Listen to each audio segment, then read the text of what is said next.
The Invisible Man, by H.G. Wells, Chapter 27, The Siege of Kemp's House.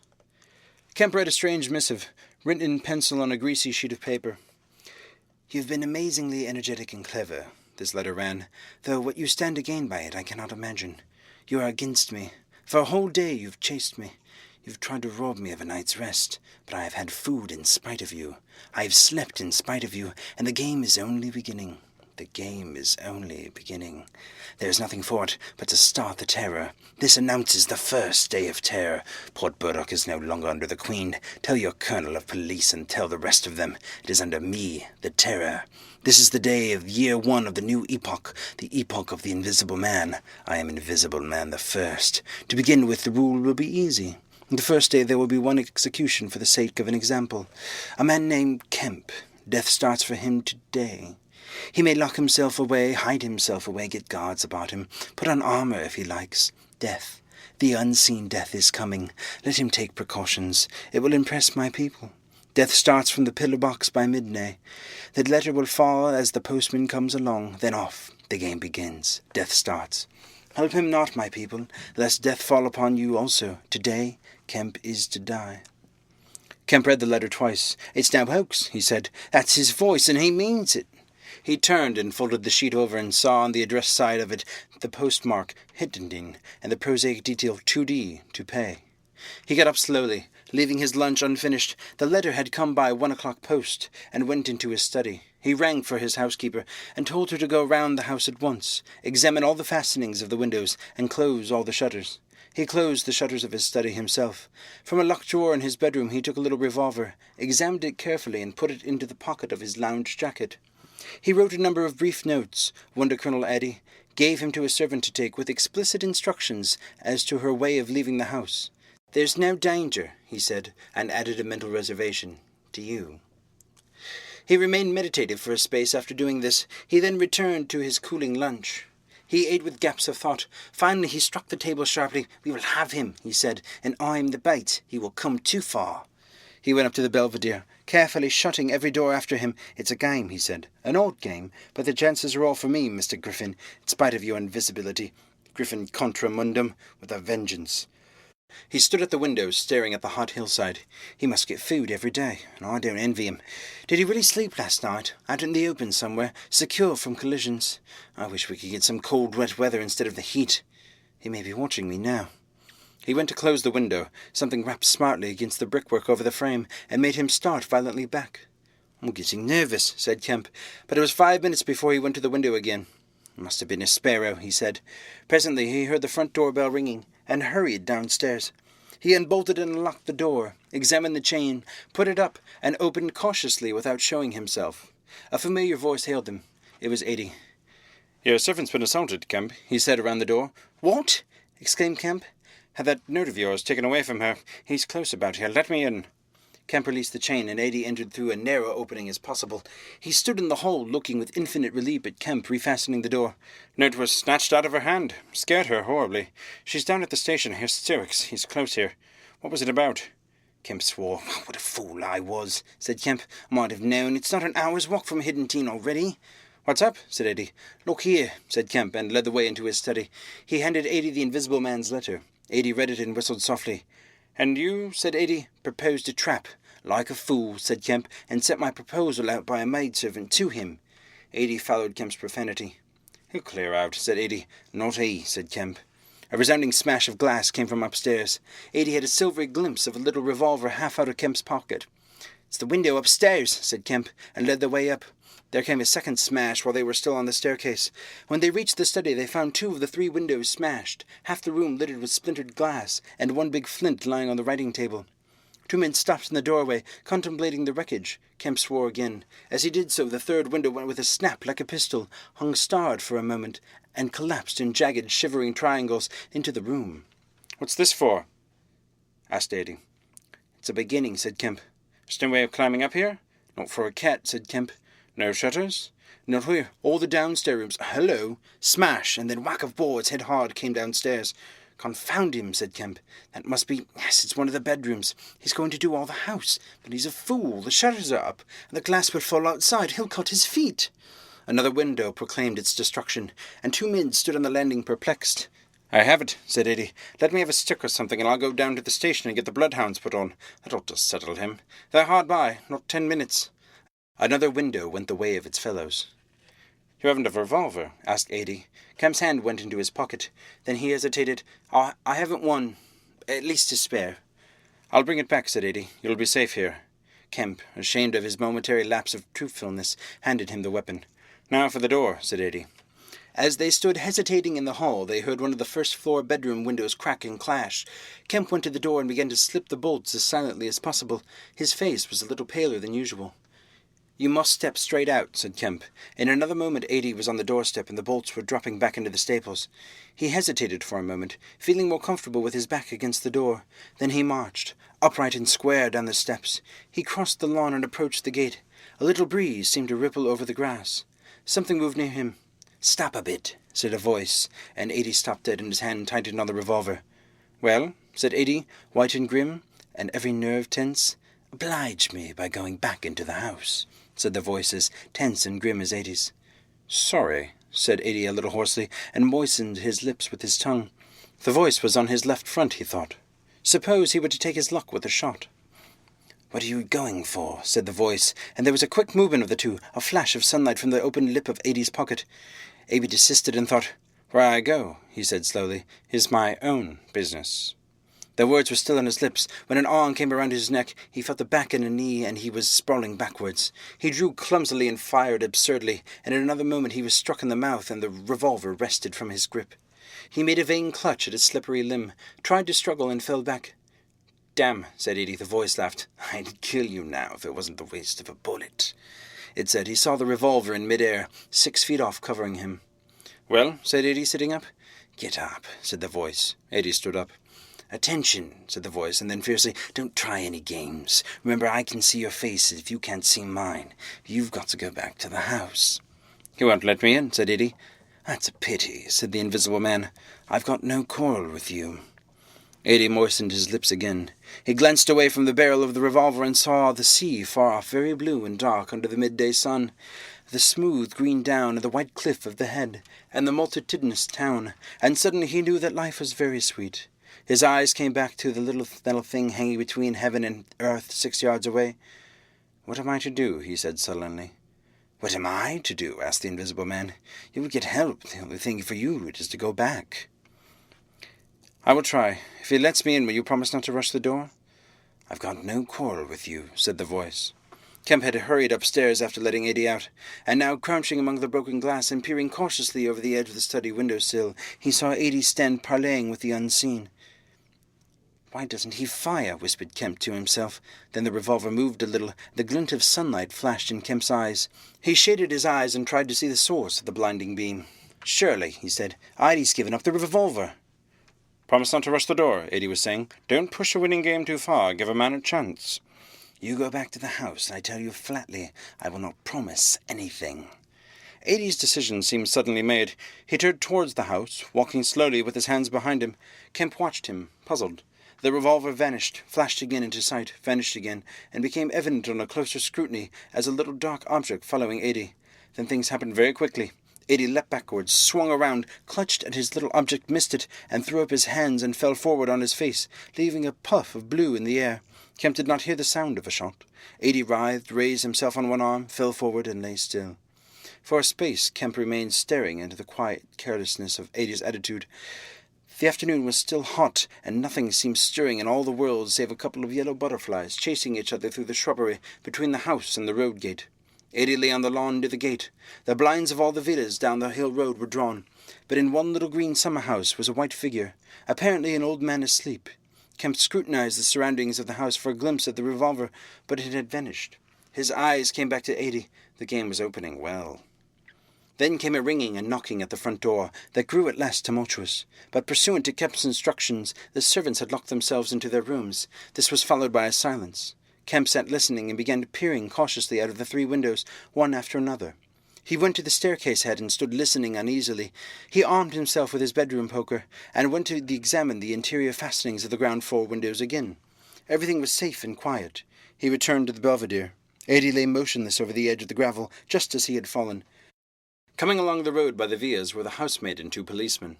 Everything was deadly still. The 3 people seemed very slow in approaching. He wondered what his antagonist was doing. He started. There was a smash from below. He hesitated and went downstairs again. Suddenly the house resounded with heavy blows and the splintering of wood. He heard a smash and the destructive clang of the iron fastenings of the shutters. He turned the key and opened the kitchen door. As he did so, the shutters, split and splintering, came flying inward. He stood aghast. The window frame, save for 1 crossbar, was still intact, but only little teeth of glass remained in the frame. The shutters had been driven in with an axe, and now the axe was descending in sweeping blows upon the window frame and the iron bars defending it.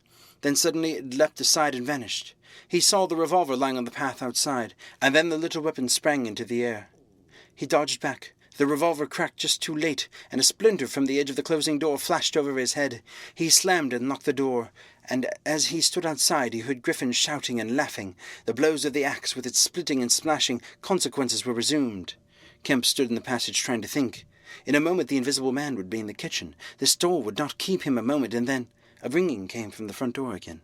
It would be the policeman. He ran into the hall, put up the chain and drew the bolts. He made the girl speak before he dropped the chain, and 3 people blundered into the house in a heap, and Kemp slammed the door again. "The Invisible Man," said Kemp. "He has a revolver with 2 shots left. He's killed Lady. Shot him anyhow. Didn't you see him on the lawn? He's lying there." "Oh?" said one of the policemen. "Idy," said Kemp. "We came the back way," said the girl. "What's that smashing?" asked one of the policemen. "He's in the kitchen, or will be. He's found an axe." Suddenly the house was full of the Invisible Man's resounding blows on the kitchen door.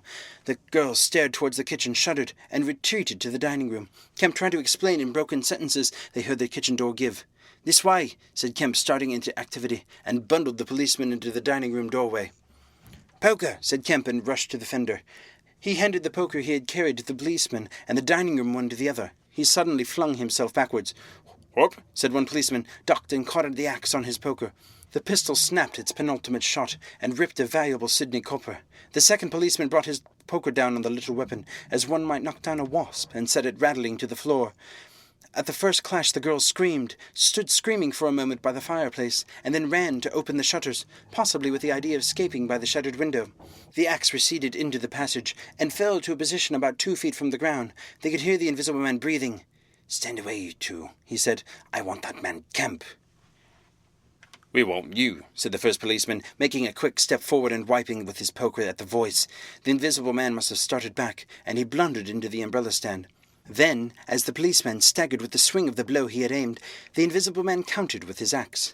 The helmet crumpled like paper, and the blow sent the man spinning to the floor at the head of the kitchen stairs. But the second policeman, aiming behind the axe with his poker, hit something soft that snapped. There was a sharp exclamation of pain, and then the axe fell to the ground. The policeman wiped it again at the vacancy and hit nothing. He put his foot on the axe and struck again. Then he stood, poker clubbed, listening intent for the slightest movement.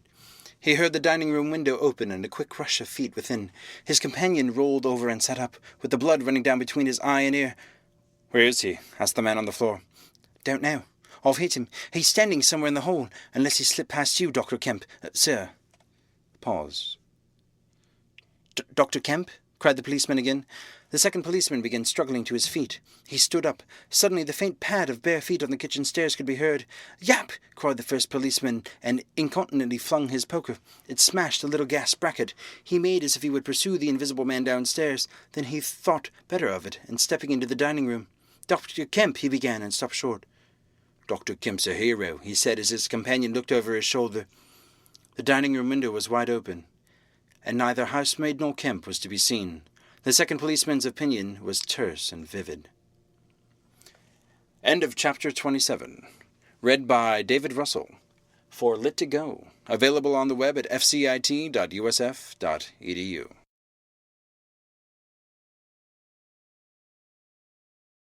The Invisible Man by H.G. Wells. Chapter 26. The Wicksteed Murder. The Invisible Man seemed to have rushed out of Kemp's house in a state of blind fury. A little child playing near Kemp's gateway was violently caught up and thrown aside, so that its ankle was broken. And thereafter, for some hours, the Invisible Man passed out of human perceptions.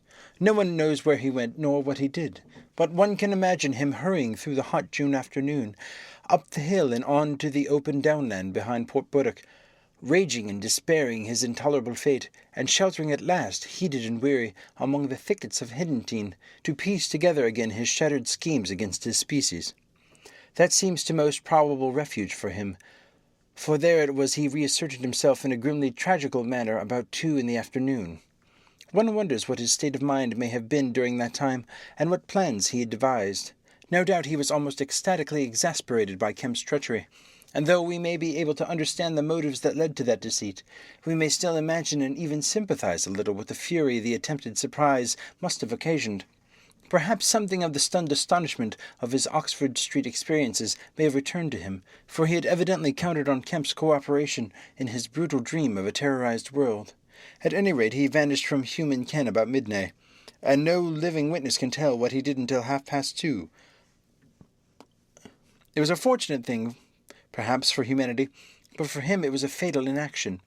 During that time, a growing multitude of men scattered over the countryside were busy. In the morning he had still been simply a legend, a terror. In the afternoon, by virtue chiefly of Kemp's dryly worded proclamation, he was presented as a tangible antagonist to be wounded, captured, or overcome, and the countryside began organizing itself with an inconceivable rapidity. By 2 o'clock he still might have removed himself out of the district by getting aboard a train, but after 2 that became impossible. Every passenger train along the lines of the great parallelogram between Southampton, Manchester, Brighton, and Horsham travelled with locked doors, and the goods traffic was almost entirely suspended. In a great circle of 20 miles around Port Stowe, men armed with guns and bludgeons were presently setting out in groups of 3 and 4 with dogs to beat the roads and fields. Mounted policemen rode along the country lanes, stopping at every cottage and warning the people to lock up their houses and keep indoors unless they were armed. And all the elementary schools had broken up by 3 o'clock, and the children, scared and keeping together in groups, were hurrying home. Kemp's proclamation, signed indeed by Eddy, was posted almost over the whole district by 4 or 5 o'clock in the afternoon. It gave briefly but clearly all the conditions of the struggle. The necessity of keeping the Invisible Man from food and sleep, the necessity for incessant watchfulness, and for prompt attention to any evidence of his movements. And so swift and decided was the action of the authorities, so prompt and universal was the belief in this strange being, that before the nightfall an area of several hundred square miles was in the stringent state of siege. And before nightfall, too, the thrill of horror went through the whole watching, nervous countryside, going from whispering mouth to mouth, swift and certain over the length and breadth of the country, past the story of the murder of Mr. Wicksteed. If our supposition that the Invisible Man's refuge was in the Hiddentine thickets, then we must suppose that in the early afternoon he sallied out again, bent upon some project that involved the use of a weapon. We cannot know what the project was, but the evidence that he had the iron rod in his hand before he met Wicksteed is to me at last overwhelming. Of course, we can know nothing of the details of that encounter. It occurred on the edge of the gravel pit, not 200 yards from Lord Brooke's lodge gate. Everything points to a desperate struggle. The trampled ground, the numerous wounds Mr. Wicksteed received, his splintered walking stick, but why the attack was made, save in a murderous frenzy, it is impossible to imagine. Indeed, the theory of madness is almost unavoidable. Mr. Wicksteed was a man of 45 or 46, steward to Lord Brooke, of an inoffensive habits and appearance, the very last person in the world to provoke such a terrible antagonist. Against him it would seem the Invisible Man used an iron rod dragged from a broken piece of fence. He stopped this quiet man, going quietly home to his midday meal, attacked him, and beat down his feeble defences, broke his arm, felled him, and smashed his head to a jelly. Of course, he must have dragged this rod out of the fencing before he met his victim. He must have been carrying it ready in his hand. Only 2 details beyond what has already been stated seem to bear on the matter.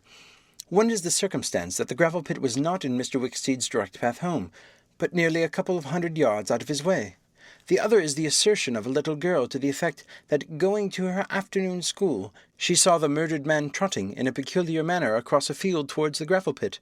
Her pantomime of his actions suggests a man pursuing something on the ground before him, and striking at it ever and again with his walking stick. She was the last person to see him alive. He passed out of her sight to his death, the struggle being hidden from her only by a clump of beech trees and a slight depression in the ground. Now this, to the present writer's mind at least, lifts the murder out of the realm of the absolutely wanton. We may imagine that Griffin had taken the rod as a weapon indeed, but without any deliberate intention of using it in murder. Wicksteed may have then come by and noticed this rod inexplicably moving through the air. Without any thought of the Invisible Man, for Port Stowe is 10 miles away, he may have pursued it. It is quite conceivable that he may not have heard the Invisible Man. One then can imagine the Invisible Man making off, quietly in order to avoid discovering his presence in the neighbourhood, and Wicksteed, excited and curious, pursuing this unaccountably locomotive object, finally striking at it. No doubt the Invisible Man could have easily distanced his middle-aged pursuer under ordinary circumstances, but the position in which Wicksteed's body was found suggests that he had the ill luck to drive his quarry into the corner between a drift of stinging nettles and the gravel pit.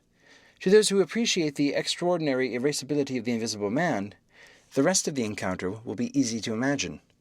But this is pure hypothesis. The only undeniable facts, for stories of children are often unreliable, are the discovery of Wicksteed's body, done to death, and the blood-stained iron rod flung among the nettles.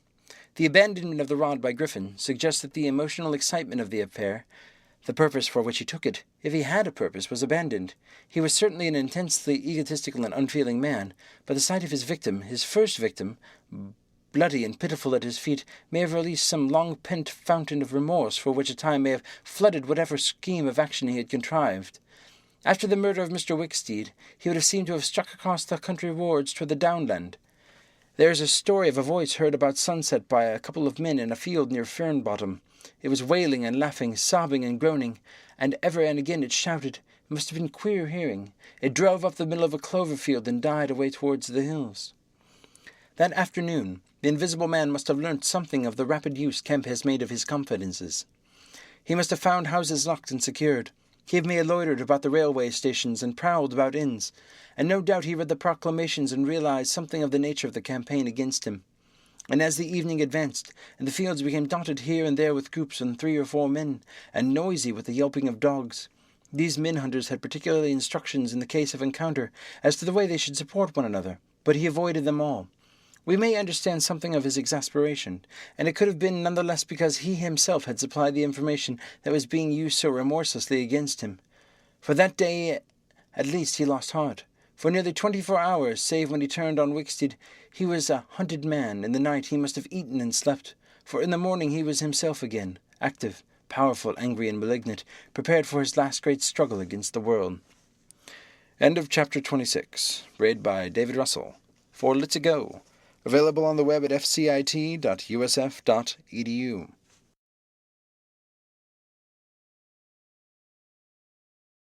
The Invisible Man by H.G. Wells. Chapter 25. The Hunting of the Invisible Man. For a space, Kemp was too inarticulate to make Addie understand the swift things that had just happened. They stood on the landing, Kemp speaking swiftly, the grotesque swathings of Griffin still on his arm, but presently Addie began to grasp something of the situation. "He's mad," said Kemp. "Inhuman.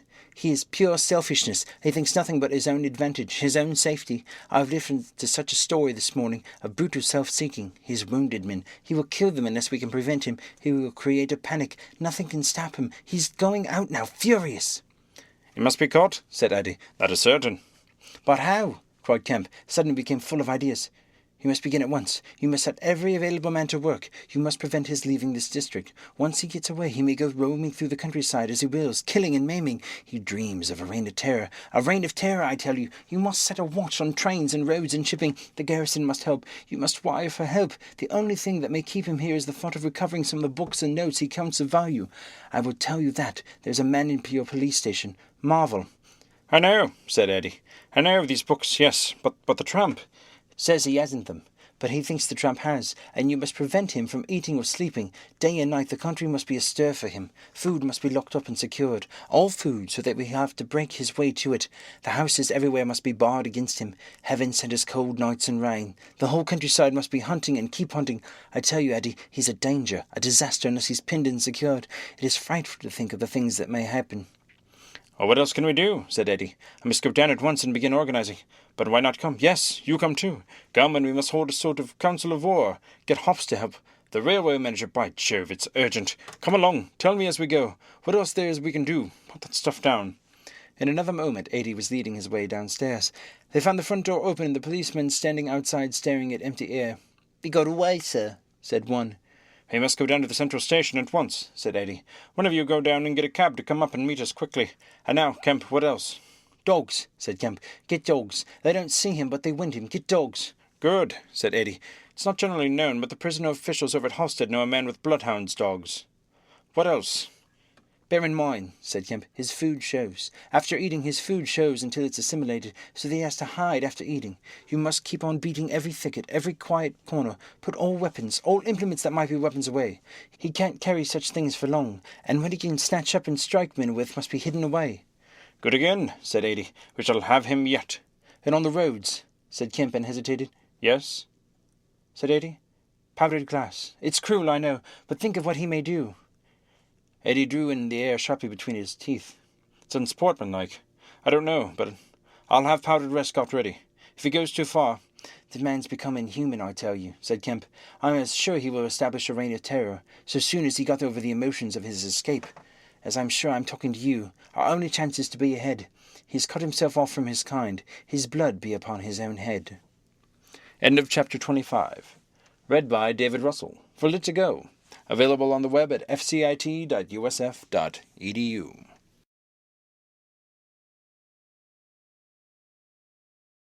The Invisible Man by H.G. Wells. Chapter 20. At the House in the Great Portland Street. For a moment Kemp sat in silence, staring at the back of the headless figure at the window. Then he started, struck by a thought, rose, took the Invisible Man's arm and turned him away from the outlook. "You're tired," he said, "and while I sit you walk about. Have my chair." He placed himself between Griffin and the nearest window. For a space Griffin sat silent. Then he resumed abruptly. "I had left Chiseldoe College already," he said. "When that happened it was last December. I had taken a room in London, a large unfurnished room, in a big ill-managed lodging-house in a slum near Great Portland Street. The room was full of appliances I had bought with his money. The work was going on steadily, successfully, drawing near an end. I was like a man emerging from a thicket, and suddenly coming on some unmeaning tragedy. I went to bury him. My mind was still on research, and I did not lift a finger to save his character. I remember the funeral, the cheap hearse, the scant ceremony, the windy, frost-bitten hillside, and the old college friend of his who read the service over him, a shabby, black-bent old man with a snivelling cold. I remember walking back to the empty house through the place that had once been a village and was now patched and tinkered by the jerry-builders into the ugly likeness of a town. Every way the roads ran out at the last into the desecrated fields and ended in rubble heaps and rank wet weeds. I remember myself as a gaunt black figure going along the slippery, shiny pavement, and the strange sense of detachment I felt from the squalid respectability, the sordid commercialism of the place. I did not feel a bit sorry for my father. He seemed to me to be the victim of his own foolish sentimentality. The current cant required my attendance at his funeral, but it was really not my affair. But going along the high street, my old life came back to me for a space. For I met a girl I had known 10 years since. Our eyes met. Something moved me to turn back and talk to her. She was a very ordinary person. It was all like a dream, that visit to the old places. I did not feel then that I was lonely, that I had come out from the world into a desolate place. I appreciated my loss of sympathy, but I put it down to the general inanity of things.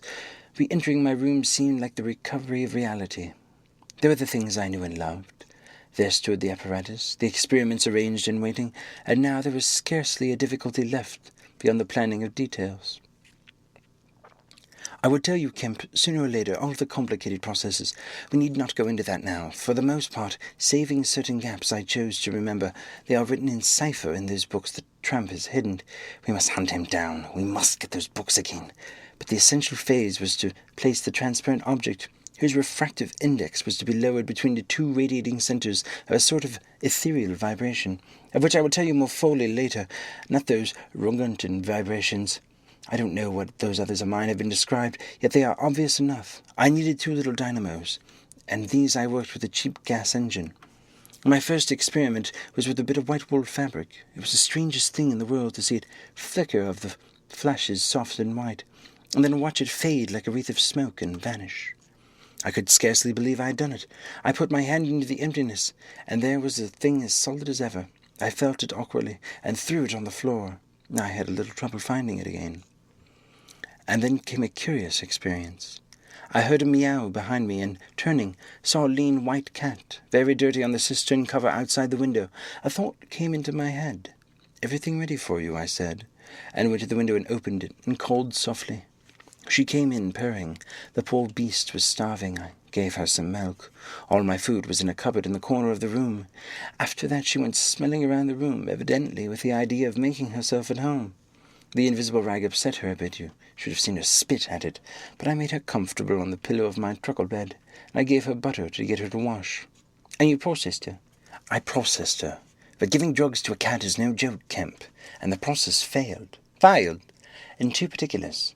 There were the claws and the pigment stuff, at the back of the eye in a cat, typed them. Yes, they typed them. It didn't go. After I'd given stuff to bleach the blood and done certain other things to her, I gave the beast opium and put her and the pillow she was sleeping on at the apparatus. And after all the rest had faded and vanished, there remained two little ghosts of her eyes. Odd. I can't explain it. She was bandaged and clamped, of course, so I had her safe. But she woke while she was still misty, and meowed dismally, and someone came knocking. It was an old woman from downstairs who suspected me of vivisecting, a drink-sodden old creature with only a white cat to care for in all the world. I whipped out some chloroform, applied it, and answered the door. "Did I hear a cat?" she asked. "My cat. Not here," I said, very politely.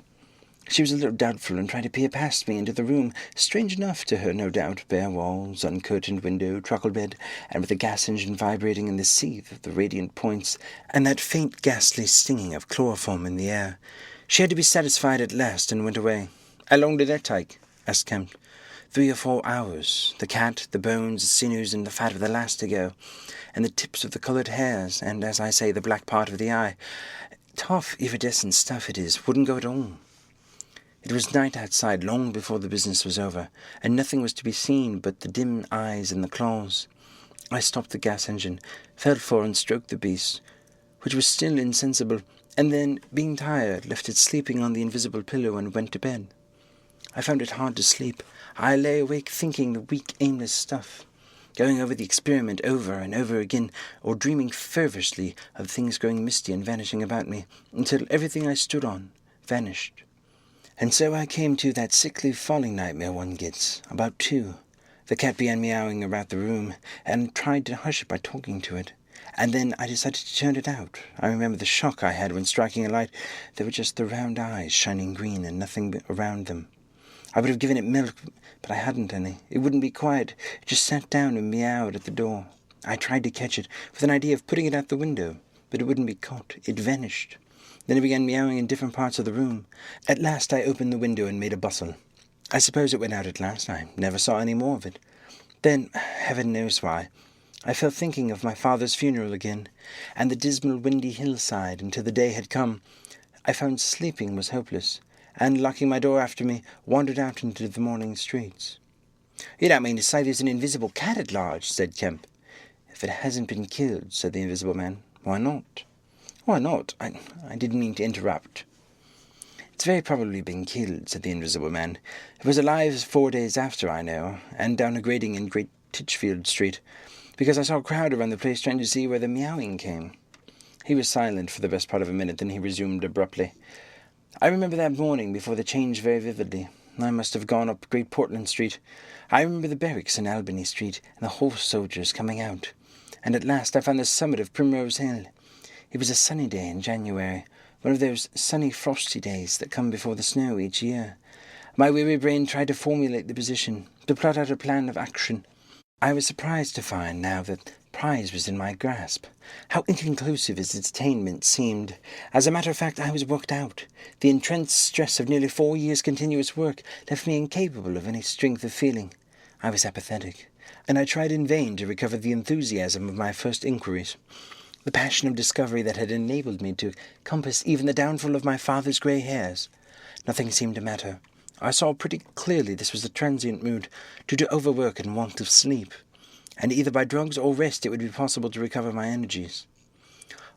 All I could think clearly was that the thing had to be carried through. The fixed idea still ruled me, and soon, for the money I had was almost exhausted, I looked about me at the hillside, with children playing and the girls watching them, and tried to think of all the fantastic advantages an invisible man would have in the world. After a time I crawled home, took some food and a strong dose of strychnine, and went to sleep in my clothes on my unmade bed. Strychnine is a grand tonic, Kemp, to take the flabbiness out of a man. "It's the devil," said Kemp. "It's the Paleolithic in a bottle." I awoke vastly invigorated and rather irritable, you know. I know this stuff.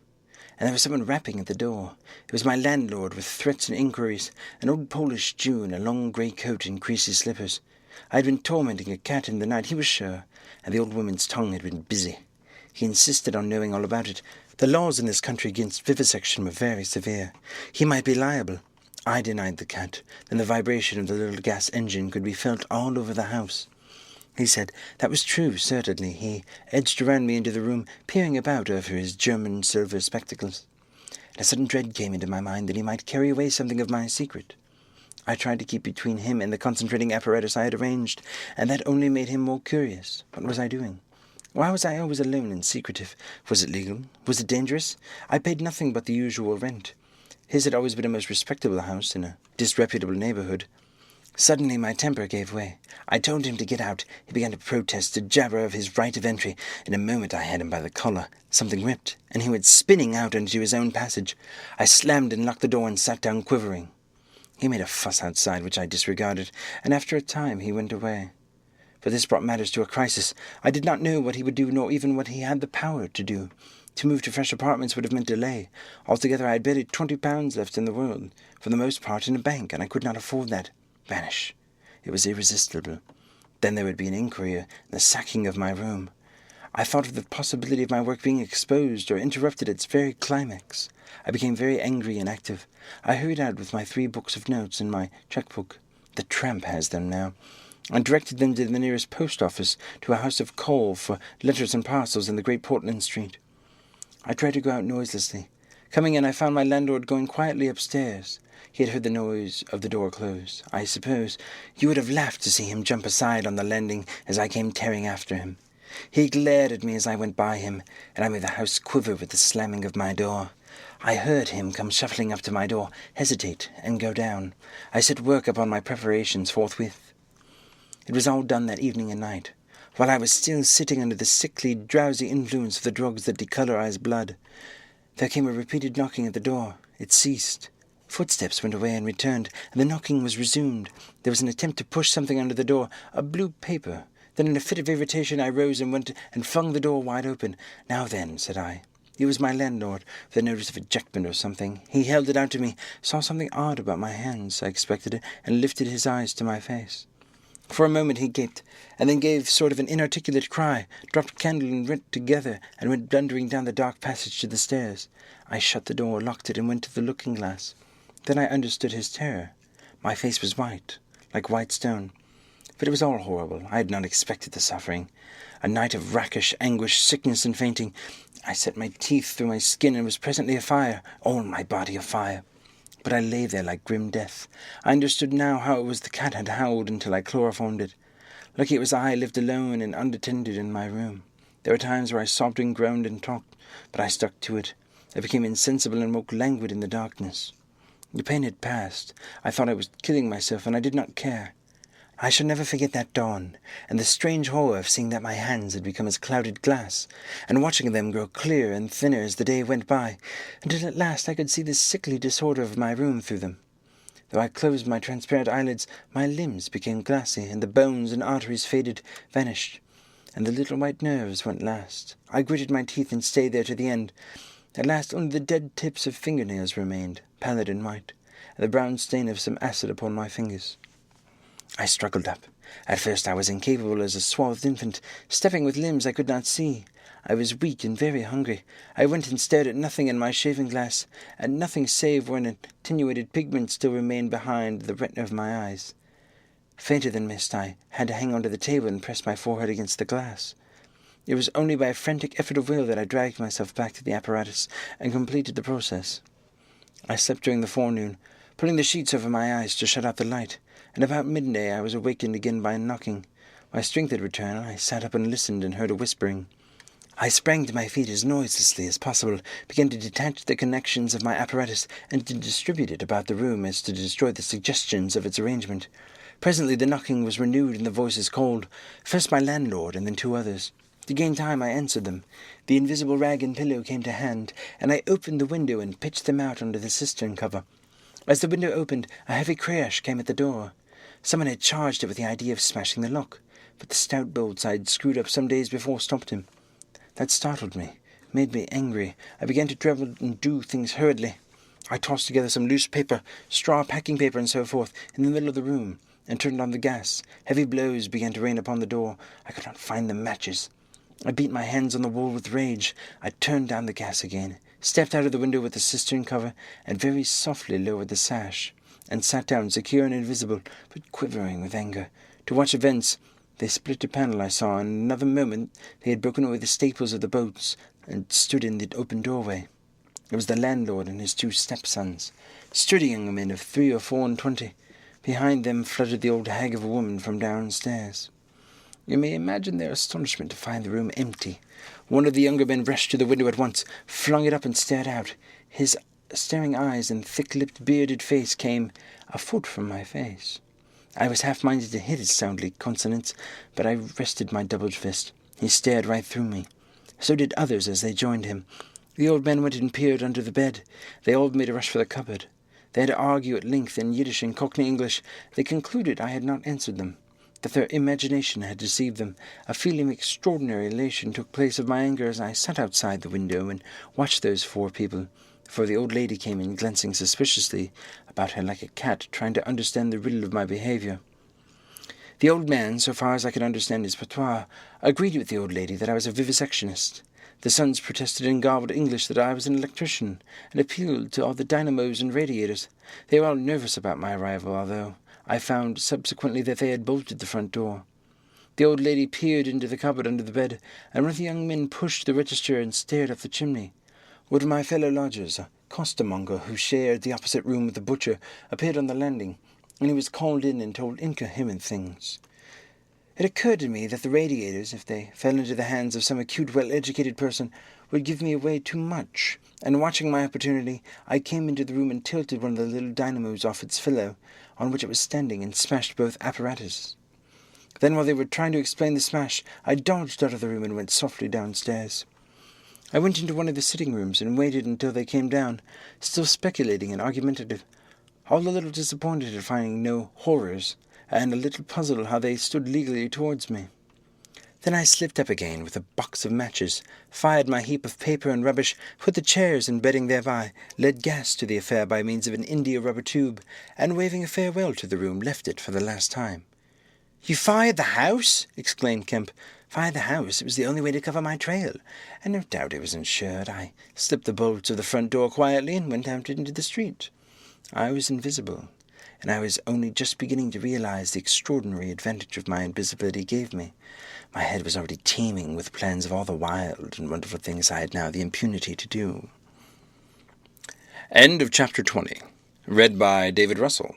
For Lit to Go. Available on the web at fcit.usf.edu.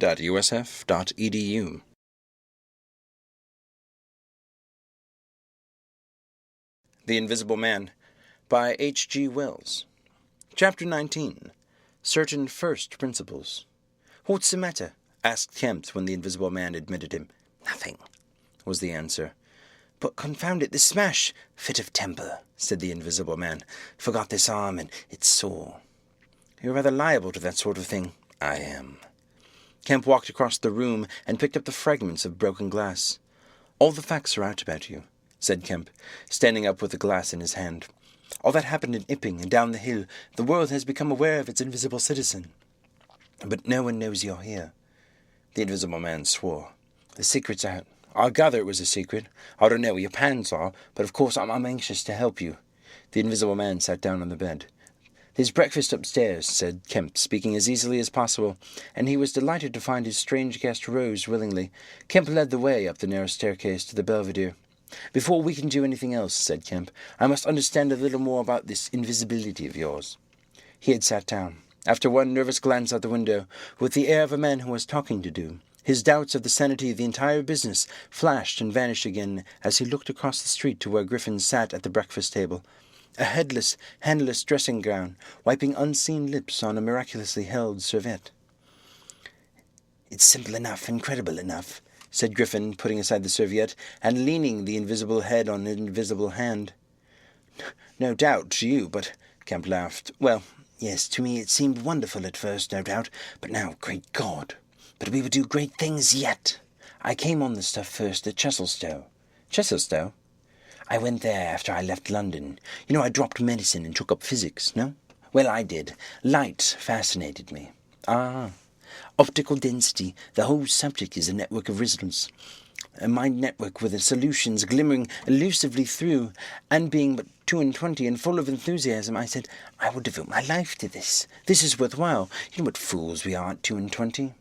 Fools then or fools now, said Kemp. As though knowing could be any satisfaction to a man. But I went to work like a slave, and I had hardly worked and thought about the matter 6 months before light came through one of the meshes suddenly, blindingly. I found a general principle of pigments and refraction, a formula, a geometrical expression involving 4 dimensions.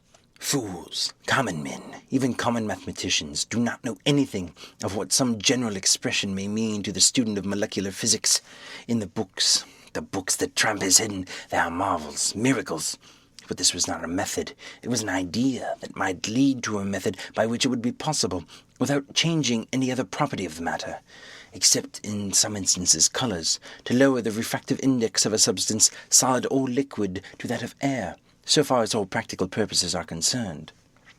Phew, said Kemp, that's odd.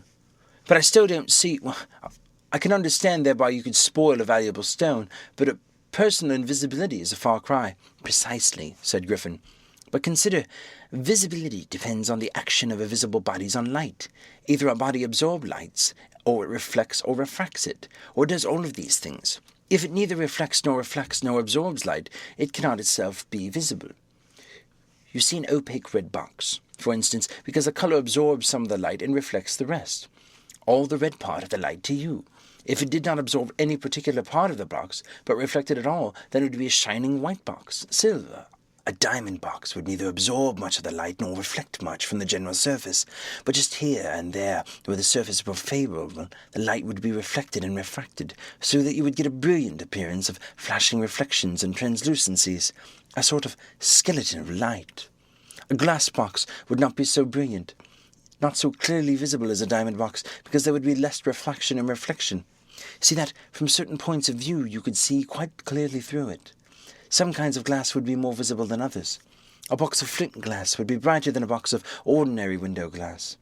A box of very thin common glass would be hard to see in bad light, because it would absorb hardly any light and refract and reflect very little. And if you put a sheet of common white glass in water, still more if you put it in some denser liquid than water, it would vanish almost altogether, because light passing from water to glass is only slightly refracted or reflected, or indeed affected in any way. It is almost as invisible as a jet of coal gas or hydrogen is in air, and for precisely the same reason. Yes, said Kemp, that's pretty plain sailing. And here's another fact you know to be true.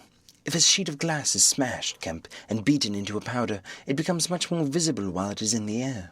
It becomes at last an opaque white powder.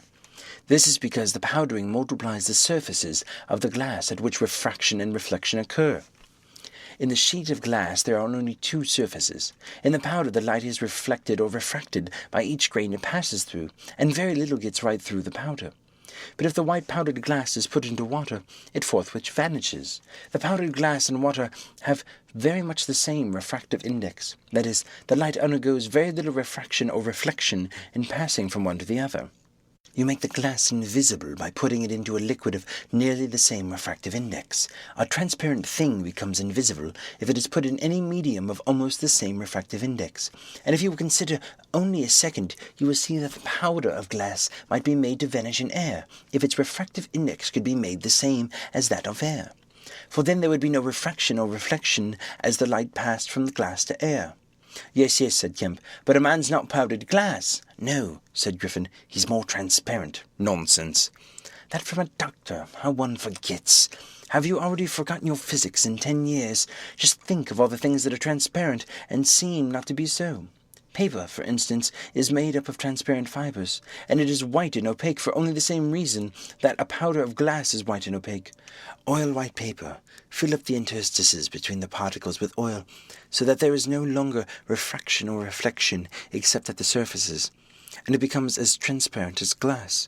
And not only paper, but cotton fibre, linen fibre, wool fibre, woolly fibre, and bone, Kemp. Flesh, Kemp. Hair, Kemp. Nails and nerves, Kemp. In fact, the whole fabric of a man, except the red of his blood and the black pigment of hair, are all made up of transparent, colourless tissue. So little suffices to make us visible to one another. For the most part of the fibres of a living creature are no more opaque than water.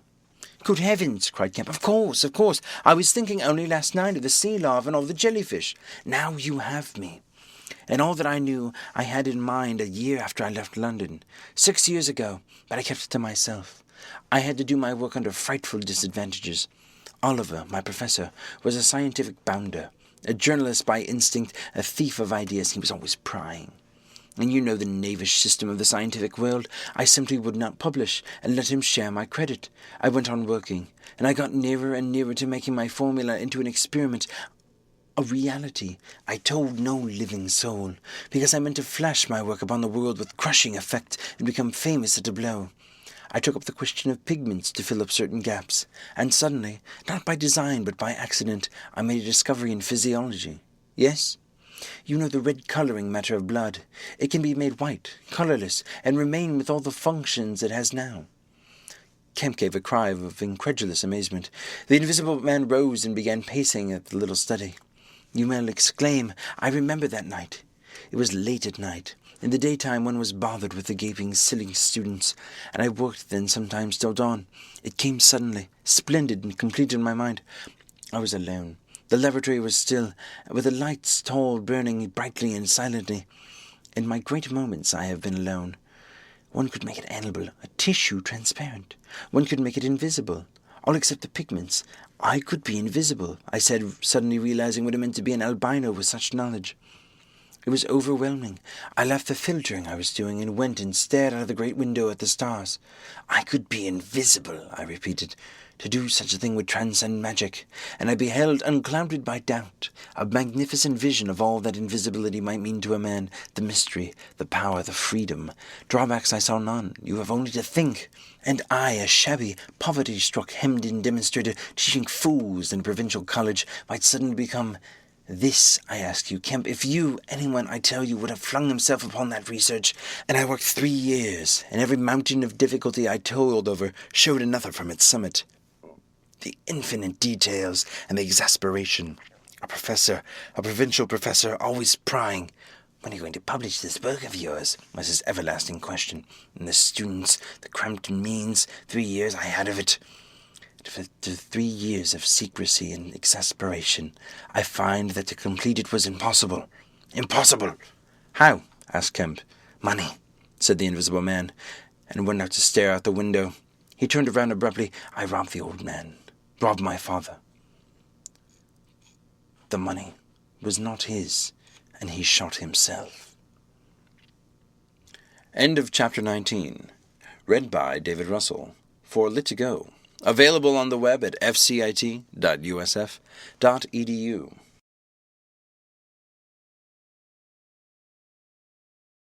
The Invisible Man by H.G. Wells. Chapter 22. In the Emporium. So last January, with the beginning of a snowstorm in the air about me, and if it settled on me, it would betray me. Weary, cold, painful, inexpressibly wretched, but still half convinced of my invisible quality, I began this new life to which I am committed. I had no refuge, no appliances, no human being in the world whom I could confide. To have told my secret would have given me away, made a mere show and rarity of me.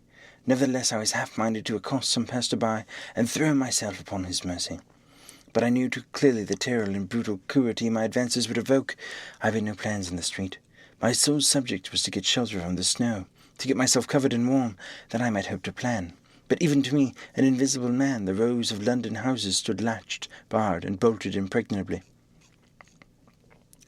Only one thing I could see clearly before me, the cold exposure and misery of the snowstorm in the night, and then I had a brilliant idea. I turned down one of the roads leading from Grover Street to Tottenham Court Road, and found myself outside Omnis, the big establishment where everything is to be bought. You know the place. Meat, grocery, linen, furniture, clothing, oil paintings, even a huge meandering collection of shops rather than a shop. I thought I should find the doors open, but they were closed. As I stood in a wide entrance, a carriage stopped outside. A man in uniform, you know the kind of personage with ominum on his cap, flung open the door. I contrived to enter, walking down the shop. It was a department where they were selling ribbons and gloves and stockings and that kind of thing. Came to a more spacious region, devoted to picnic baskets and wicker furniture. I did not feel safe there, however. People were going to and fro, and I prowled restlessly until I came upon a huge section in an upper floor, containing multitudes of bedsteads, and over these I clambered, and found a resting place at last among a huge pile of folded flock mattresses. The place was already lit up and agreeably warm, and I decided to remain where I was, keeping a cautious eye on 2 or 3 other of the shopmen and customers who were meandering through the place until closing time came. Then I should be able, I thought, to rob the place for food and clothing, and disguised prowl through it and examine its resources, perhaps sleep on some of the bedding. And that seemed an acceptable plan. My idea was to procure clothing to make myself a muffled but yet acceptable figure, to get money and then recover my books and parcels where they awaited me. Take a lodging somewhere and elaborate plans for a complete realization of the advantages of my invisibility gave me, as I still imagined, over my fellow men. Closing time arrived quickly enough. It could not have been more than an hour after I took up my position on the mattress before I noticed the blinds of the windows being drawn and the customers being marched forward, and the number of brisk young men began with remarkable velocity to tidy up the goods that remained disturbed. I left my lair as the crowds diminished, and prowled cautiously out into the less desolate parts of the shop. I was really surprised to observe how rapidly the young men and women whipped away the goods displayed for sale during the day. All the boxes of goods, the hanging fabrics and festoons of lace, the boxes of sweets in the grocery section. The displays of this and that were being whipped down, folded up, and slapped into tiny receptacles, and everything that could not be taken down and put away had sheets of some coarse stuff like sacking flung over them. Finally, all the chairs were turned up onto the counters, leaving the floor clear. Directly each of these young people had done, he or she made promptly for the door with such an expression of animation as I have rarely observed in a shop assistant before. Then came a lot of youngsters scattering sawdust and carrying pails and brooms. I had to dodge to get out of the way, and as it was, my ankle got stung with the sawdust. For some time, wandering through the swathed and darkened departments, I could hear the brooms at work, and at last, a good hour or more after the shop had been closed, came the noise of locking doors. Silence came upon the place, and I found myself wandering through the vast and intricate shops and galleries, showrooms of the place alone. It was very still. In one place I remember passing near one of the Tottenham Court Road entrances, and listening to the tapping boot heels of passers-by. My first visit was to the place where I had seen the stockings and gloves for sale. It was the dark, and I had the devil of a hunt after matches, which I found at last in a drawer of a little cash desk. Then I had to get a candle. I had to tear down the wrappings and ransack a number of boxes and drawers, but at last I managed to turn out what I sought. The box label called them lambswool pants and lambswool vests, then socks, a thick comforter, and then I went to the clothing place and got trousers, a lounge jacket, an overcoat and a slouch hat. A clerical sort of hat with the brim turned down. I began to feel a human being again, and my next thought was food. Upstairs there was a refreshment department, and there I got cold meat. There was still coffee in the urn, and I lit the gas and warmed it up again, and altogether I did not do badly. Afterwards, prowling through the place in search of blankets, I had to put up at last with a heap of down quilts. I came upon a grocery section with lots of chocolate and candied fruits. More than was good for me, indeed, and some white burgundy. I knew that was a toy department, and I had a brilliant idea. I found some artificial noses, dummy noses, you know, and I thought of dark spectacles. But Omnums had no optical department. My nose had been a difficulty indeed, and I thought of paint, but the discovery set my mind running on wigs and masks and the like. I finally went to sleep in the heap of down quilts, very warm and comfortable. My last thoughts before sleeping were most agreeable. I had sensed the change. I was in a state of physical serenity, and that was reflected in my mind. I thought I should be able to slip out unobserved in the morning with my clothes upon me, muffling my face with a white wrapper I had taken, purchased with the money I had taken, spectacles and so forth, and so to complete my disguise. I lapsed into disorderly dreams of all the fantastic things that had happened during the last few days. I saw the ugly little Jew of a landlord vociferating in his rooms. I saw his 2 sons marvelling, and the wrinkled old woman's gnarled face as she asked for her cat. I experienced again the strange sensation of seeing the cloth disappear. And so I came round to the wildly hillside, sniffing old clergymen mumbling earth to earth, ashes to ashes, dust to dust, at my father's open grave. You also, said a voice, and suddenly I was being forced towards the grave. I struggled, shouted, appealed to the mourners, but they continued stonily following the service, the old clergyman too, never faltering, droning and sniffing through the ritual. I realized I was invisible and inaudible, that overwhelming forces had their grip on me. I struggled in vain. I was forced over the brink, the coffin rang hollow as I fell upon it, and the gravel came flying after me in spadefuls. Nobody heeded me. Nobody was aware of me. I made convulsive struggles and awoke. The pale London dawn had come. The place was full of a chilly grey light that filtered round the edges of the window blinds. I sat up, and for a time I could not think where this ample apartment, with its counters and piles of rolled stuff, its heaps of quilts and cushions and its iron pillows, might be. Then as recollection came back to me, I heard voices in conversation. Then far down the place, in the brighter side of some department which had already raised its blinds, I saw two men approaching. I scrambled to my feet, looking about me for some way of escape. Even as I did, the sound of my movement made them aware of me. I suppose they saw merely a figure moving quietly and quickly away. "Who's that?" cried one. "Stop there!" shouted the other. I dashed around a corner and came full tilt. A faceless figure, mind you, or a lanky lad of 15. He yelled, and I bowled him over, rushed past him, turned another corner, and by a happy inspiration threw myself behind a counter. In another moment feet went running past, and I heard voices shouting, "All hands to the doors," asking what was up, and giving one advice on how to catch me. Lying on the ground I felt scared out of my wits, but odd as it may seem, it did not occur to me at the moment to take off my clothes as I should have done. I had made up my mind, I suppose, to get away in them, and that ruled me. And then down the vista of the counters came a bawling of, "Here he is!" I sprang to my feet, whipped a chair off the counter and sent it whirling at the fool who had shouted, turned, came into another round a corner, sent him spinning and rushed up the stairs. He kept his footing, gave a view hello, and came up the staircase hot after me. Up the staircase were piled a multitude of those bright-coloured pot things. What are they? "Art pots," suggested Kemp. "That's it, art pots." Well, I turned to the top step and swung around, plucked one out of a pile and smashed it on his silly head as he came at me. The whole pile of pots went headlong, and I heard shouting and footsteps running from all parts. I made a mad rush for the refreshment place, and there was a man in white like a man-cook who took up the chase. I made one last desperate turn, and found myself among lamps and ironmongery. I went behind the counter of this, and waited for my cook, and as he bolted in at the head of the chase, I doubled him up with a lamp. Down he went, and I crouched down behind the counter and began whipping off my clothes as fast as I could. Coat, jacket, trousers, shoes were all right, but a lamb's-wool vest fits a man like a skin. I heard more men coming. My cook was lying quiet on the other side of the counter, stunned or scared, speechless. I had to make another dash for it, like a rabbit hunted out of a woodpile. "This way, policeman!" I heard someone shouting.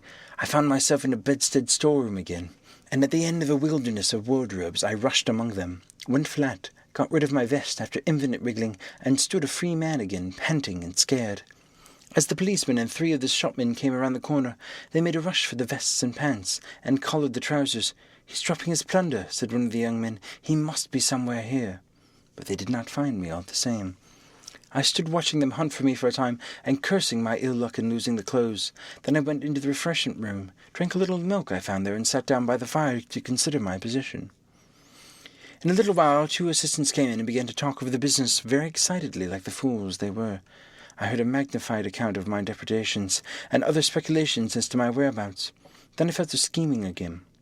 The insurmountable difficulty of the place, especially now that it was alarmed, was to get my plunder out of it. I went down into the warehouse and to see if there was any chance of packing and addressing a parcel, but I could not understand the system of checking.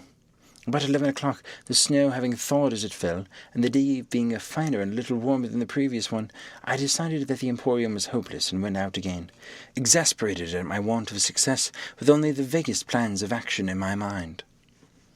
End of Chapter 22. Read by David Russell. For Lit to Go. Available on the web at fcit.usf.edu.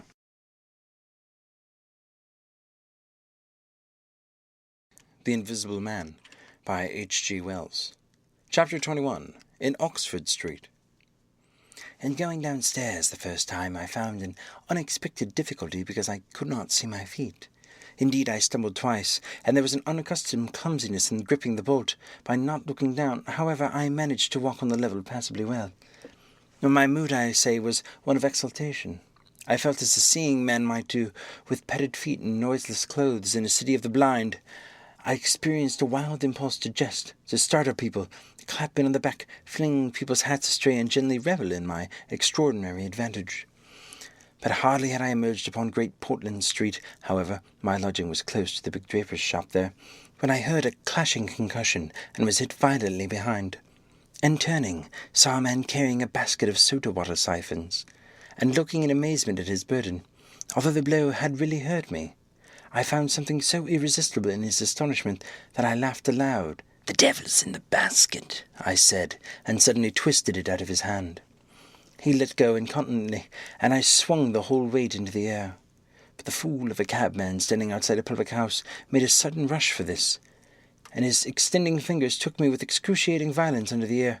I let the whole down with a smash on the cabman, and then with shouts and the clatter of feet about me, people coming out of shops, vehicles pulling up, I realized what I had done for myself, and cursing my folly, I backed against a shop window and prepared to dodge out of the confusion. In a moment I should be wedged into the crowd and inevitably discovered. I pushed by a butcher boy, who luckily did not turn to see the nothingness that shoved him aside, and dodged behind the cabman's four-wheeler. I do not know how they settled this business. I hurried straight across the road, which was happily clear, and hardly heeding which way I went, in the fright of detection the incident had given me, I plunged in the afternoon throng of Oxford Street. I tried to get into the stream of people, but they were too thick for me, and in a moment my heels were being trodden upon. I took to the gutter, the roughness of which I found painful to my feet, and forthwith the shaft of a crawling hansom dug me forcibly under the shoulder-blade, reminding me that I was already bruised severely. I staggered out of the way of the cab, avoiding a perambulator by a convulsive movement, and found myself behind the hansom. A happy thought saved me, and as this drove slowly along, I followed immediately in its wake, trembling and astonished at my turn of my adventure, and not only trembling but shivering. It was a bright day in January, and I was stark naked, and the thin slime of mud covered the road was freezing. Foolish as it seems to me now, I had not reckoned that, transparent or not, I was still amenable to the weather and all its consequences. Then suddenly a bright idea came into my head. I ran round and got into the cab, and so shivering, scared, and sniffing with the first intimidations of a cold, and with the bruises in the small of my back growing upon my attention, I drove slowly along Oxford Street past Tottenham Court Road.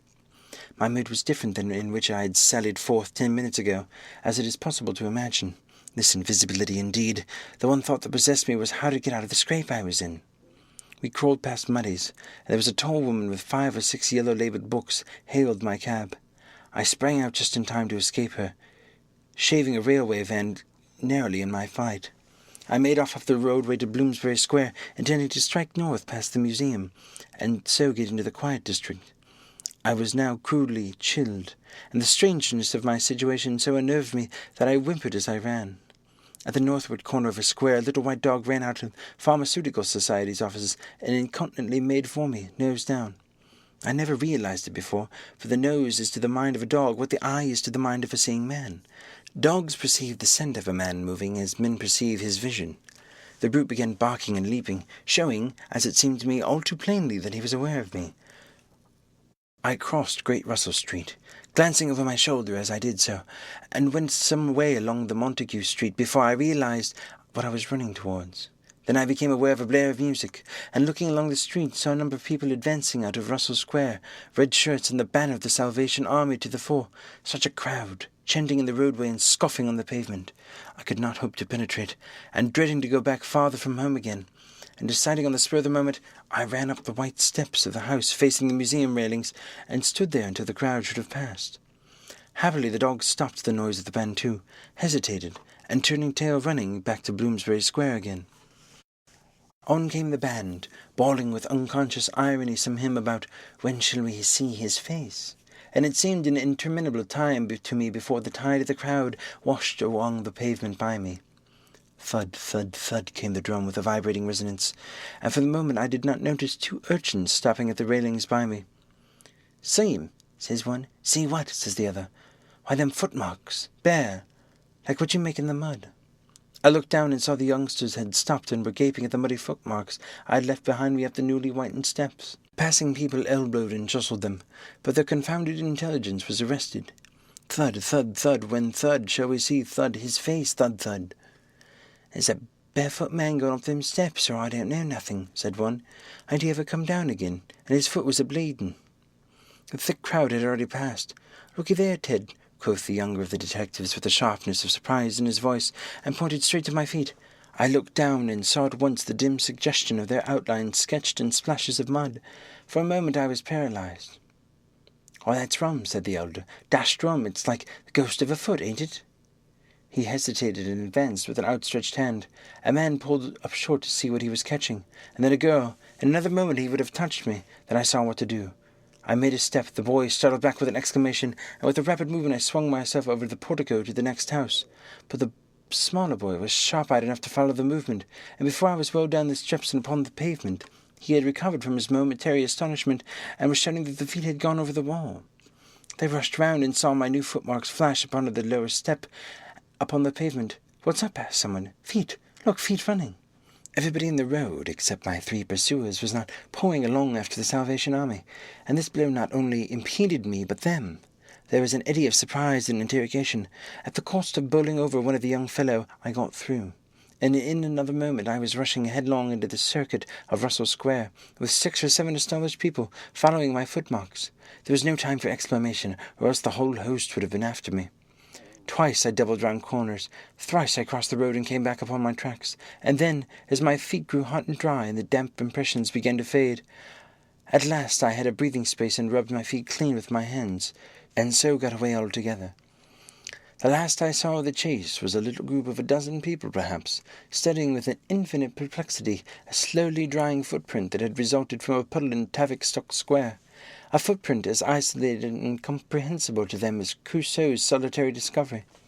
This running warmed me to a certain extent, and I went on with the better courage through a maze of less frequented roads that runs hereabouts. My back had now become very stiff and sore, my tonsils were painful from the cabman's fingers, and the skin of my neck had been scratched by his nails. My feet hurt exceedingly, and I was lame from a little cut on one foot. I saw in time a blind man approaching me, and fled limping, for I fear his subtle intuitions. Once or twice accidental collisions occurred, and I left people amazed, with unaccountable curses ringing in their ears. Then came something silent and quiet against my face, and across the square fell a thin veil of slowly falling flakes of snow. I had caught a cold, and do as I would not avoid an occasional sneeze, and every dog that came in sight, with its pointing nose and curious sniffing, was a terror to me. Then came men and boys running, first one and then others. They shouted as they ran. It was a fire. They ran in the direction of my lodging, and looking back down the street I saw a mass of black smoke streaming up above the roofs and telephone wires. It was my lodging burning, my clothes, my apparatus, all my resources indeed, except my cheque-book, and the 3 volumes of memoranda that awaited me in Great Portland Street were there. Burning! I had burnt my boats, if ever a man did. The place was blazing. The Invisible Man paused in thought. Kemp glanced nervously out the window. "Yes," he said. "Go on." End of Chapter 21. Read by David Russell. For Lit to Go. Available on the web at fcit.usf.edu.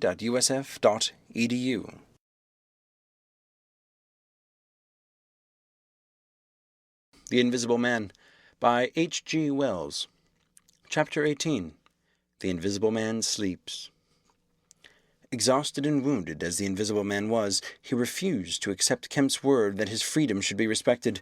He examined the 2 windows of the bedroom, drew up the blinds, and opened the sashes to confirm Kemp's statement that a retreat by them would still be possible. Outside the night was very quiet and still, and the new moon was setting over the down. Then he examined the keys of the bedroom and the 2 dressing-room doors, to satisfy himself that these could also be made an assurance of freedom. Finally he expressed himself satisfied. He stood on the hearthrug, and Kemp heard the sound of a yawn. "I am sorry," said the Invisible Man, "but I cannot tell you all I have done tonight. But I am worn out. It's grotesque, no doubt. It's horrible. But believe me, Kemp, in spite of your arguments this morning, it is quite a possible thing. I have made a discovery. I meant to keep it to myself. I can't. I must have a partner, and we can do such things. But tomorrow... Now, Kemp, I feel as though I must sleep or perish. Kemp stood in the middle of the room, staring at the headless garment. "I suppose I must leave you," he said. "It's incredible. 3 things like this happening, overturning all my preconceptions. Would make me insane, but it's real. Is there anything more I can get you?" "Only bid me good night," said Griffin. "Good night," said Kemp, and shook an invisible hand. He walked sideways to the door. Suddenly the dressing gown walked quickly towards him. "Understand me," said the dressing gown. "No attempts to hamper me or capture me or—" Kemp's face changed a little. "I thought I gave you my word," he said. Kemp closed the door softly behind him, and the key was turned upon him forthwith. Then, as he stood with an expression of passive amazement on his face, the rapid feet came to the door of the dressing-room, and that too was locked. Kemp slapped his brow with his hand. "Am I dreaming? Is the world gone mad, or have I—" He laughed and put his hand to the locked door. "Bought out of my own bedroom by a flagrant absurdity," he said. He walked to the head of the staircases, turned, and stared at the locked doors. "It's fact," he said. He put his fingers to his slightly bruised neck. "Undeniable fact, but—" He shook his head hopelessly and turned and went downstairs. He lit the dining-room lamp, got out a cigar and began pacing the room, ejaculating. Now and then he would argue with himself. "Invisible," he said. "Is there such a thing as an invisible animal? In the sea, yes, thousands, millions, all the lava, all the little napilli, and the Torrenius, all the microscopic things, the jellyfish. In the sea there are more things invisible than visible. I never thought of that before. And in the ponds, too, those little pond-life things, specks of colourless, translucent jelly. But in the air, no. It can't be. But after all, why not? If a man was made of glass, he would still be visible." His meditation became profound. The bulk of 3 cigars had passed into the invisible or diffused as white ash over the carpet before he spoke again. Then it was merely an exclamation. He turned aside, walked out of the room, and went into his little consulting room, and lit the gas there. It was a little room, because Dr. Kemp did not live by practice, and in it were the day's newspapers. The morning's paper lay carelessly opened and thrown aside. He caught it up, turned it over, and read the account of a strange story from Ipping, that the mariner at Port Stowe had spelt over so painfully to Mr. Marvel. Kemp read it swiftly. "Wrapped up," said Kemp, "disguised, hiding it. No one seems to have been aware of his misfortune. What the devil is his game?" He dropped the paper, and his eye went seeking. "Ah," he said, and caught up the St. James Gazette, lying folded up as it had arrived. "Now we shall get the truth," said Dr. Kemp. He rent the entire paper open. A couple of columns confronted him. "An entire village in Sussex goes mad," was the heading. "Good heavens," said Kemp, reading eagerly an incredulous account of the events in Ipping of the previous afternoon that have already been described. Over the leaf the report in the morning the paper had been reprinted. He reread it. "Ran through the streets, striking right and left. Jaffers insensible, Mr. Huxley in great pain, still unable to describe what he saw. Painful humiliation, vicar. Woman ill with terror, windows smashed. This extraordinary story probably a fabrication, too good not to print. Cum grano." He dropped the paper and stared blankly out in front of him. "Probably a fabrication." He caught up the paper again and reread the whole business. But when does the tramp come in? Why the deuce was he chasing a tramp? He sat down abruptly on a surgical bench. "He's not only invisible," he said, "but he's mad, homicidal." When dawn came to mingle in its pallor with the lamplight and cigar smoke of the dining-room, Kemp was still pacing up and down, trying to grasp the incredible. He was altogether too excited to sleep. His servants descended sleepily, discovered him, and were inclined to think that overstudy had worked this ill on him. He gave them extraordinary but quite explicit instructions to lay breakfast for 2 in the Belvedere study, and then to confine themselves to the basement and ground floor. Then he continued to pace the dining-room until the morning's paper came. That had much to say and little to tell beyond the confirmation of the evening before, and a very badly written account of another remarkable tale from Port Burdock. This gave Kemp the essence of happenings at the Jolly Cricketers, and the name of Marvel. "He has made me keep with him 24 hours, Marvel testified. Certain minor facts were added to the Ipping story, notably the cutting of the village telegraph wire. But there was nothing to throw light on the connection between the invisible man and the tramp, for Mr. Marvel had supplied no information about the 3 books, or the money with which he was lined. The incredulous tone had vanished, and a shoal of reporters and inquirers were already at work elaborating the matter. Kemp read every scrap of the report, and sent his housemaid out to get every one of the morning papers she could. These also he devoured. "He's invisible," he said, "and it reads like rage growing to mania. The things he may do, and he's upstairs free as the air. What ought I to do? For instance, would it be a breach of faith if... Now." He went to the little untidy desk in the corner and began a note. He tore this up half-written and wrote another. He read it over and considered it. Then he took an envelope and addressed it to Colonel Adi, Port Burdock. The Invisible Man awoke even as Kemp was doing this. He awoke in an evil temper and kept alert for every sound, heard his pattering feet rush suddenly across the bedroom overhead. Then a chair was flung over, and the wash-hand tumbler smashed. Kemp hurried upstairs and rapped eagerly. End of chapter 18. Read by David Russell. For Lit to Go. Available on the web at fcit.usf.edu.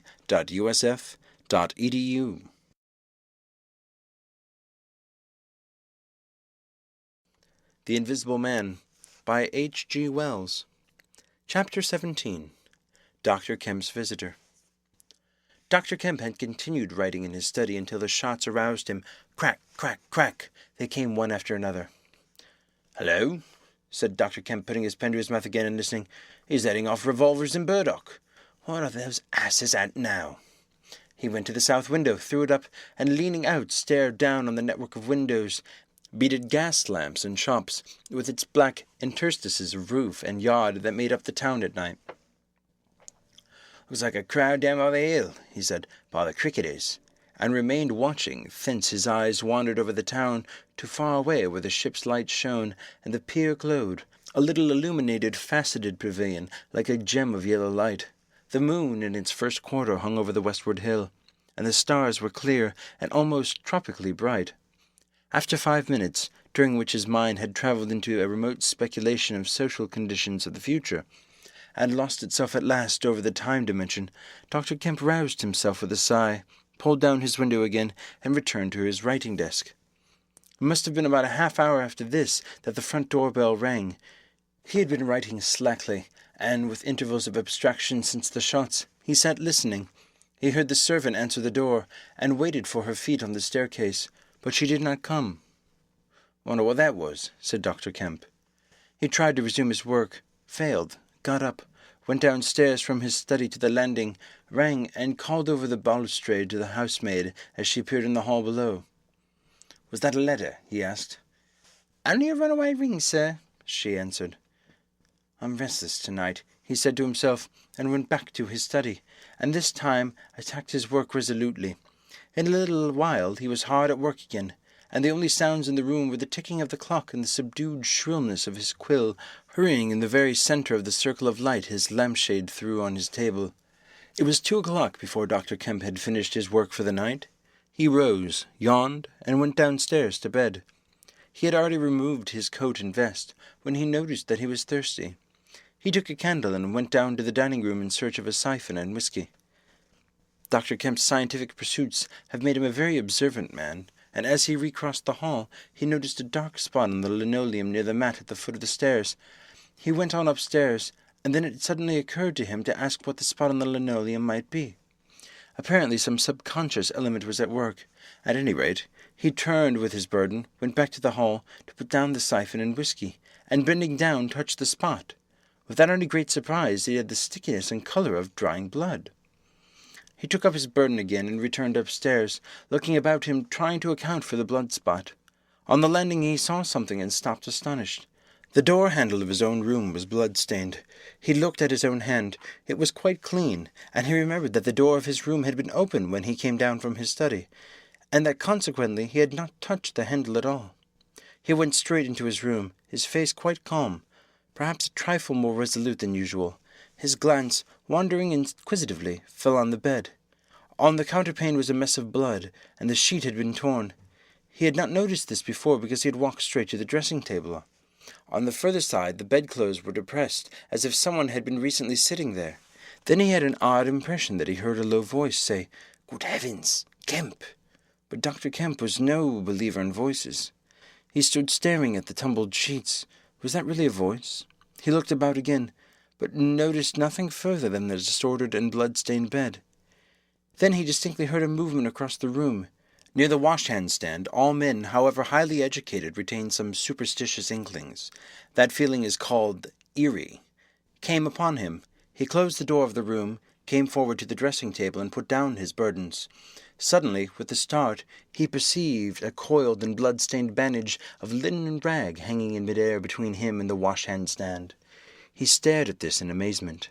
It was an empty bandage, a bandage properly tied but quite empty. He would have advanced to grasp it, but a touch arrested him, and a voice, speaking quite close to him. "Kemp," said the voice. "Eh?" said Kemp with his mouth open. "Keep your nerve," said the voice.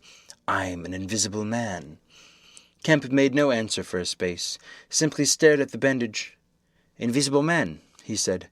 "I'm an invisible man," repeated the voice.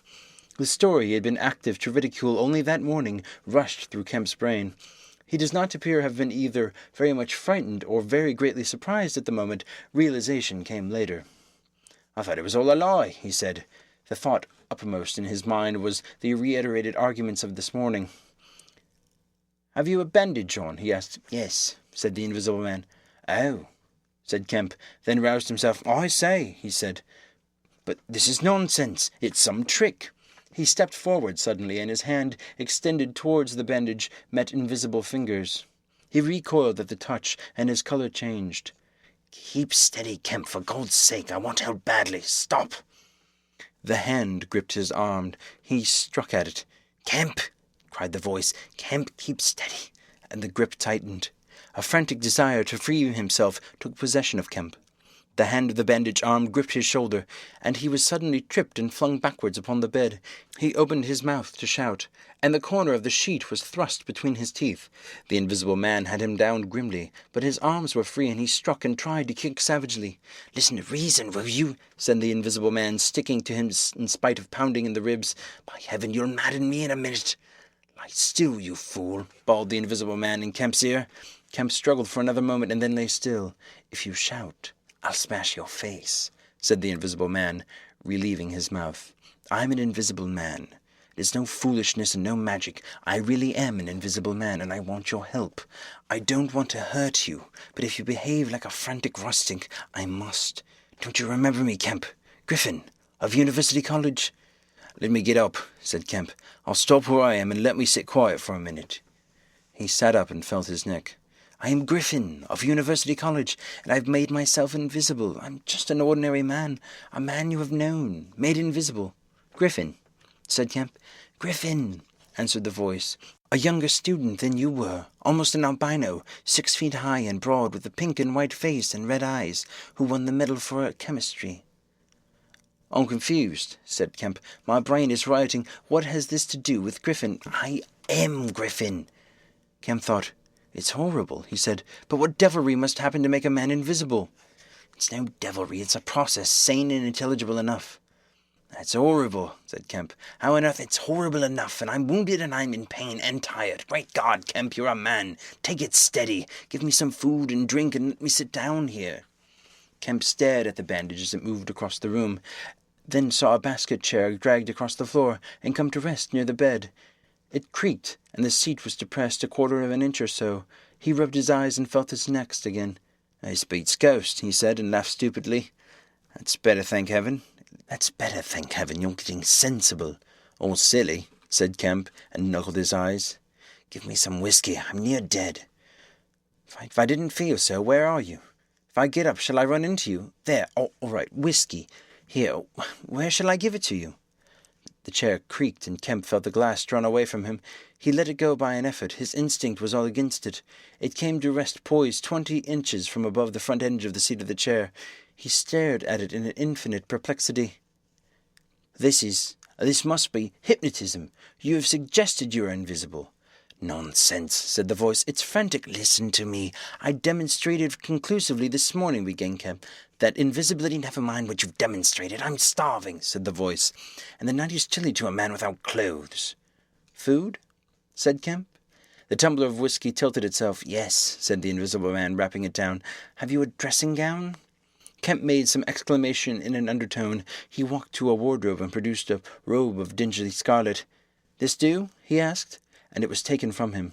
It hung limp for a moment in mid-air, and fluttered wearily, stood full and decorous, unbuttoning itself, and sat down in his chairs. "Drawers, socks, slippers would be a comfort," said the unseen curtly. and food. Anything. But this was the insanest thing I've ever been in my life. He turned out his drawers for the articles, and then went downstairs to ransack his larder. He came back with some cold cutlets and bread, pulled up a light table and placed them before his guest. "Never mind knives," said his visitor, and a cutlet hung in mid-air with a sound of gnawing. "Invisible," said Kemp, and sat down on a bedroom chair. "I always like to get something about me before I eat," said the Invisible Man with a full mouth, eating greedily. "Queer fancy."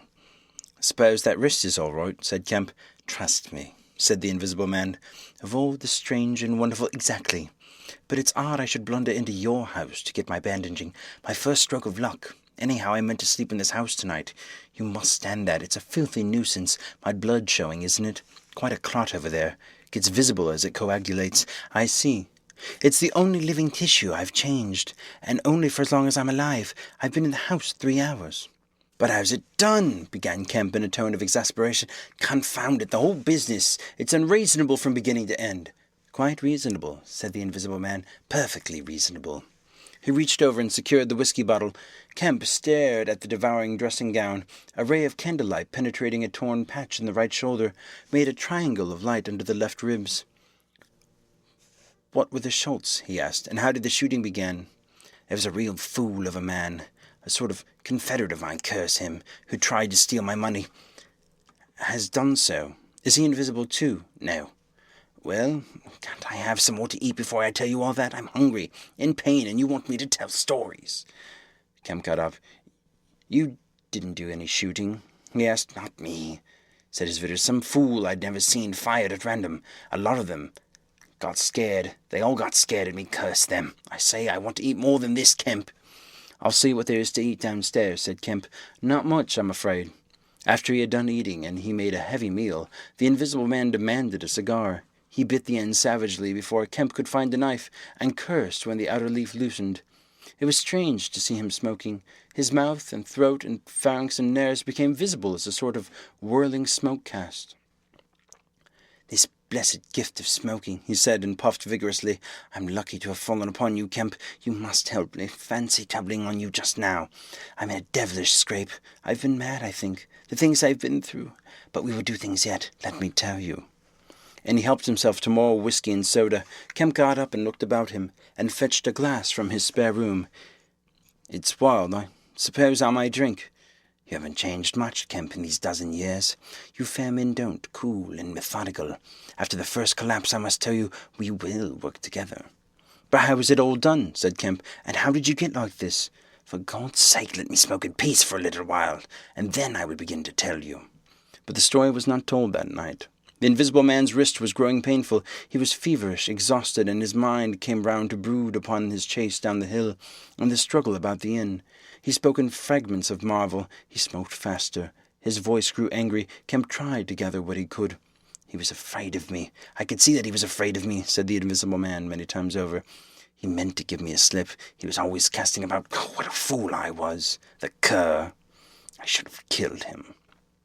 "Where did you get the money?" said Kemp abruptly. The Invisible Man was silent for a space. "I can't tell you tonight," he said. He groaned suddenly and leaned forward, supporting his invisible head on invisible hands. "Kemp," he said, "I've had no sleep for near 3 days, except a couple of dozes of an hour or so. I must sleep soon." "Well, have my room. Have this room." "But how can I sleep? If I sleep, he will get away. Oh, what does it matter?" "What's the shot wound?" asked Kemp abruptly. "Nothing. Scratch and blood. Oh, God, how I want to sleep." "Why not?" The Invisible Man appeared to be regarding Kemp. "Because I've a particular objection to being caught by my fellow men," he said slowly. Kemp started. "Fool that I am," said the Invisible Man, striking the table smartly. "I've put the idea in your head." End of Chapter 17. Read by David Russell. For Lit to Go. Available on the web at fcit.usf.edu.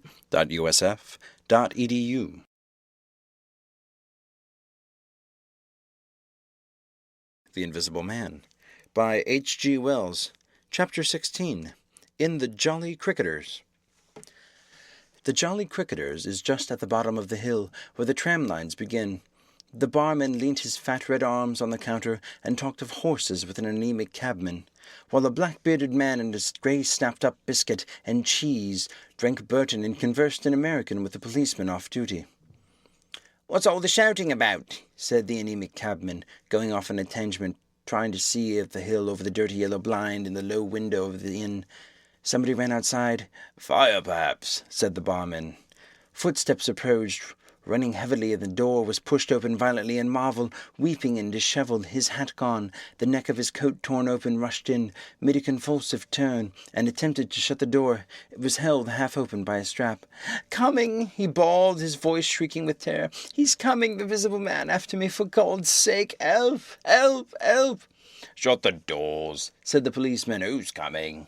What's the row?" He went to the door, released the strap, and it slammed. The American closed the other door. "Let me go inside," said Marvel, staggering and weeping, but still clutching the books. "Let me go inside. Lock me in somewhere. I tell you, he's after me. I give him the slip. He said he'd kill me, and he will." "You're safe," said the man with the black beard. "The door's shut. What's it all about?" "Let me go inside," said Marvel, and shrieked aloud as a blow suddenly made the fastened door shiver, and was followed by a hurried rapping and a shouting outside. "Hello!" cried the policeman. "Who's there?" Mr. Marvel began to make frantic dives at panels that looked like doors. "He'll kill me. He's got a knife or something. Oh, for God's sake!" "Here you are," said the barman. "Come in here." And he held the flap up of the bar. Mr. Marvel rushed behind the bar as the summons outside was repeated. "Don't open the door," he screamed. "Please don't open the door. Where shall I hide?" "This invisible man, then?" asked the man with the black beard, with one hand behind him. "I guess it's about time we saw him." The window of the inn was suddenly smashed in, and there was a screaming and running to and fro in the street. The policeman had been standing out there on the settee staring out, craning to see who was at the door. He got down with raised eyebrows. "It's that," he said. The barman stood in front of the bar parlour door, which was now locked on Mr. Marvel, stared at the smashed window, and came round to the two other men. Everything was suddenly quiet. "I wish I had my truncheon," said the policeman, going irresolutely to the door. "Once we open, in he comes. There's no stopping him." "Don't you be in too much hurry about that door," said the anemic cabman anxiously. "Drive the boat," said the man with the black beard, "and if he comes—" He showed a revolver in his hands. "That won't do," said the policeman. "That's murder." "I know what country I'm in," said the man with the beard. "I'm going to let off at his legs. Draw the bolts." "Not with that blinking thing going off behind me," said the barman, craning over the blind. "Very well," said the man with the black beard, and stooping down, revolver ready, drew them himself. Barman, cabman, and policeman faced about. "Come in," said the bearded man in an undertone, standing back and facing the unbolted doors with his pistol behind him. No one came in. The door remained closed.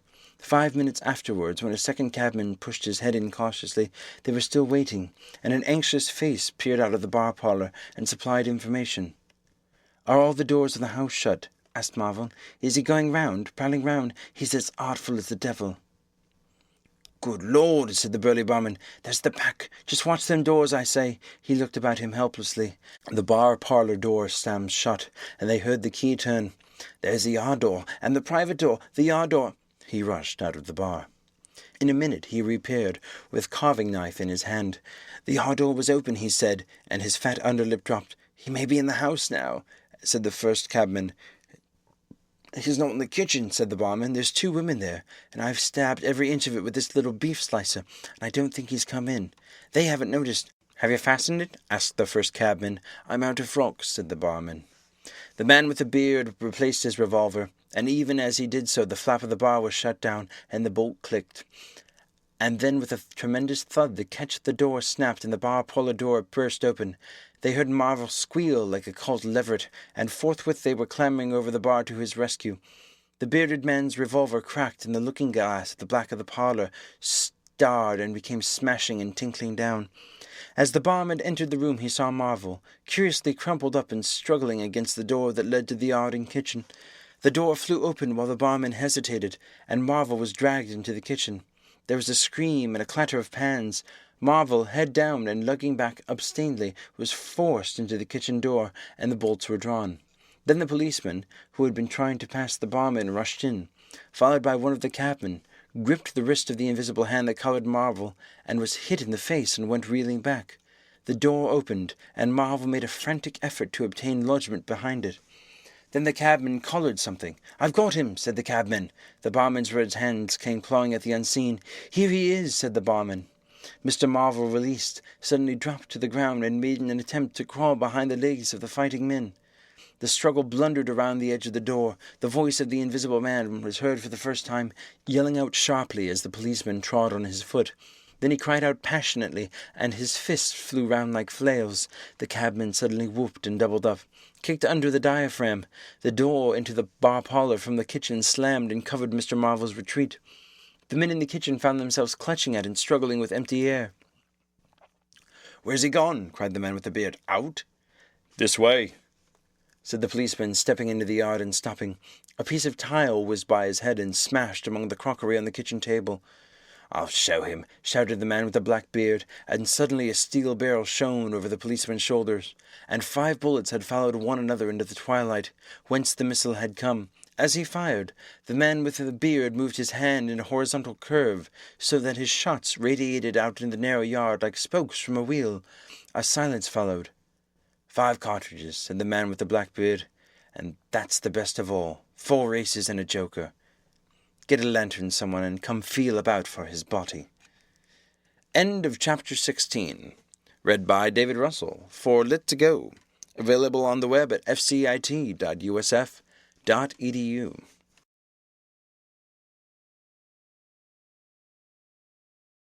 The Invisible Man by H.G. Wells. Chapter 15. The Man Who Was Running.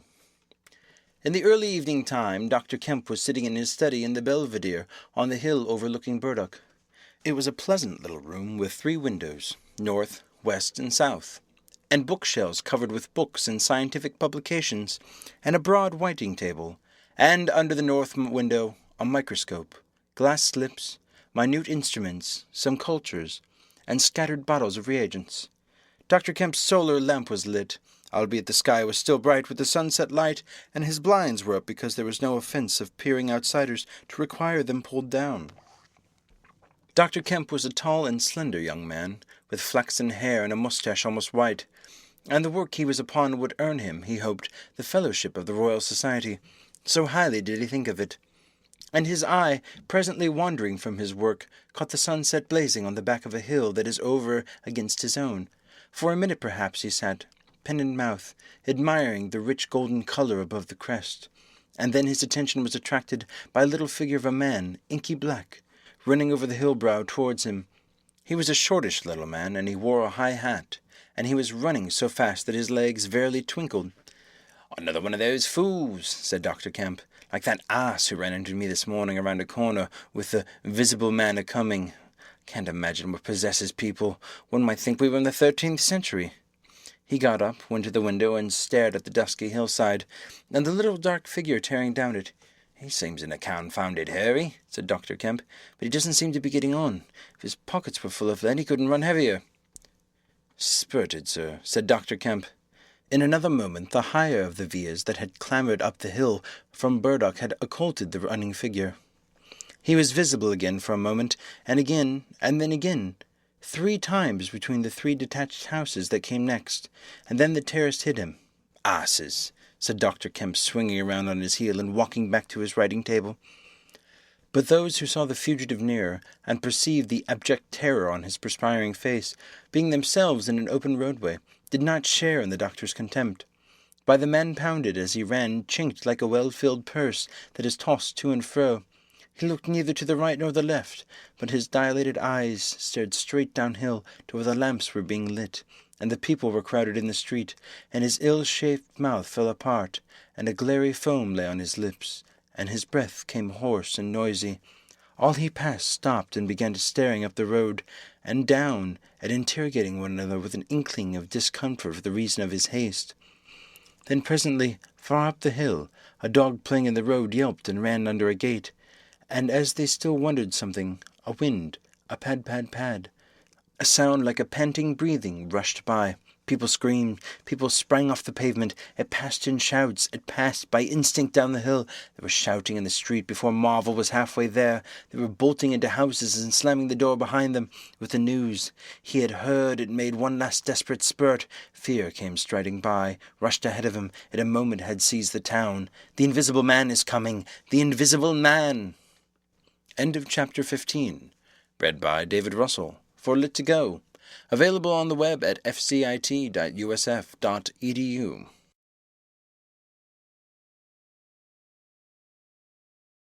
The Invisible Man by H.G. Wells. Chapter 14. At Port Stowe. 10 o'clock the next morning found Mr. Marvel, unshaven, dirty, and travel-stained, sitting with the books beside him and his hands deep in his pockets, looking very weary, nervous and uncomfortable, and inflating his cheeks at infrequent intervals. On the bench outside a little inn on the outskirts of Port Stowe. Beside him were the books, but now they were tied with string. The bundle had been abandoned in the pine woods beyond Bramblehurst. In accordance with the charge and the plans of the Invisible Man, Mr. Marvel sat on the bench, and although no one took the slightest notice of him, his agitation remained at fever heat. His hands would go ever and again to his pockets with a curious nervous fumbling. When he had been sitting for the best part of an hour, however, an elderly mariner, carrying a newspaper, came out of the inn and sat down beside him. "Pleasant day," said the mariner. Mr. Marvel glanced about him with something very like terror. "Very," he said. "Just seasonal weather for the time of year," said the mariner, taking no denial. "Quite," said Mr. Marvel.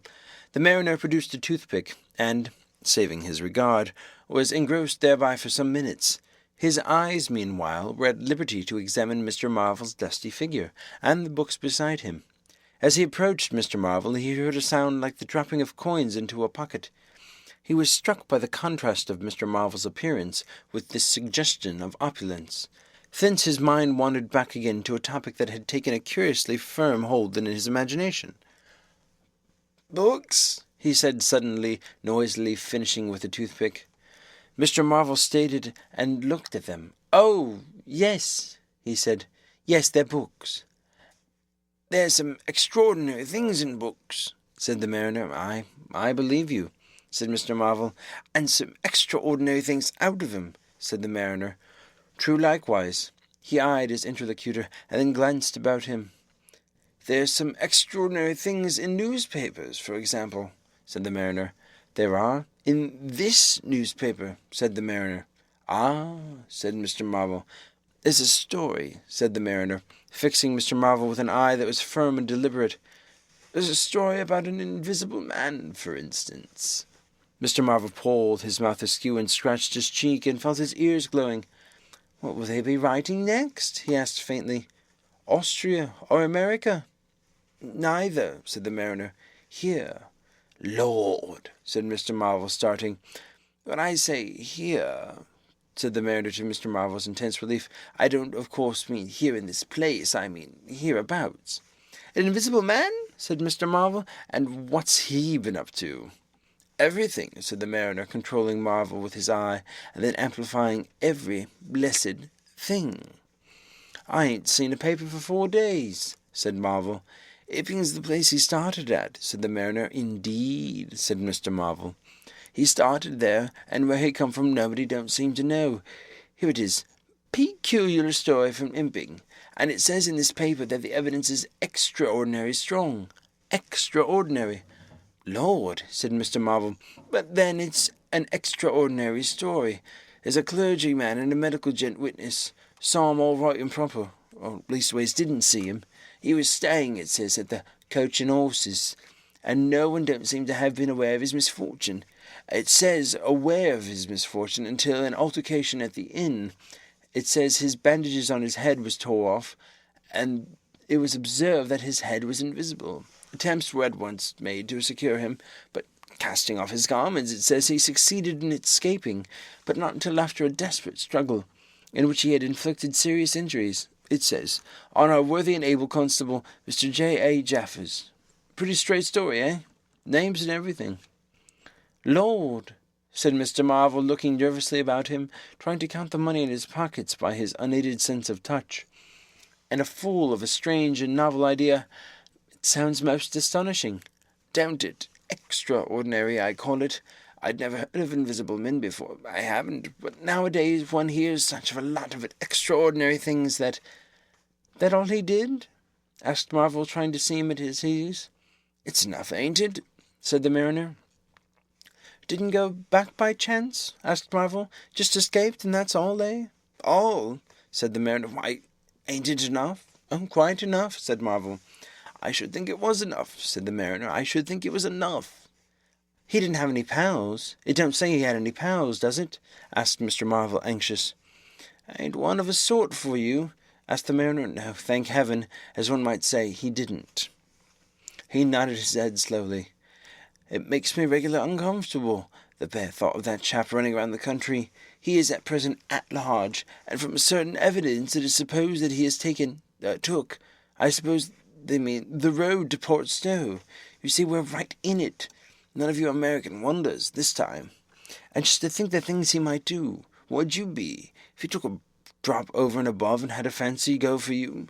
Suppose he wants to rob. Who can prevent him? He can trespass, he can burgle, he can walk through a cordon of policemen, as easier me as you could give the slip to a blind man. Easier, for here these blind chaps here are uncommon sharp, I'm told, and wherever there's liquor to be fancy." "Well, he's got a tremendous advantage, certainly," said Mr. Marvel. "And, well, you're right," said the mariner. "He has." All this time Mr. Marvel had been glancing about him intently, listening for faint footfalls, trying to detect imperceptible movements. He seemed on the point of some great resolution. He coughed behind his hand, and looked about him again, listened, bent towards the mariner, and lowered his voice. "The fact of it is, I happen to know just a thing or two about this invisible man from private sources." "Oh," said the mariner, interested. "You?" "Yes," said Mr. Marvel. "Me." "Indeed," said the mariner. "And may I ask—" "You'll be astonished," said Mr. Marvel behind his hand. "It's tremendous." "Indeed," said the mariner. "The fact is," began Mr. Marvel eagerly in a confidential undertone. Suddenly his expression changed marvellously. "Ow!" he said. He rose stiffly in his seat. His face was eloquent of physical suffering. "Wow!" he said. "What's up?" said the mariner, concerned. "Toothache," said Mr. Marvel, and put his hand to his ear. He caught hold of his books. "I must be getting on, I think," he said. He edged in a curious way along the seat away from his interlocutor. "But you was just going to tell me about this here invisible man," protested the mariner. Mr. Marvel seemed to consult with himself. "Hoax," said a voice. It's a hoax," said Mr. Marvel. But it's in the paper," said the mariner. Hoax all the same," said Marvel. "I know the chap that started the lie. There ain't no invisible man whatsoever, blimey." "Well, but how about this paper? Do you mean to say—" "Not a word of it," said Marvel stoutly. The mariner stared, paper in hand. Mr. Marvel jerkily faced about. "Wait a bit," said the mariner, rising and speaking slowly. "Do you mean to say—" "I do," said Mr. Marvel. "Then why did you let me go on and tell you all this blasted stuff, then? What do you mean by letting a man make a fool of himself like that for, eh?" Mr. Marvel blew out his cheeks. The mariner was suddenly very red indeed. He clenched his hands. "I've been talking here for this 10 minutes," he said. "And you little pot-bellied, leathery-faced son of an old brute, couldn't have the elementary Andrews—" "Don't you come bandying words with me," said Mr. Marvel. "Bandying words? I'm a jolly good mind—" "Come up," said a voice, and Mr. Marvel was suddenly whirled about and started marching off in a curious, spasmodic manner. "You'd better move on," said the mariner. "Who's moving on?" said Mr. Marvel. He was receding obliquely with a curious, hurrying gait, with occasional violent jerks forward. Some way along the road he muttered a monologue, protests and recriminations. "Silly devil," said the mariner, legs wide apart, elbows akimbo, watching the receding figure. "I'll show you, you silly ass. Hoaxing me. It's here, on the paper." Mr. Marvel retorted incoherently, and receding was hidden by a bend in the road, but the mariner still stood magnificent in the midst of the way, until the approach of a butcher's cart dislodged him. Then he turned himself towards Port Stowe. "Full of extraordinary asses," he said softly to himself. just to take me down a bit. That was his silly game. It's on the paper. And there was another extraordinary thing he was presently to hear, and it happened quite close to him, and that was a vision of a fistful of money, no less, travelling without visible agency, along by the wall at the corner of St. Michael's Lane. A brother mariner had seen this wonderful sight at that very morning. He had snatched the money forthwith and been knocked headlong, and when he had got to his feet, the butterfly money had vanished. Our mariner was in the mood to believe anything, he declared, but that was a bit too stiff. Afterwards, however, he began to think things over. The story of the flying money was true, and all that about the neighbourhood, even from the August London and Country Banking Company, from the tills of shops and inns, doors standing that sunny weather entirely open. Money had been quietly and dexterously making off that day in handfuls and rouleaux, floating quietly along by the walls in shady places, dodging quickly from the approaching eyes of men, and it had, though no man had traced it, invariably ended its mysterious flight in the pocket of that agitated gentleman in the obsolete silk hat, sitting outside the little inn on the outskirts of Port Stowe. It was 10 days after, and indeed only when the burdock story was already old, that the mariner collected these facts, and began to understand how near he had been to the wonderful invisible man. End of chapter 14. 4 lit to go. Available on the web at fcit.usf.edu.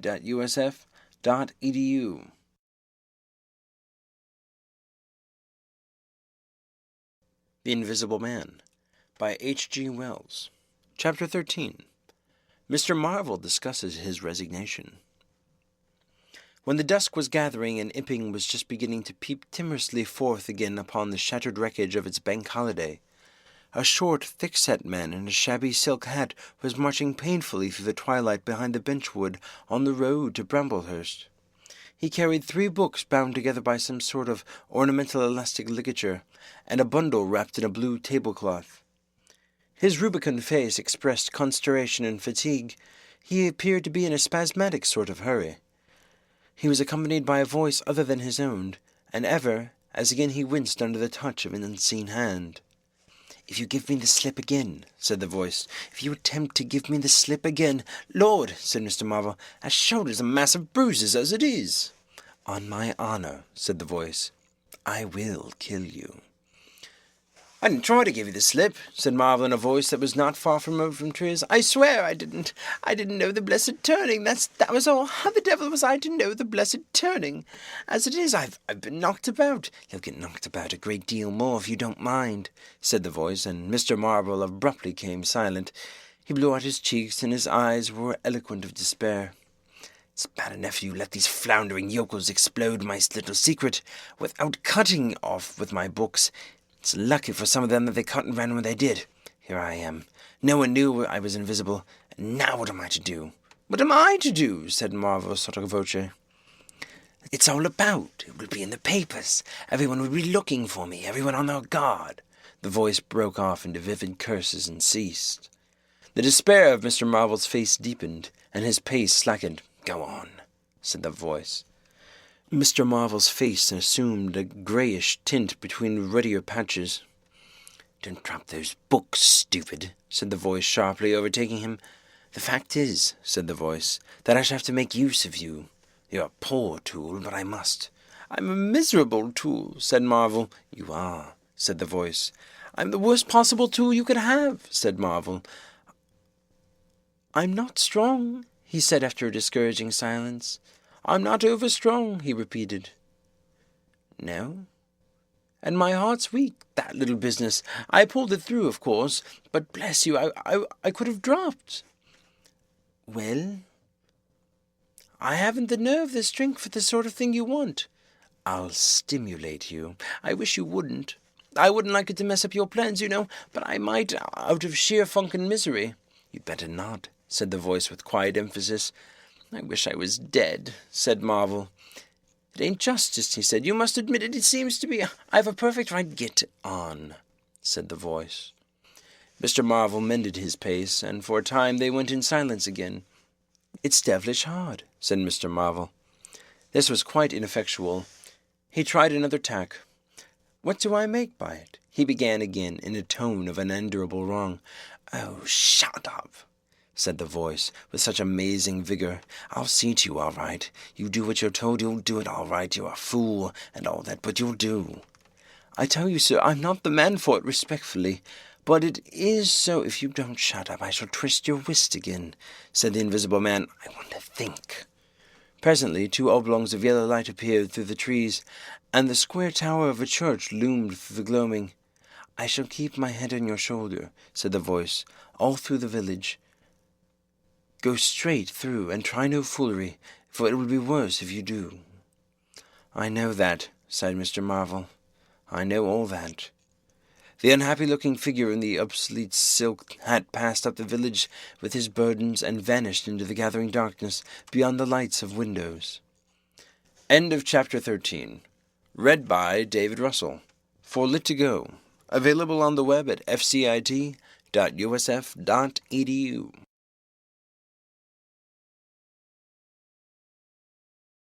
The Invisible Man by H.G. Wells.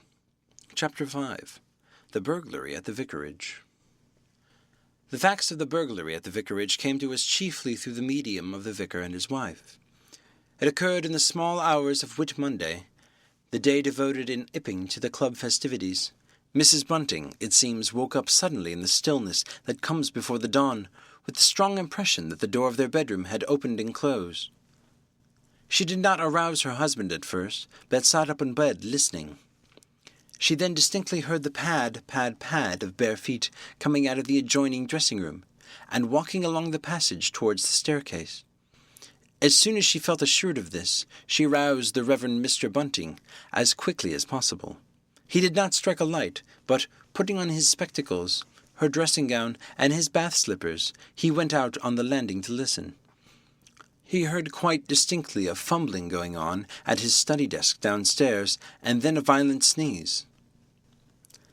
At that he returned to his bedroom, armed himself with the most obvious weapon, the poker, and descended the staircase as noiselessly as possible. Mrs. Bunting came out on the landing. The hour was about 4, and the ultimate darkness of the night was past. There was a faint shimmer of light in the hall, but the study doorway yawned impenetrably black. Everything was still except for the faint creaking of the stairs under Mr. Bunting's tread, and the slight movements in the study. Then something snapped. The drawer was opened, and there was a rustle of papers. Then came an imprecation, and a match was struck, and the study was flooded with yellow light. Mr. Bunting was now in the hall, and through the crack of the door he could see the desk, and the open drawer, and a candle burning on the desk, but the robber he could not see. He stood there in the hall, undecided what to do, and Mrs. Bunting, her face white and intent, crept slowly downstairs after him. One thing kept Mr. Bunting's courage, the persuasion that this burglar was a resident in the village. They heard the chink of money, and realized that the robber had found the housekeeping reserve of gold, £2.10 in half-sovereigns altogether. At that sound, Mr. Bunting was nerved to abrupt action. Gripping the poker firmly, he rushed into the room, closely followed by Mrs. Bunting. "Surrender!" cried Mr. Bunting fiercely, and then stooped amazed. Apparently the room was perfectly empty. Yet their conviction that they had, that very moment, heard somebody moving in the room had amounted to a certainty. For half a minute, perhaps, they stood gaping. Then Mrs. Bunting went across the room and looked behind the screen, while Mr. Bunting, by a kindred impulse, peered under the desk. Then Mrs. Bunting turned back the window curtains, and Mr. Bunting looked up the chimney and probed it with the poker. Then Mrs. Bunting scrutinized the waste-paper basket, and Mr. Bunting opened the lid of the coal scuttle. Then they came to a stop and stood with eyes interrogating each other. I could have sworn," said Mr. Bunting. "The candle," said Mr. Bunting. "Who lit the candle?" "The drawer," said Mrs. Bunting, "and the money's gone." She went hastily to the doorway. Of all the strange occurrences, there was a violent sneeze in the passage. They rushed out, and as they did so, the kitchen door slammed. "Bring the candle," said Mr. Bunting, and led the way. They both heard a sound of bolts being hastily shot back. As he opened the kitchen door, he saw through the scullery that the back door was just opening, and the faint light of early dawn displayed the dark masses of the garden beyond. He is certain that nothing went out of the door.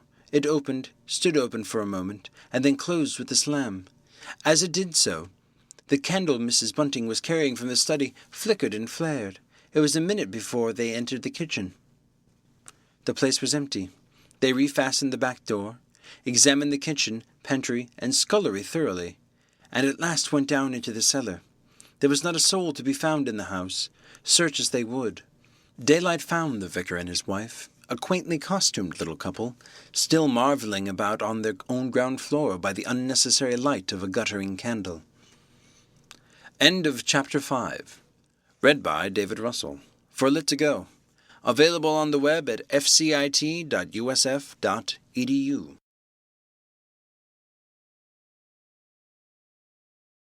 The Invisible Man by H.G. Wells. Chapter 11. In the Coach and Horses. Now, in order to clearly understand what happened in the inn, it is necessary to go back to the moment where Mr. Marvel first came into view of Mr. Huckster's window. At that precise moment, Mr. Cuss and Mr. Bunting were in the parlour. They were seriously investigating the strange occurrences of the morning, and were, with Mr. Hall's permission, making a thorough examination of the Invisible Man's belongings. Jaffers had partially recovered from his fall, and had gone home in the charge of his sympathetic friends. The stranger's scattered garments had been removed by Mrs. Hall, and the room tidied up. And on the table under the window where the stranger had been wont to work, Cuss had hit almost at once on 3 books in manuscript, labelled Diary. "Diary," said Cuss, putting the 3 books on the table. Now, at any rate, we shall learn something. The vicar stood with his hands on the table. "Diary," repeated Cuss, sitting down, putting 2 volumes to support the 3rd, and opening it. No name on the flyleaf. Bother. Cipher and figures." The vicar came around to look over his shoulder. Cuss turned the pages over with a face suddenly disappointed. Dear me, it's all cipher. Bunting." There are no diagrams? Asked Mr. Bunting. No illustrations throwing light? "See for yourself," said Mr. Cuss. "Some of it's mathematical, and some of it's Russian, or some such language, to judge by the letters, and some of it's Greek. Now, the Greek, I thought you—" "Of course," said Mr. Bunting, taking out and wiping his spectacles, and feeling suddenly very uncomfortable, for he had no Greek left in his mind worth talking about. "Yes, the Greek, of course, may furnish a clue." "I'll find you a place." "I'd rather glance through the volumes at first," said Mr. Bunting, still wiping. "A general impression first, Cuss, and then, we can go looking for clues." He coughed, and put on his glasses, arranged them fastidiously, coughed again, and wished something would happen to avert the seemingly inevitable exposure. Then he took the volume Cuss handed him in a leisurely manner, and then something did happen. The door opened suddenly. Both gentlemen started violently, looked around, and were relieved to see a sporadically rosy face beneath a furry silk hat. "Tap?" asked the face. Stood staring. "No," said both gentlemen at once. "Over on the other side, my man," said Bunting. "And please shut the door," said Mr. Cuss irritably. "All right," said the intruder, as it seemed in a low voice, curiously different from the huskiness of its first inquiry. "Right you are," said the intruder in a formal voice. "Stand clear." And he vanished and closed the door. "A sailor, I should judge," said Mr. Bunting. "Amusing fellows they are. Stand clear, indeed. A nautical term, referring to his getting back out of the room, I suppose." "I dare say so," said Cuss. "My nerves are all loose today. It made me jump, the door opening like that." Mr. Bunting smiled as if he had not jumped. "And now," he said with a sigh, "these books." Someone sniffed as he did so. "One thing is indisputable," said Bunting, drawing up a chair next to that of Cuss. "There certainly have been very strange things happening in Ipping during the last few days. Very strange. I cannot, of course, believe in this absurd invisibility story." "It's incredible," said Cuss. "Incredible. But the fact remains that I certainly saw right down his sleeves." "But did you? Are you sure? Suppose a mirror, for instance. Hallucinations are so easily produced. I don't know if you have ever seen a really good conjurer—" "I won't argue again," said Cuss. "We've thrashed that out, Bunting, and now there's just these books. Ah, here's some of what I take to be Greek. Greek letters, certainly." He pointed to the middle of the page. Mr. Bunting flushed slightly and brought his face nearer, apparently finding some difficulty with his glasses. Suddenly he became aware of a strange feeling at the nape of his neck. He tried to raise his head and encountered an immovable resistance. The feeling was a curious pressure, the grip of a heavy, firm hand, and it bore his chin irresistibly to the table. "Don't move, little men," whispered a voice, "or I'll brain you both." He looked into the face of Cuss, close to his own, and each saw a horrid reflection of his own sickly astonishment. "I'm sorry to handle you so roughly," said the voice, "but it's unavoidable." "Since when did you learn to pry into an investigator's private memoranda?" said the voice, and two chins struck the table simultaneously, and the two sets of teeth rattled. "Since when did you learn to invade the private rooms of a man in misfortune?" And the concussion was repeated. "Where have they put my clothes?" "Listen," said the voice. "The windows are fastened, and I've taken the key out of the door. I'm a fairly strong man, and I have the poker handy. Besides being invisible, there's not the slightest doubt that I would kill you both and get away quite easily if I wanted to. Do you understand? Very well. If I let you go, will you promise not to try any nonsense, and do what I tell you?" The vicar and the doctor looked at one another, and the doctor pulled a face. "Yes," said Mr. Bunting, and the doctor repeated it. Then the pressure on the necks relaxed, and the doctor and the vicar sat up, both very red in the face and wringing their heads. "Please keep sitting where you are," said the Invisible Man. "Here's the poker, you see." "When I came into this room," continued the Invisible Man, after presenting the poker to the tip of the nose of each his visitors, "I did not expect to find it occupied, and I expected to find, in addition to my books of memoranda, an outfit of clothing. Where is it? No, don't rise. I can see it's gone. Now, just at present, though the days are quite warm enough for an invisible man to run about the stock, the evenings are quite chilly. I want clothing and other accommodation, and I must also have those 3 books. End of Chapter 11.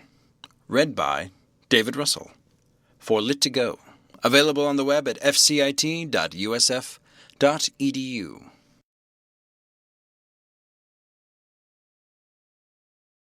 The Invisible Man, by H.G. Wells. Chapter 6. The Furniture That Went Mad. Now it happened that in the early hours of Whit Monday, before Milly was hunted out for the day, Mr. Hall and Mrs. Hall both rose and went noiselessly down into the cellar. Their business there was of a private nature, and had something to do with the specific gravity of their beer. They had hardly entered the cellar when Mrs. Hall found she had forgotten to bring down a bottle of sarsaparilla from their joint-room. As she was the expert and principal operator in this affair, Hall very properly went upstairs for it. On the landing, he was surprised to see that the stranger's door was ajar. He went on into his own room, and found the bottle as he had been directed. But returning with the bottle, he noticed that the bolts of the front door had been shot back, and the door was in fact simply on the latch. And with a flash of inspiration, he connected this with the stranger's room upstairs and the suggestions of Mr. Teddy Henfrey.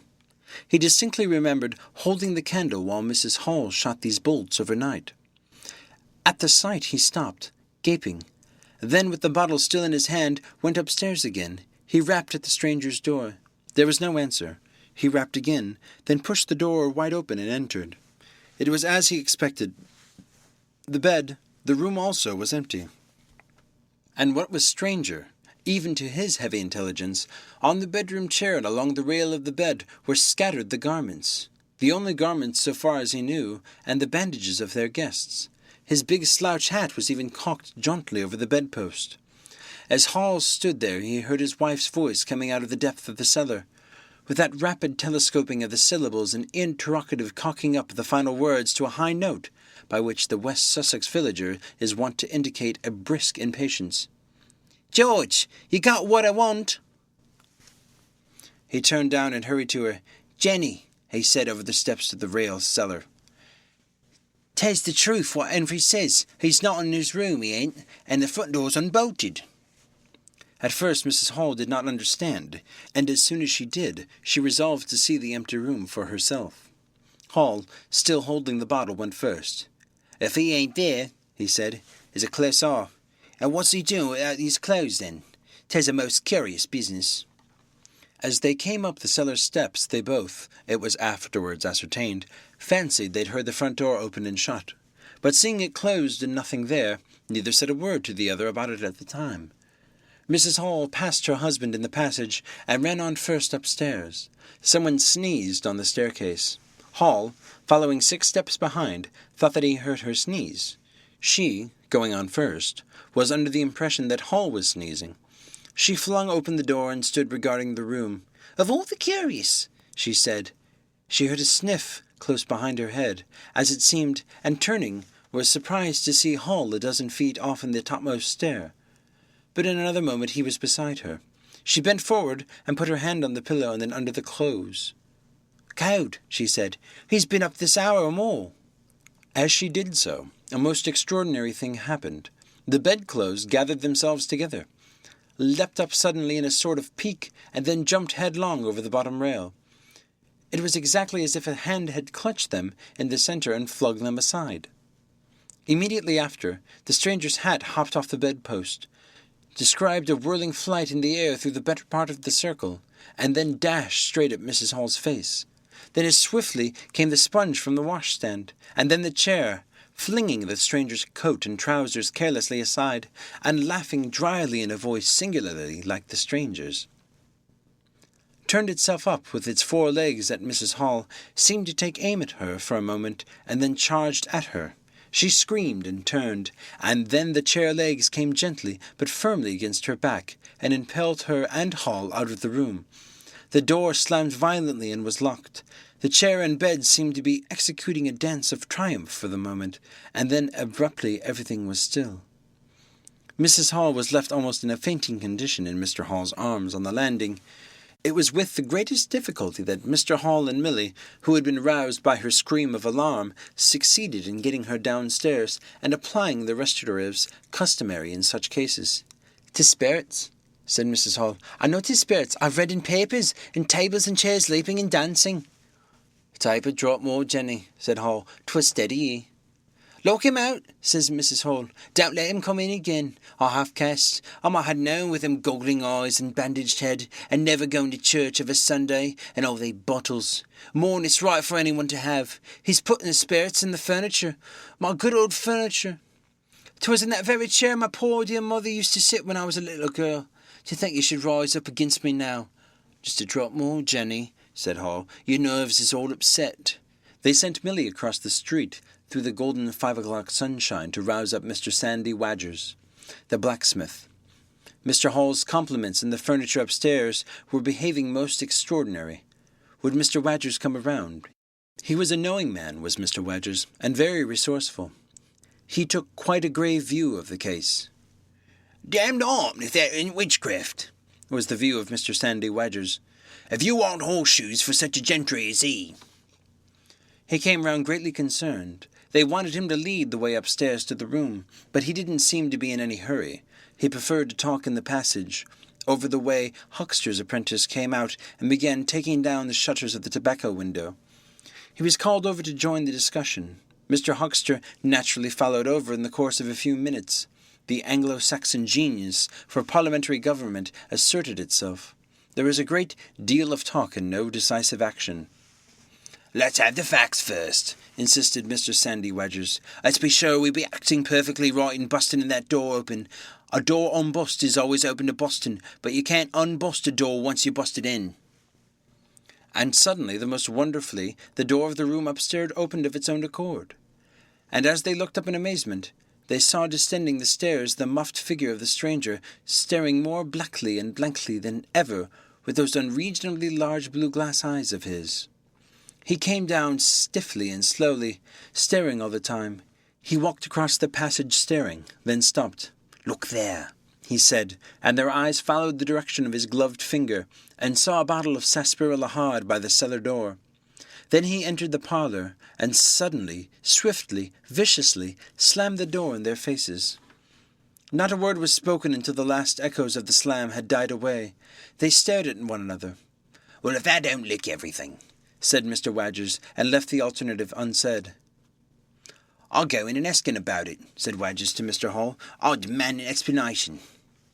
It took some time to bring the landlady's husband up to that pitch. At last he rapped, opened the door, and got as far as, "Excuse me." "Go to the devil," said the stranger in a tremendous voice. "Shut the door after you." So that brief interview terminated. End of Chapter 6. Read by David Russell. For Lit to Go. Available on the web at fcit.usf.edu.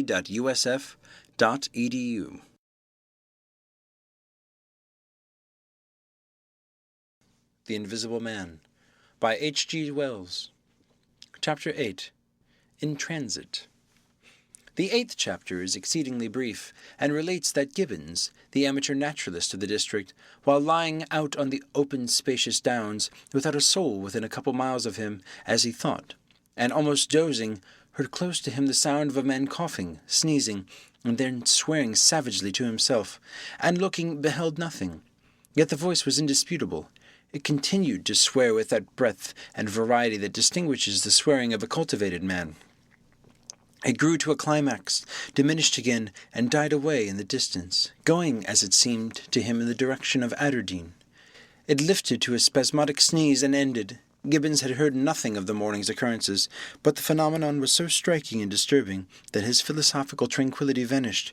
He got up hastily, and hurried down the steepness of the hill towards the village as fast as he could go. End of Chapter 8. Read by David Russell. For Lit to Go. Available on the web at fcit.usf.edu.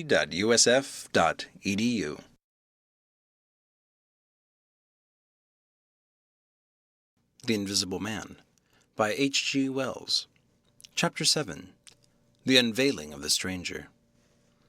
The stranger went into the little parlor of the Coach and Horses about 5:30 in the morning, and there he remained till midday, the blinds down, the door shut, and none, after Hall's repulse, venturing near him. All that time he must have fasted. Thrice he rang his bell, the third time furiously and continuously, but no one answered him. "Him go to the devil indeed," said Mrs. Hall. Presently came an imperfect rumour of the burglary at the vicarage, and two were put together.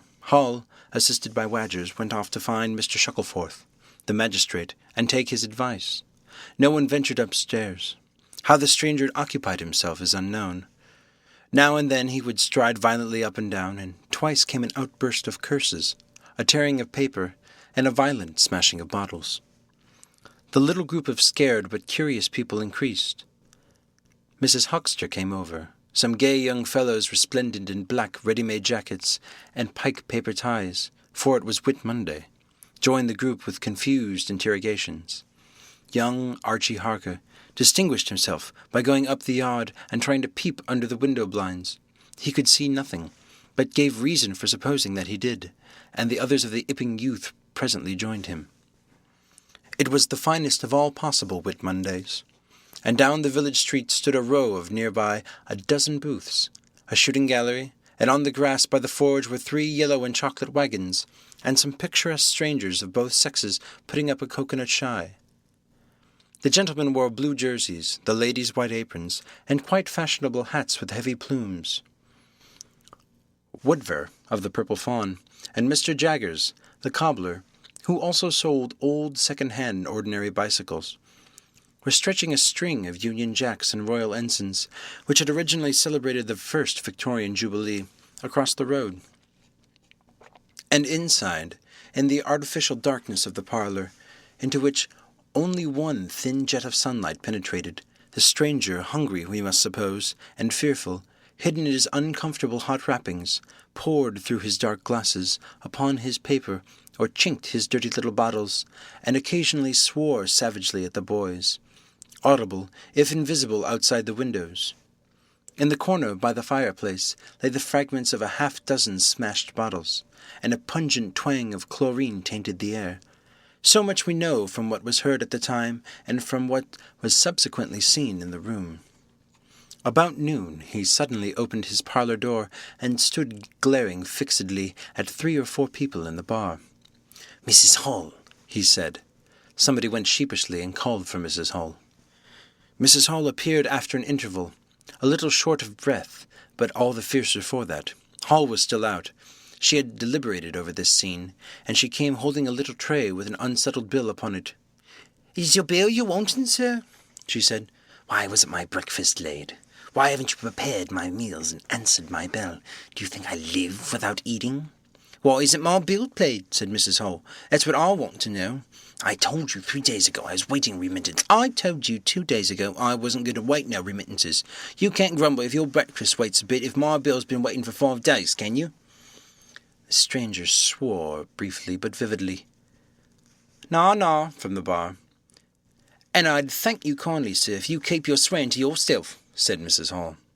The stranger stood looking more like an angry diving helmet than ever. It was universally felt in the bar that Mrs. Hall had the better of him. His next words showed as much. "Look here, my good woman, don't good woman me," said Mrs. Hall. "I've told you my remittance hasn't come." "Remittance indeed," said Mrs. Hall. I dare say in my pocket. You told me 3 days ago that you hadn't anything but a sovereign's worth of silver upon you." "Well, I've found some more." "Hullo!" from the bar. "I wonder where you found it," said Mrs. Hall. That seemed to annoy the stranger very much. He stamped his foot. "What do you mean?" "That I wonder where you found it," said Mrs. Hall. "And before I take any bills or get any breakfast or do any such things whatsoever, you got to tell me one or two things I don't understand. And what nobody don't understand is what everybody's very anxious to understand. I want to know what you've been doing to my chairs upstairs. I want to know how it is your room was empty, how you got in again. Them as stops in this house has come by indoors, and that's the rulers of the house, and that you didn't do. And what I want to know is how you did come in, and I want to know it." Suddenly the stranger raised his gloved hands clenched, stamped his foot, and said, "Stop!" with such extraordinary violence that he silenced her instantly. "You don't understand," he said, "who I am or what I am. I'll show you. By heaven, I'll show you." Then he put his open palm over his face and withdrew it. The center of his face became a black cavity. "Here," he said, stepping forward, and handed Mrs. Hall something which she, staring at his metamorphosed face, accepted automatically. Then, when she saw what it was, she screamed loudly, dropped it, and staggered back. The nose. It was the stranger's nose, pink and shining, rolled on the floor. Then he removed his spectacles, and everybody in the bar gasped. He took off his hat, and with a violent gesture tore at his whiskers and bandages. For a moment they resisted him. A flash of horrible anticipation passed through the bar. "Oh, my God!" said one. Then off they came. It was worse than anything. Mrs. Hall, standing open-mouthed and horror-struck, shrieked at what she saw, and made for the door of the house. Everyone began to move. They were prepared for scars, disfigurements, tangible horrors, but nothing. The bandages and false hair flew across the passage into the bar, making a hobbledehoy jump to avoid them. Everyone tumbled on everyone else down the steps, for the man who stood there shouting some incoherent explanation was a solid, gesticulating figure up to the coat collar of him, and then nothingness, no visible thing at all. People down the village heard shouts and shrieks, and looking up the street saw the coach and horses violently firing out its humanity. They saw Mrs. Hall fall down, and Mr. Teddy Henfrey jump to avoid tumbling over her. And then they heard the frightful screams of Milly, who, emerging suddenly from the kitchen at the noise of the tumult, had come upon the headless stranger from behind.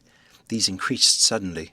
Forthwith, everybody all down the street, the sweet-stuffer seller, coconut-shy proprietor, and his assistant, the swing-man, little boys and girls, rustic dandies, smart wenches, smocked elders, and aproned gypsies, began running towards the end. In a miraculously short space of time, a crowd of perhaps 40 people, and rapidly increasing, swayed and hooted, and inquired and exclaimed and suggested in front of Mrs. Hall's establishment. Everyone seemed eager to talk at once, and the result was babble. A small group supported Mrs. Hall, who was picked up in a state of collapse. There was a conference, and the incredible evidence of the vociferous eyewitness. "Oh, Boogie, what's he been doing? I'd heard her, has she? Run at him with a knife, I believe." "No, he'd tell ye. I don't mean no manner of speaking, I mean mon without an head." "Nonsense, 'tis some conjuring trick. Fetched off his wrapping, he did." In its struggles to see in through the open door, the crowd formed itself into a straggling wedge, with the more adventurous apex nearest the end. "He stood for a moment. I heard the gal scream, and he turned. I saw her skirts whisk, and he went after her. Didn't take 10 seconds. Back he comes with a knife in his hand and a loaf. Stood there, and just as if he was staring, not a moment ago, went that there in that door. I'm telling ye, he ain't got no head at all. You just missed him." There was a disturbance behind, and the speaker stopped to step aside for a little procession that was marching very resolutely towards the house. First Mr. Hall, very red and determined, then Mr. Bobby Jaffers, the village constable, and then the wary Mr. Wadgers. They had come now armed with a warrant. People shouted conflicting information of the recent circumstances. "Head or no head," said Jaffers. "I got to rest him, and I will." Mr. Hall marched up the steps, marched straight to the door of the parlour, flung it open. "Constable," he said, "do your duty." Jaffers marched in. Hall next, Wadgers last. They saw in the dim light the headless figure facing them, with a gnawed crust of bread in one gloved hand and a chunk of cheese in the other. "That's him." "What the devil is this?" came in a tone of angry expectation from the above collar of the figure. "You're a damned rum customer, mister," said Mr. Jaffers. "But head or no head, the warrant says body, and it's duty's duty." "Keep off," said the figure, starting back. Abruptly he whipped down the bread and cheese, and Mr. Hall just grasped the knife on the table in time to save it. Off came the stranger's left glove, and was slapped in Jaffers' face. In another moment Jaffers, cutting short some statement concerning a warrant, had him gripped by the handless wrist and caught his invisible throat. He got a sounding kick on the shin that made him shout, but he kept his grip. Hall sent the knife sliding along the table to Wadgers, who acted as goalkeeper for the offensive, so to speak, and then stepped forward as Jaffers and the stranger swayed and staggered towards him, clutching and hitting in. A chair stood in the way, and went aside with a crash as they came down together. "Get the feet," said Jaffers between his teeth. Mr. Hall, endeavouring to act on instructions, received a sounding kick in the ribs that disposed of him for the moment, and Mr. Wadgers, seeing the decapitated stranger had rolled over and got the upper side of Jaffers, retreated towards the door, knife in hand, and so collided with Mr. Huckster and the Sidderbridge carter coming to the rescue of law and order. At the same moment down came 3 or 4 bottles from the chiffonier and shot a web of pungency into the air of the room. "I'll surrender," cried the stranger, though he had Jaffers down, and in another moment stood up panting, a strange figure, headless and handless, for he had pulled off his right glove now, as well as his left. "It's no good," he said, as if sobbing for breath. It was the strangest thing in the world to hear that voice coming out of nothing but empty space. But the Sussex peasants are perhaps the most matter-of-fact people under the sun. Jaffers got up also and produced a pair of handcuffs. Then he stared. "I say," said Jaffers, brought up short by a dim realization of the incongruity of the whole business. "Darn it, can't use him. I can't see." The stranger ran his arm down to his waistcoat. As if by a miracle, the buttons to which his empty sleeve pointed became undone. Then he said something about his shin, and stooped down. He seemed to be fumbling with his shoes and socks. "Why," said Huckster suddenly, "that's not a man at all. It's just empty clothes. Look, you can see down his collar and the linings of his clothes. I could put my arm—" He extended his hand, and it seemed to meet something in mid-air, and he drew it back with a sharp exclamation. "I wish you'd keep your fingers out of my eye," said the aerial voice in a tone of savage exultation. "The fact is, I'm all here, head, hands, legs, and the rest of it. But it happens I'm invisible, and it's a confounded nuisance, but I am. That's no reason why I shouldn't be poked to pieces by every stupid bumpkin and Ipping, is it?" The suit of clothes, now all unbuttoned and hanging loosely upon its unseen supports, stood up, arms akimbo. Several other of the menfolks had now entered the room, so that it was closely crowded. "Invisible, eh?" said Huckster, ignoring the stranger's abuse. "Who ever heard the likes of that?" "It's strange, perhaps, but it's not a crime. Why am I assaulted by a policeman in this fashion?" "Oh, that's a different matter," said Jaffers. "No doubt you are a bit difficult to see in this light, but I got a warrant and it's all correct. What I'm after ain't no invisibility, it's burglary. There's a house been broke into and money took." "Well, and circumstances certainly point—" "Stuff and nonsense," said the invisible man.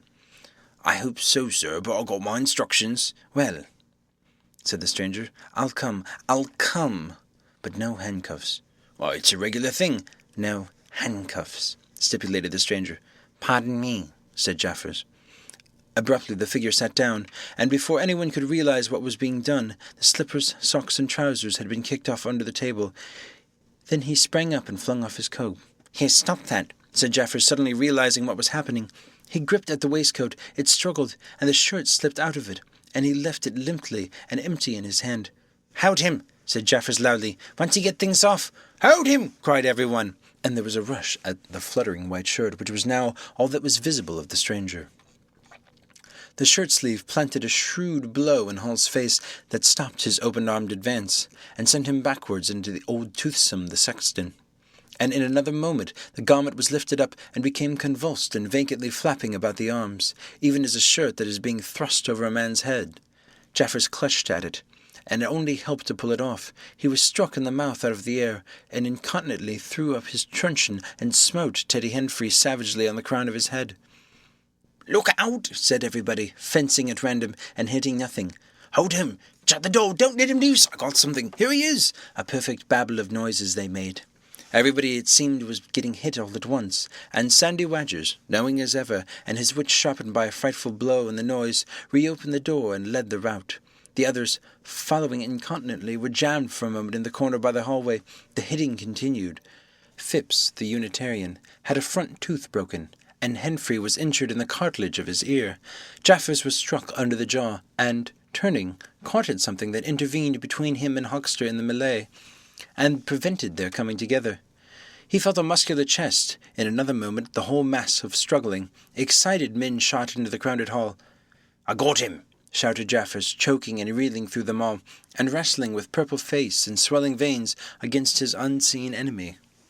Men staggered left and right as the extraordinary conflict swayed swiftly towards the house door, and went spinning down the half-dozen steps of the inn. Jaffers cried in a strangled voice, holding tight, nevertheless, and making play with his knee, spun around, and fell heavily undermost with his head on the gravel. Only then did his fingers relax.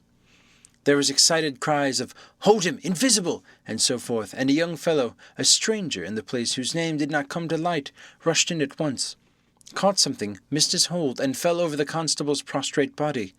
Halfway across the road, a woman screamed as something pushed by her. A dog, kicked apparently, yelped and ran howling into Hoxter's yard. And with that the transit of the invisible man was accomplished. For a space people stood amazed and gesticulating, and then came panic, and scattered them abroad through the village as a gust scatters dead leaves. But Jaffers lay quite still, face upward and knees bent at the foot of the steps of the inn. End of Chapter 7. Read by David Russell for Lit to Go. Available on the web at fcit.usf.edu.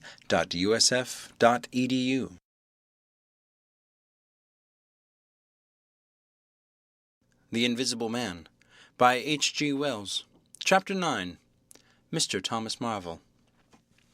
You must picture Mr. Thomas Marvel as a person of copious, flexible visage, a nose of cylindrical protrusion, a liquorish ample fluctuating mouth, and a beard of bristling eccentricity. His figure inclined to embonpoint, his short limbs accentuated this inclination. He wore a furry silk hat, and the frequent substitution of twine and shoelaces for buttons, and apparent at critical points of his costume, marked a man essentially bachelor. Mr. Thomas Marvel was sitting with his feet in a ditch by the roadside over the down towards Aberdeen, about 1.5 miles out of Ipping. His feet, save for socks of irregular openwork, were bare. His big toes were broad and pricked like the ears of a watchful dog. In a leisurely manner, he did everything in a leisurely manner, he was contemplating trying on a pair of boots. They were the soundest boots he had come across for a long time, but too large for him, whereas the ones he had were, in dry weather, a very comfortable fit, but too thin-soled for damp. Mr. Thomas Marvel hated roomy shoes, but then he hated damp. He never properly thought out which he hated most, and it was a pleasant day, and there was nothing better to do. So he put the 4 shoes in a graceful group on the turf and looked at them. And seeing them there among the grass and springing agrimony, it suddenly occurred to him that both pairs were exceedingly ugly to see. He was not at all startled by a voice behind him. "They're boots, anyhow." "They are charity boots," said Mr. Thomas Marvel, with his head on one side, regarding them distastefully, "and which is the ugliest pair in the whole blessed universe, I'm darned if I know." Said the voice. "I've worn worse. In fact, I've worn none, but so audaciously ugly. If you'll allow the expression, I've been cadging boots, in particular for days, because I was sick of them. They're sound enough, of course, but a gentleman on tramp sees such a thundering lot of his boots, and if you'll believe me, I've raised nothing in the whole blessed country, try as I would, but them. Look at 'em. A good country for boots, too, in a general way, but it's just my promiscuous luck. I've got my boots in this country 10 years or more, and they treat you like this." "It's a beast of a country," said the voice, "and pigs for people." "Ain't it?" said Mr. Thomas Marvel. "Lord, with them boots, it beats it." He turned his head over his shoulder to the right, to look at the boots of his interlocutor, with a view to comparisons, and lo, where the boots of his interlocutor should have been, were neither legs nor boots. He was irradiated by the dawn of a great amazement. "Where are you?" said Mr. Thomas Marvel over his shoulder, and coming on all fours, he saw a stretch of empty downs with the wind swaying in the remote green-pointed furze bushes. "Am I drunk?" said Mr. Marvel. "Have I had visions? Was I talking to myself? What the—" "Don't be alarmed," said a voice. "None of your ventriloquizing me," said Mr. Thomas Marvel, rising sharply to his feet. "Where are you? Alarmed indeed." "Don't be alarmed," repeated the voice. "You'll be alarmed in a minute, you silly fool," said Mr. Thomas Marvel. "Where are you? Let me get my mark on you." "Are you buried?" said Mr. Thomas Marvel. After an interval, there was no answer. Mr. Thomas Marvel stood bootless and amazed, his jacket nearly thrown off. "Pewit," said a pewit very remote. "Pewit indeed," said Mr. Thomas Marvel. "This ain't no time for foolery." The down was desolate, east and west, north and south. The road, with its shallow ditches and white bordering stakes, ran smooth and empty north and south, and save for that pewit, the blue sky was empty too. "So help me," said Mr. Thomas Marvel, shuffling his coat onto his shoulders again. "It's the drink. I might have known." "It's not the drink," said the voice. "You keep your nerves steady." "Ow!"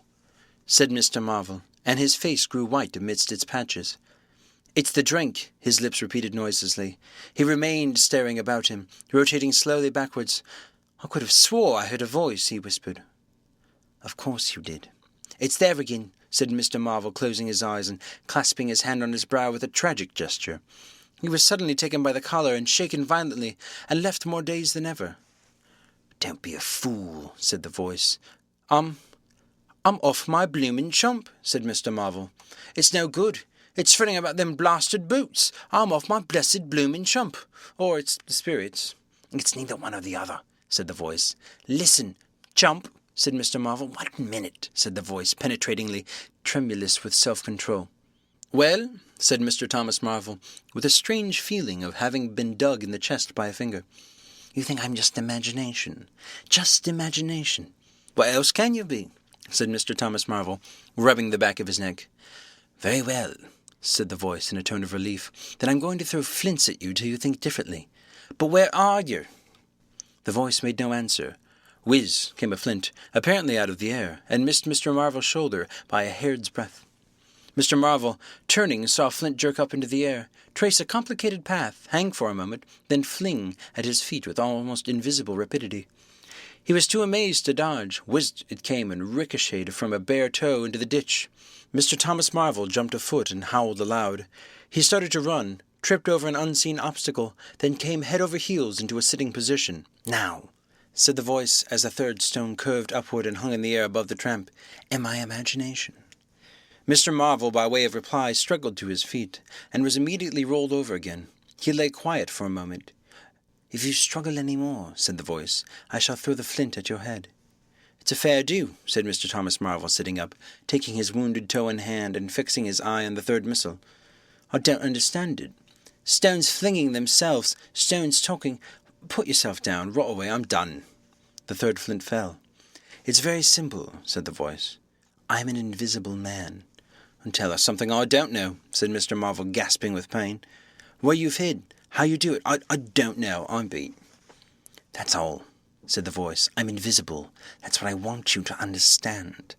"Anyone can see that. There's no need for you to be so confounded impatient, mister. Now then, give us a notion. How are you hid?" "I'm invisible. That's the great point. And what I want you to understand is this—" "But whereabouts?" interrupted Mr. Marvel. "Here, 6 yards in front of you." "Oh, come, I ain't blind. You'll be telling me you're just thin air. I'm not one of your ignorant tramps." "Yes, I am. Thin air. You're looking through me." "What? Ain't there any stuff to you?" "Vox et? What is it? Jabber, is it that?" "I'm just a human being. Solid, needing food and drink. Needing covering, too. But I'm invisible. You see? Invisible. Simple idea. Invisible." "What? Real, like?" "Yes, real." "Let's have a hand of you," said Marvel. "If you are real, it won't be so darn out of the way then, like—" "Lord!" he said. "How you made me jump, gripping me like that." He felt the hand that closed around his wrist with his disengaged fingers. and his fingers went timorously up the arm, patted a muscular chest, and explored a bearded face. Marvel's face was in astonishment.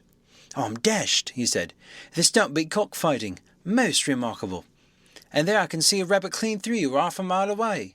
Not a bit of you visible, except—" He scrutinized the apparently empty space keenly. "You haven't been eating bread and cheese?" he asked, holding the invisible arm. "You're quite right, and it's not quite assimilated in the system." "Ah," said Mr. Marvel, "sort of ghostly, though. Of course, all this isn't half so wonderful as you think." "It's quite wonder enough for my modest wants," said Mr. Thomas Marvel. "How'd you manage it? How junt's it done?" "It's too long a story, and besides, I'll tell you, the whole business fairly beats me," said Mr. Marvel. "What I want to say at present is this. I need help. I have come to that. I came upon you suddenly. I was wandering, mad with rage, naked, impotent. I could have murdered. And I saw you." "Lord," said Mr. Marvel. "I came up behind you, hesitated, went on." Mr. Marvel's expression was eloquent. "Then stopped. 'Here,' I said, 'is an outcast like myself. This is the man for me.' So I turned back and came to you, and—" "Lord," said Mr. Marvel, "but I'm all in a tizzy. May I ask how is it, and what you may be requiring in the way of help, Invisible?" "I want you to help get me clothes and shelter, and then with other things, I've left them long enough. If you won't, well, but you will, must." "Look here," said Mr. Marvel, "I'm too flabbergasted. Don't knock about me any more, and leave me go. I must get steady a bit, and you've pretty near broken my toe. It's all so unreasonable. Empty downs, empty sky, nothing visible for miles except the bosom of nature. And then comes a voice out of heaven, and stones and a fist. 'Lord, pull yourself together,' said the voice, 'for you have to do the job I've chosen for you.'" Mr. Marvel blew out his cheeks, and his eyes were round. "I've chosen you," said the voice. "You're the only man, except some of those fools down there, who knows there's such a thing as an invisible man. You have to be my helper. Help me, and I will do great things for you. An invisible man is a man of power." He stopped a moment to sneeze violently. "But if you betray me," he said, "if you fail to do as I direct you—" He paused and tapped Mr. Marvel's shoulders smartly. Mr. Marvel gave a yelp of terror at the touch. "I don't want to betray you," said Mr. Marvel, edging away from the direction of the fingers. "But don't you go a-thinking that whatever you do, all I want to do is help you. Just tell me what I got to do, Lord. Whatever you want done, that I'm most willing to do." End of Chapter 9. Read by David Russell. For Lit to Go. Available on the web at fcit.usf.edu.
The Invisible Man by H.G. Wells.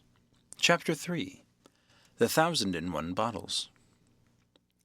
So it was on that the 29th day of February, at the beginning of the thaw, this singular person fell out of infinity into Ipping village. Next day his luggage arrived through the slush, and very remarkable luggage it was.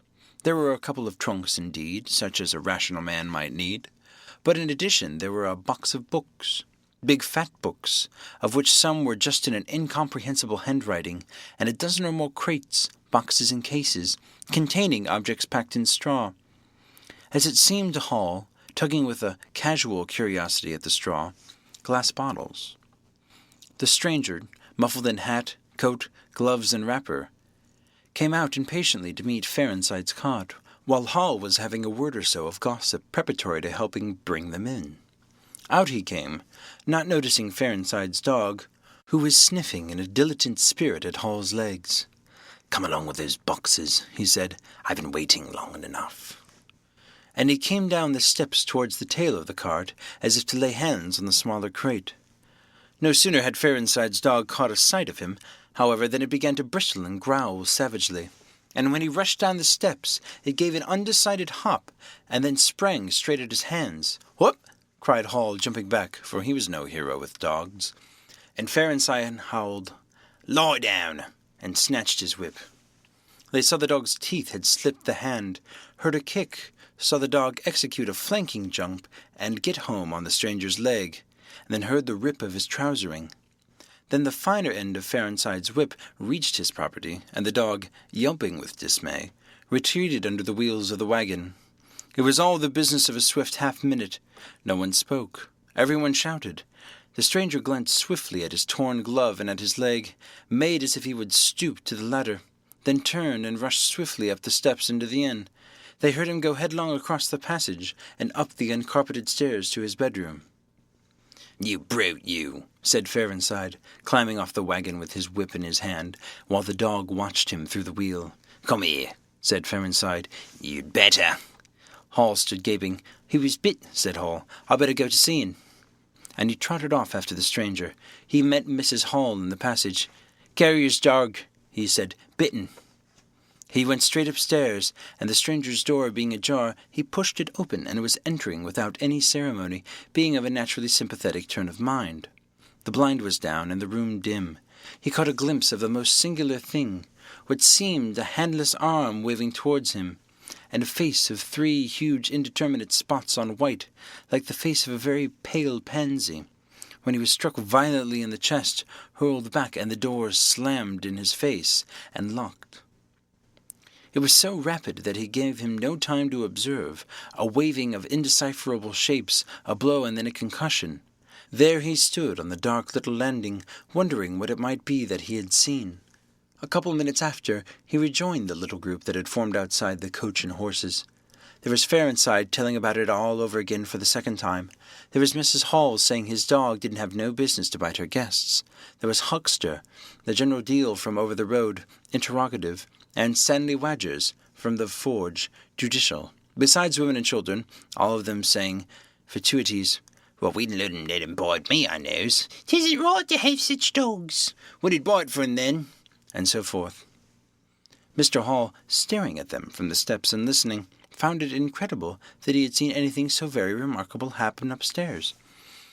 Besides, his vocabulary was altogether too limited to express his impressions. "He don't want no help," he says, in an answer to his wife's query. "We better be a-taking of his luggage in." "He ought to have it cauterized at once," said Mr. Huckster, "especially if it's all inflamed." "I'd shoot him, that's what I'd do," said a lady in the group. Suddenly the dog began growling again. "Come along," cried an angry voice in the doorway, and there stood the muffled stranger with his collar turned up and his hat brim bent down. "The sooner you get those things in the better, I'll be pleased." It is stated by an anonymous bystander that his trousers and gloves had been changed. "Was you hurt, sir?" said Farenside. "I'm rare sorry, the dog—" "Not a bit," said the stranger. "Never broke the skin. Hurry up with those things." He then swore to himself, so Mr. Hall asserts. Directly the first crate was, in accordance with his directions, carried to the parlour. The stranger flung himself upon it with extraordinary eagerness, and began to unpack it, scattering the straw with an utter disregard of Mrs. Hall's carpet. And from it he began to produce bottles, little fat bottles containing powders, small and slender bottles containing coloured and white fluids, fluted blue bottles labelled poison, bottles with round bodies and slender necks, large green glass bottles, large white glass bottles, bottles with the glass stoppers and frosted labels, bottles with fine corks, bottles with bungs, bottles with wooden caps, wine bottles, salad oil bottles, putting them in rows on the chiffonier, on the mantel, on the table under the window, round the floor, on the bookshelf, everywhere. The chemist's shop in Bramblehurst could not boast half so many. Quite a sight it was. Crate after crate yielded bottles, until all 6 were empty and the table high with straw. The only things that came out of these crates besides the bottles were a number of test tubes and a carefully packed balance. And directly the crates were unpacked, the stranger went to the window and set to work, not troubling in the least about the litter of straw, the fire which had gone out, the box of books outside, nor the trunks and other luggage that had gone upstairs. When Mrs. Hall took his dinner into him, he was already so absorbed in his work, pouring little drops out of the bottles into test tubes, that he did not hear her until she had swept away the bulk of the straw and put the tray on the table, with some little emphasis perhaps, seeing the state that the floor was in. Then he half turned his head and immediately turned it away again. But she saw he had removed his glasses. They were beside him on the table, and it seemed to her that his eye sockets were extraordinarily hollow. He put on his spectacles again, and then turned and faced her. She was about to complain of the straw on the floor when he anticipated her. "I wish you wouldn't come in without knocking," he said in the tone of abnormal exasperation that seemed so characteristic of him. "I knocked, but seemingly perhaps you did. But in my investigations, my really very urgent and necessary investigations, the slightest disturbance, the jar of a door, I must ask you—" "Certainly, sir. You can turn the lock if you like that, any time." "A very good idea," said the stranger. "This straw, sir, if I may be so bold as to remark, don't. And if the straw makes trouble, put it down in the bill." And he mumbled at her, words suspiciously like curses. He was so odd, standing there, so aggressive and explosive, bottle in one hand and test tube in the other, that Mrs. Hall was quite alarmed, but she was a resolute woman. "In which case, I would like to know, sir, what you consider—" "A shilling. Put down a shilling. Surely a shilling is enough." "So be it," said Mrs. Hall, taking up the tablecloth and beginning to spread it over the table. "If you're satisfied, of course." He turned and sat down, with his coat collar towards her. All the afternoon he worked with the door locked, and as Mrs. Hall testifies, for the most part in silence. But once there was a concussion, and the sound of a bottle's ringing together as if the table had been hit, and the smash of a bottle violently flung down. Then a rapid pacing athwart the room, fearing something was the matter. She went to the door and listened, not caring to knock. "I can't go on," he was raving. "I can't go on. 300,000, 400,000, oh, the huge multitude, cheated. All my life it may take me. Patience.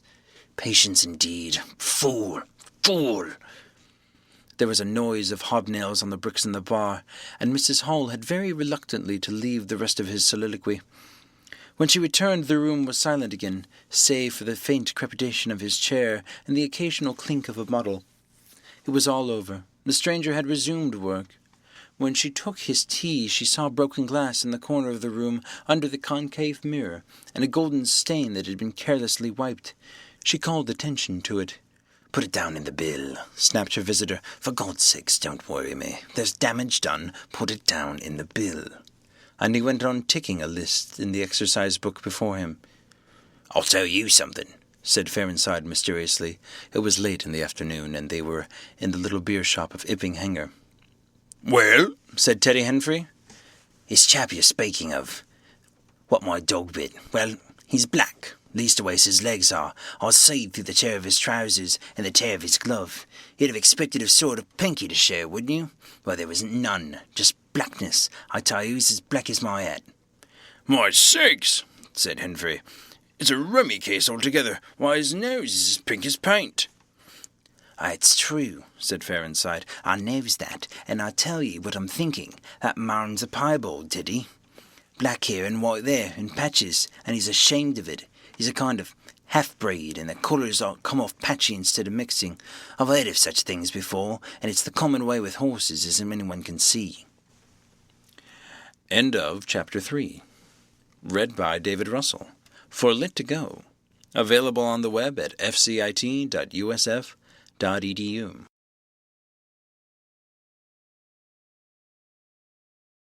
The Invisible Man by H.G. Wells. Chapter 2. Mr. Teddy Henfrey's First Impressions.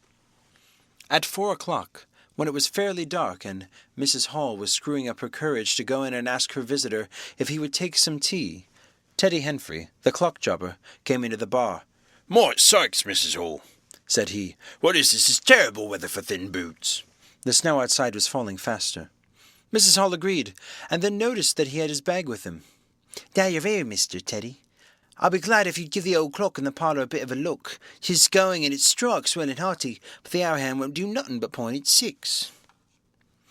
And leading the way, she went across to the parlour door and rapped and entered.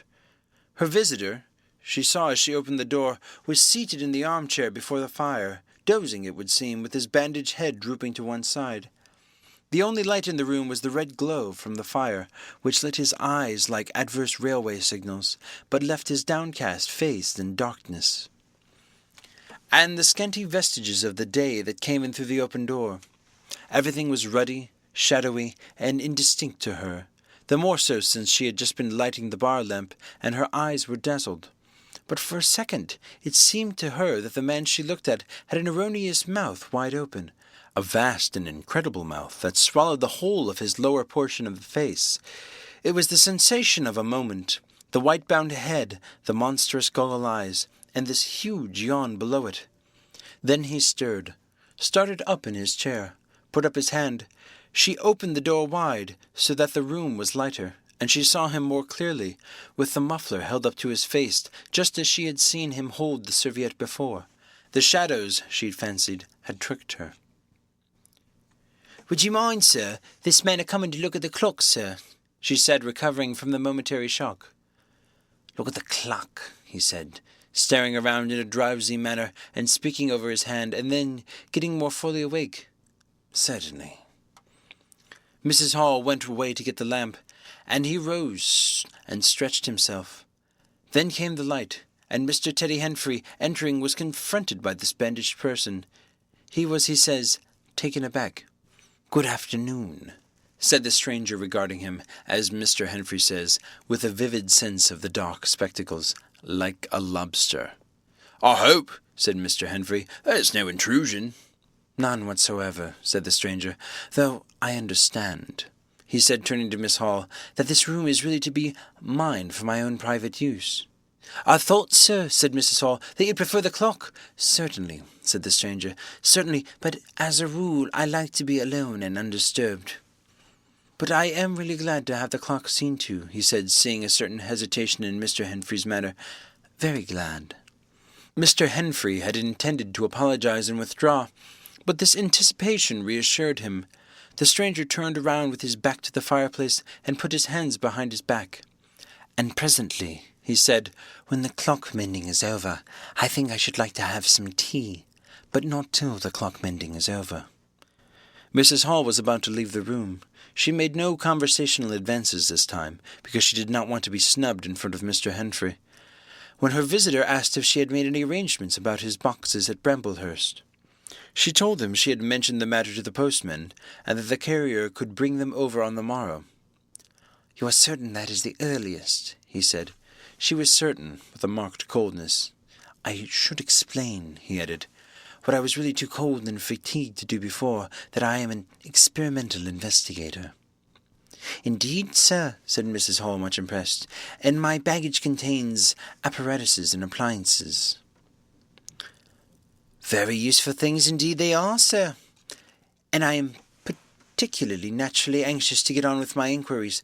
Of course, sir, my reason for coming to Epping," he proceeded with a certain deliberation of the matter, "was a desire for solitude. I do not wish to be disturbed in my work. In addition to my work, an accident, I thought as much, said Miss Hall to herself, necessitates a certain retirement.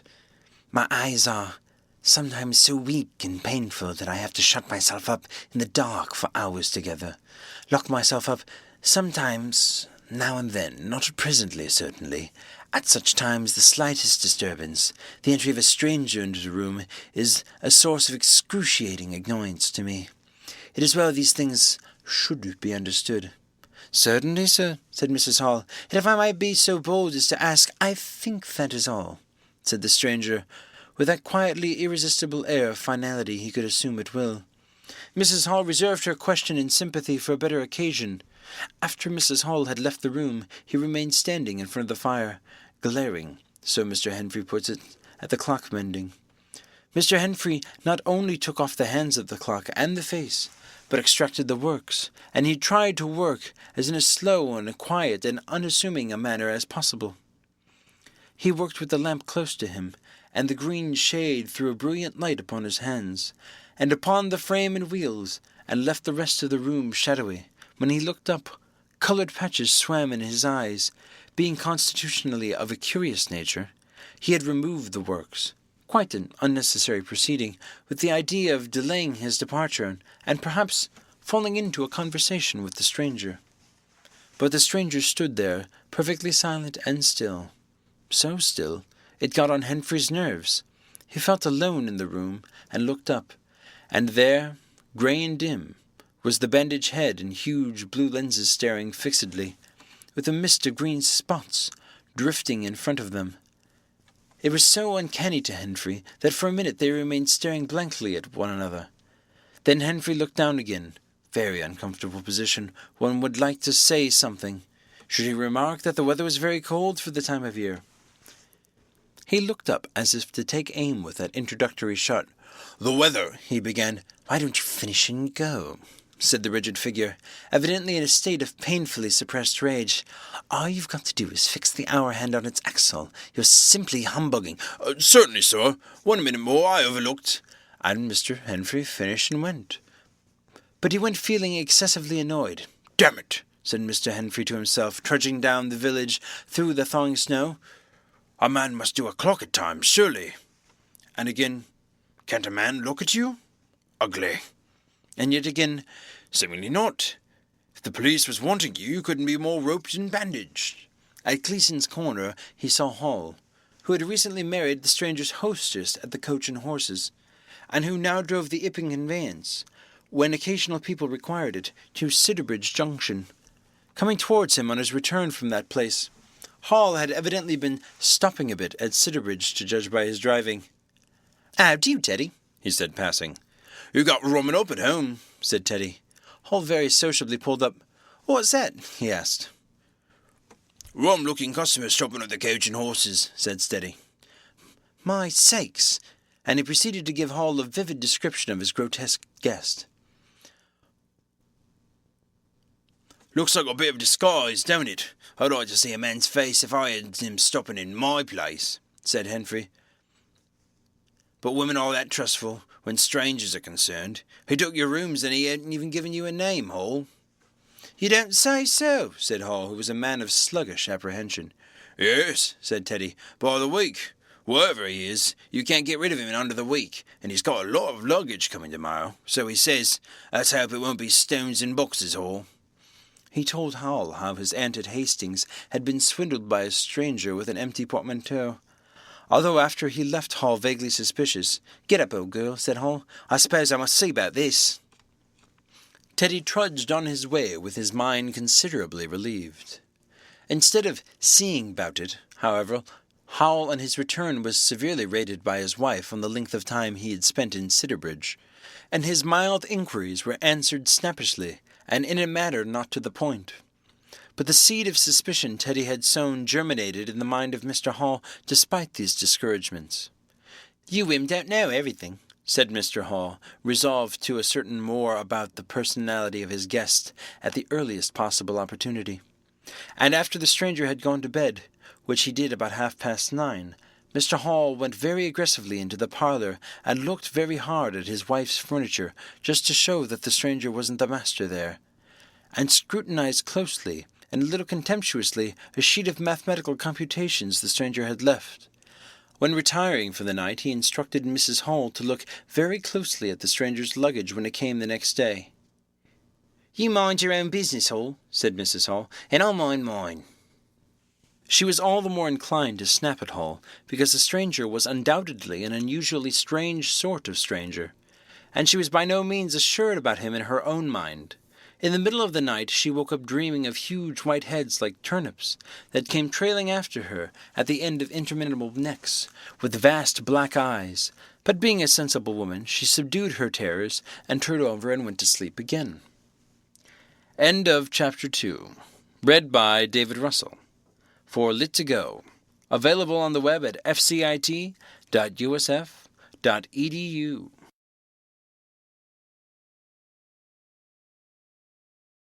The Invisible Man by H.G. Wells. Chapter 1. The Strange Man's Arrival. The stranger came early in February. One wintry day, through a biting wind and a driving snow, the last snowfall of the year, over the down, walking from Bramblehurst railway station, and carrying a little black portmanteau in his thickly gloved hand. He was wrapped up from head to foot, and the brim of his soft felt hat hid every inch of his face but the shiny tip of his nose. The snow had piled itself against his shoulders and chest, and added a white crest to the burden he carried.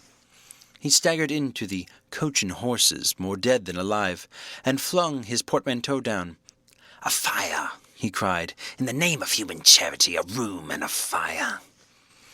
He stamped and shook the snow from off himself in the bar, and followed Mrs. Hall to her guest parlour to strike his bargain. And with that much introduction, that and a couple of sovereigns flung upon the table, he took up his quarters in the inn. Mrs. Hall lit the fire and left him there while she went to prepare him a meal with her own hands. A guest to stop at Epping in the winter-time was an unheard-of piece of luck, let alone a guest who was no haggler, and she resolved herself to show herself worthy of her good fortune. As soon as the bacon was well under way, and Milly, her lymphatic aid, had been brisked up a bit by a few deftly chosen expressions of contempt, she carried the cloth, plates, and glasses into the parlour, and began to lay them with the utmost éclat. Although the fire was burning up briskly, she was surprised to see that her visitor still wore his hat and coat. Standing with his back to her, and staring out of the window at the falling snow in the yard, his gloved hands were clasped behind him, and he seemed to be lost in thought. She noticed that the melting snow that still sprinkled his shoulders dripped upon her carpet. "Can I take your hat and coat, sir?" she said, "and give 'em a good dry in the kitchen?"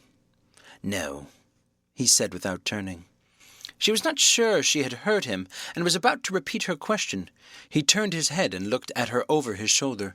"I prefer to keep them on," he said with emphasis, and she noticed that he wore big blue spectacles with sidelights, and had a bush-side whisker over his coat collar that completely hid his cheeks and face. "Very well, sir," she said. "As you like. In a bit the room will be warmer." He made no answer, and had turned his face away from her again, and Mrs. Hall, feeling that her conversational advances were ill-timed, laid the rest of the table things in a quick staccato and whisked out of the room.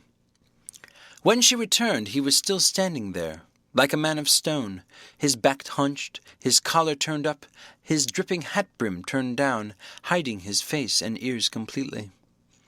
She put down the eggs and bacon with considerable emphasis, and called rather than said to him, "Your lunch is served, sir." "Thank you," he said at the same time, and did not stir until she was closing the door. Then he swung around and approached the table with a certain eager quickness. As she went behind the bar to the kitchen, she heard a sound repeated at regular intervals. Chirk, chirk, chirk, it went, the sound of a spoon being rapidly whisked around a basin. "That girl," she said. "There, I clean forgot. It's her being so long." And while she herself finished mixing the mustard, she gave Milly a few verbal stabs for her excessive slowness. She had cooked the ham and eggs, laid the table, and done everything, while Milly, help indeed, had only succeeded in delaying the mustard, and him a new guest and wanting to stay. Then she filled the mustard pot, and, putting it with a certain stateliness upon a gold and black tea-tray, carried it into the parlour. She rapped and entered promptly. As she did so, her visitor moved quickly, so that she got but a glimpse of the white object disappearing behind the table. It would seem he was picking something from the floor. She rapped down the mustard pot on the table, and then she noticed the overcoat and hat had been taken off and put over a chair in front of the fire, and a pair of wet boots threatened to rust to her steel fender. She went to these things resolutely. "I suppose I may have to dry them now," she said in a voice that brooked no denial. "Leave the hat," said her visitor in a muffled voice, and turning she saw he had raised his head and was sitting and looking at her. For a moment she stood gaping at him, too surprised to speak. He held a white cloth. It was a serviette he had brought with him, over the lower part of his face, so that his mouth and jaws were completely hidden. And that was the reason of his muffled voice. But it was not that which startled Mrs. Hall. It was the fact that all his forehead above the blue glasses were covered by a white bandage, and that another covered his ears, leaving not a scrap of his face exposed, excepting only his pink, peaked nose.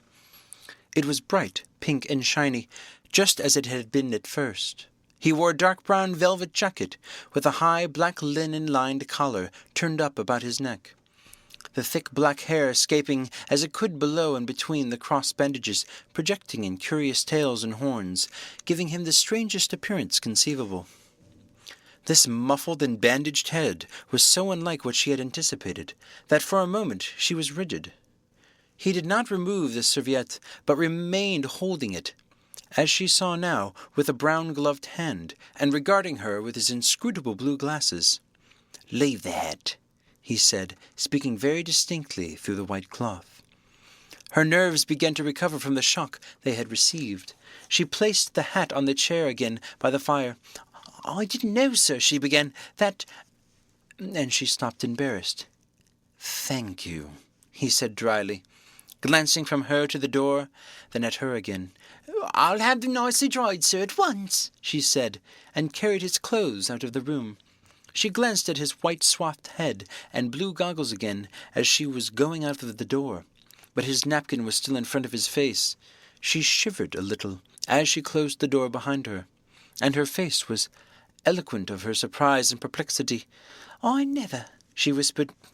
"There." She went quite softly to the kitchen, and was too preoccupied to ask Milly what she was messing about with now when she got there.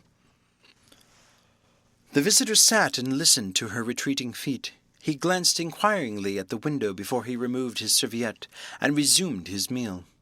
He took a mouthful, glanced suspiciously at the window, took another mouthful, then rose and, taking the serviette in his hand, walked across the room and pulled the blind down to the top of the white muslin that obscured the lower panes. This left the room in a twilight. This done, he returned with an easier air to the table and his meal.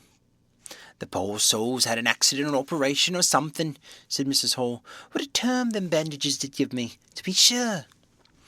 She put on some more coal, unfolded the clothes-horse, and extended the traveller's coat upon this. "And they got goggles. Why, it looks more like a diving helmet than a human man."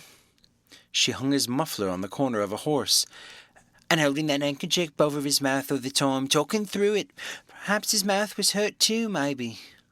She turned around, as one who suddenly remembers. "Bless my soul alive," she said, going off on a tangent.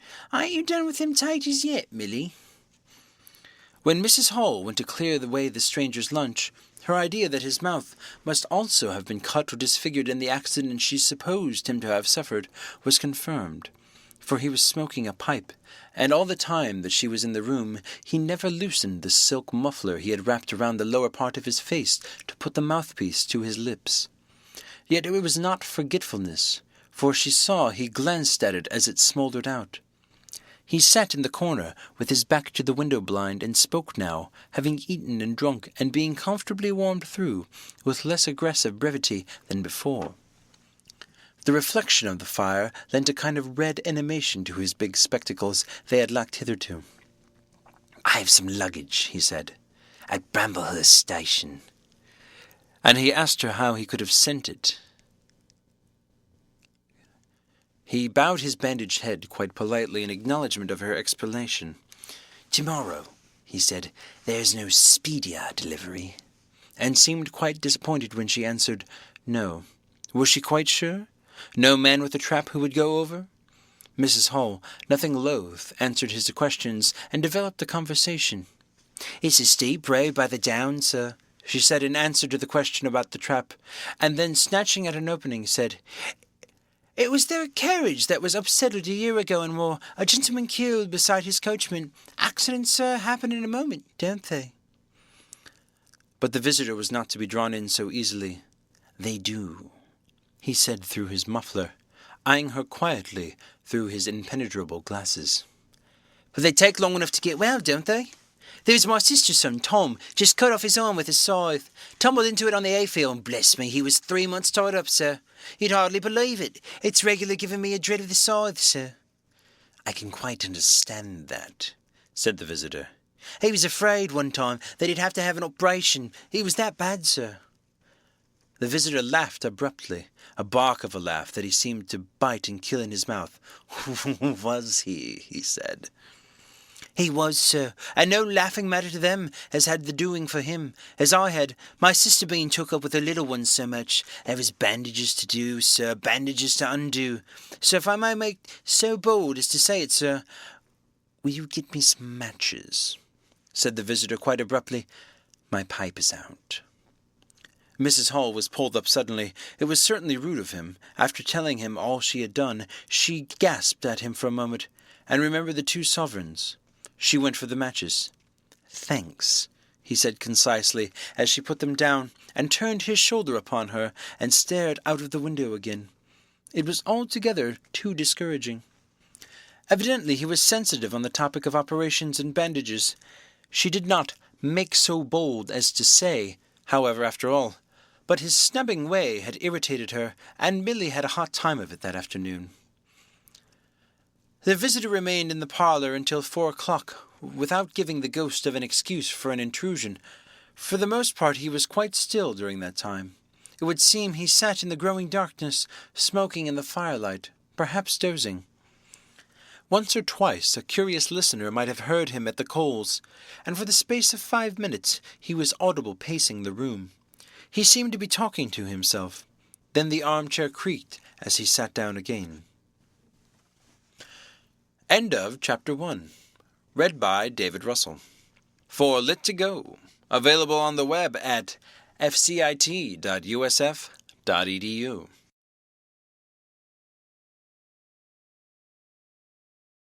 The Invisible Man by H.G. Wells.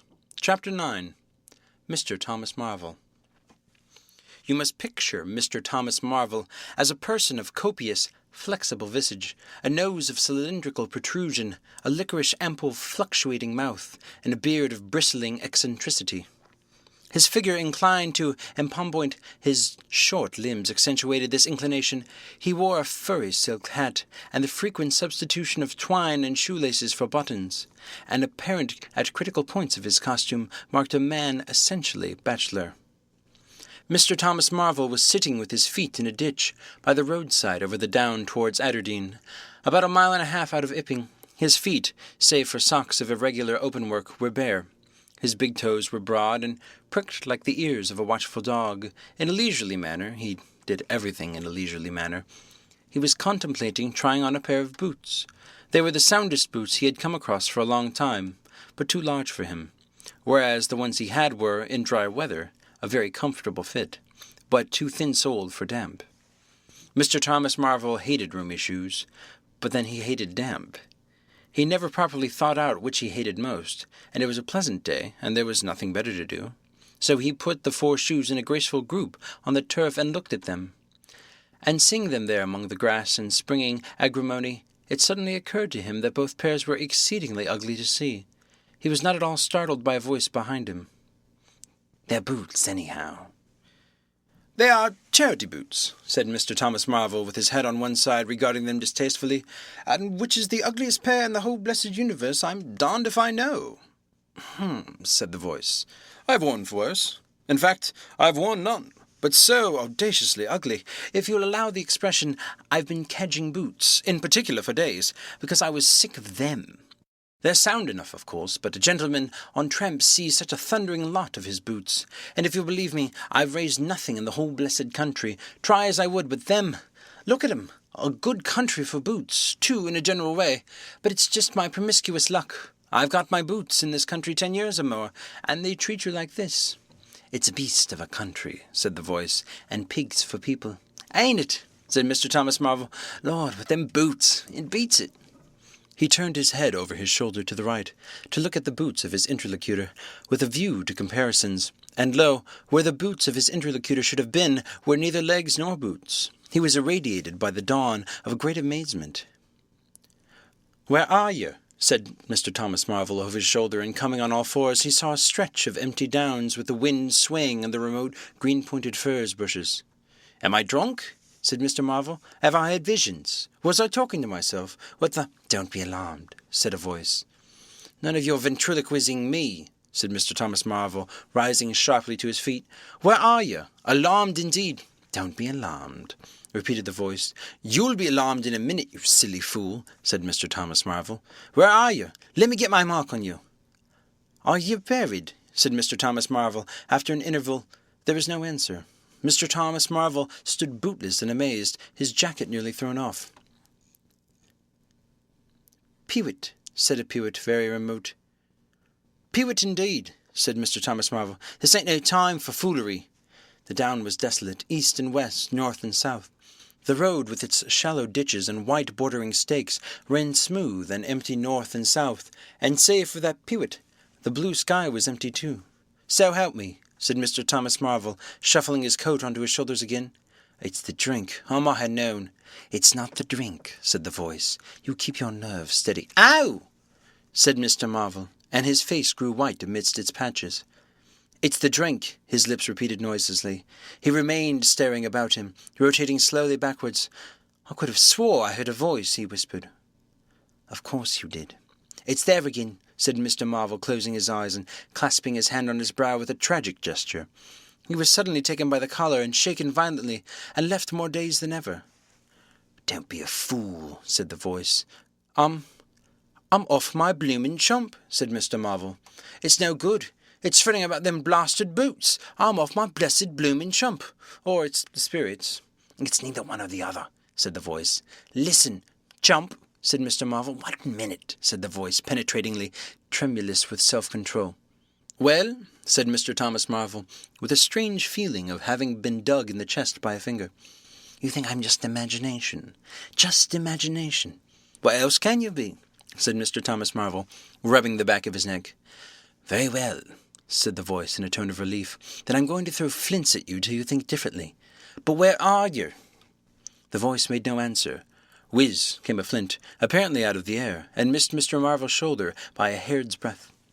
Mr. Marvel, turning, saw Flint jerk up into the air, trace a complicated path, hang for a moment, then fling at his feet with almost invisible rapidity.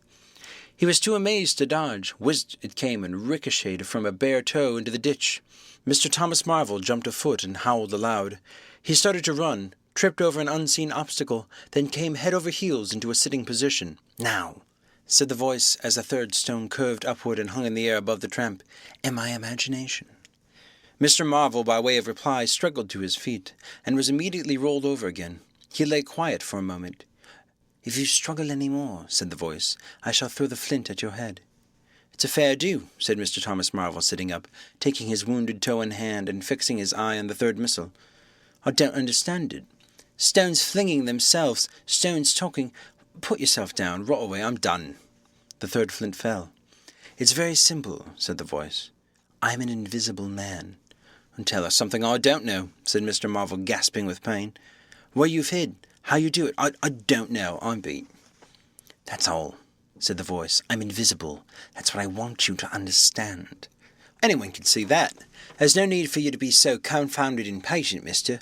Now then, give us a notion. How are you hid? I'm invisible. That's the great point. And what I want you to understand is this. But whereabouts? Interrupted Mr. Marvel. Here, 6 yards in front of you. Oh, come, I ain't blind. You'll be telling me you're just thin air. I'm not one of your ignorant tramps. Yes, I am. Thin air. You're looking through me. What? Ain't there any stuff to you? Vox et. What is it? Jabba, is it that? I'm just a human being. Solid, needing food and drink, needing covering too, but I'm invisible. You see? Invisible. Simple idea, invisible.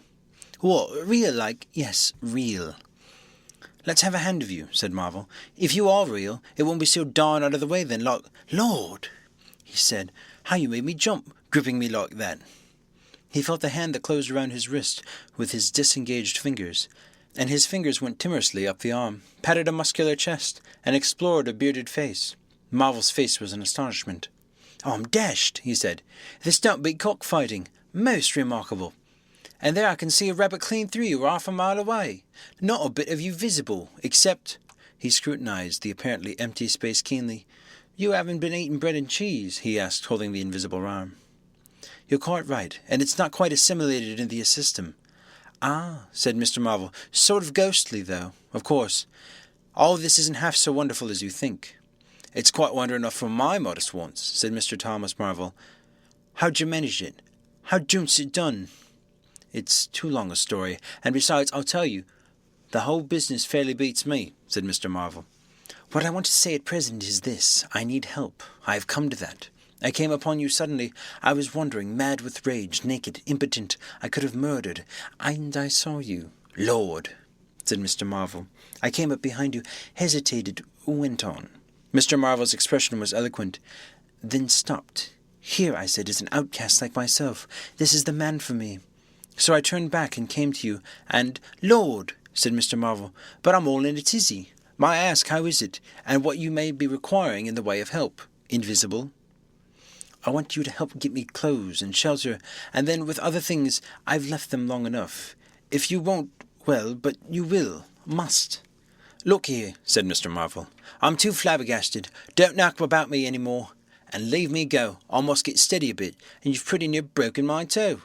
It's all so unreasonable. Empty downs, empty sky, nothing visible for miles except the bosom of nature. And then comes a voice out of heaven, and stones and a fist. Lord, pull yourself together, said the voice, for you have to do the job I've chosen for you. Mr. Marvel blew out his cheeks, and his eyes were round. I've chosen you, said the voice. You're the only man except some of those fools down there who knows there's such a thing as an invisible man. You have to be my helper. Help me, and I will do great things for you. An invisible man is a man of power. He stopped a moment to sneeze violently. But if you betray me, he said, if you fail to do as I direct you... He paused and tapped Mr. Marvel's shoulders smartly. Mr. Marvel gave a yelp of terror at the touch. I don't want to betray you, said Mr. Marvel, edging away from the direction of the fingers. But don't you go a-thinking that whatever you do, all I want to do is help you. Just tell me what I got to do, Lord. Whatever you want done, that I'm most willing to do. End of Chapter 9. Read by David Russell. For Lit to Go. Available on the web at fcit.usf.edu.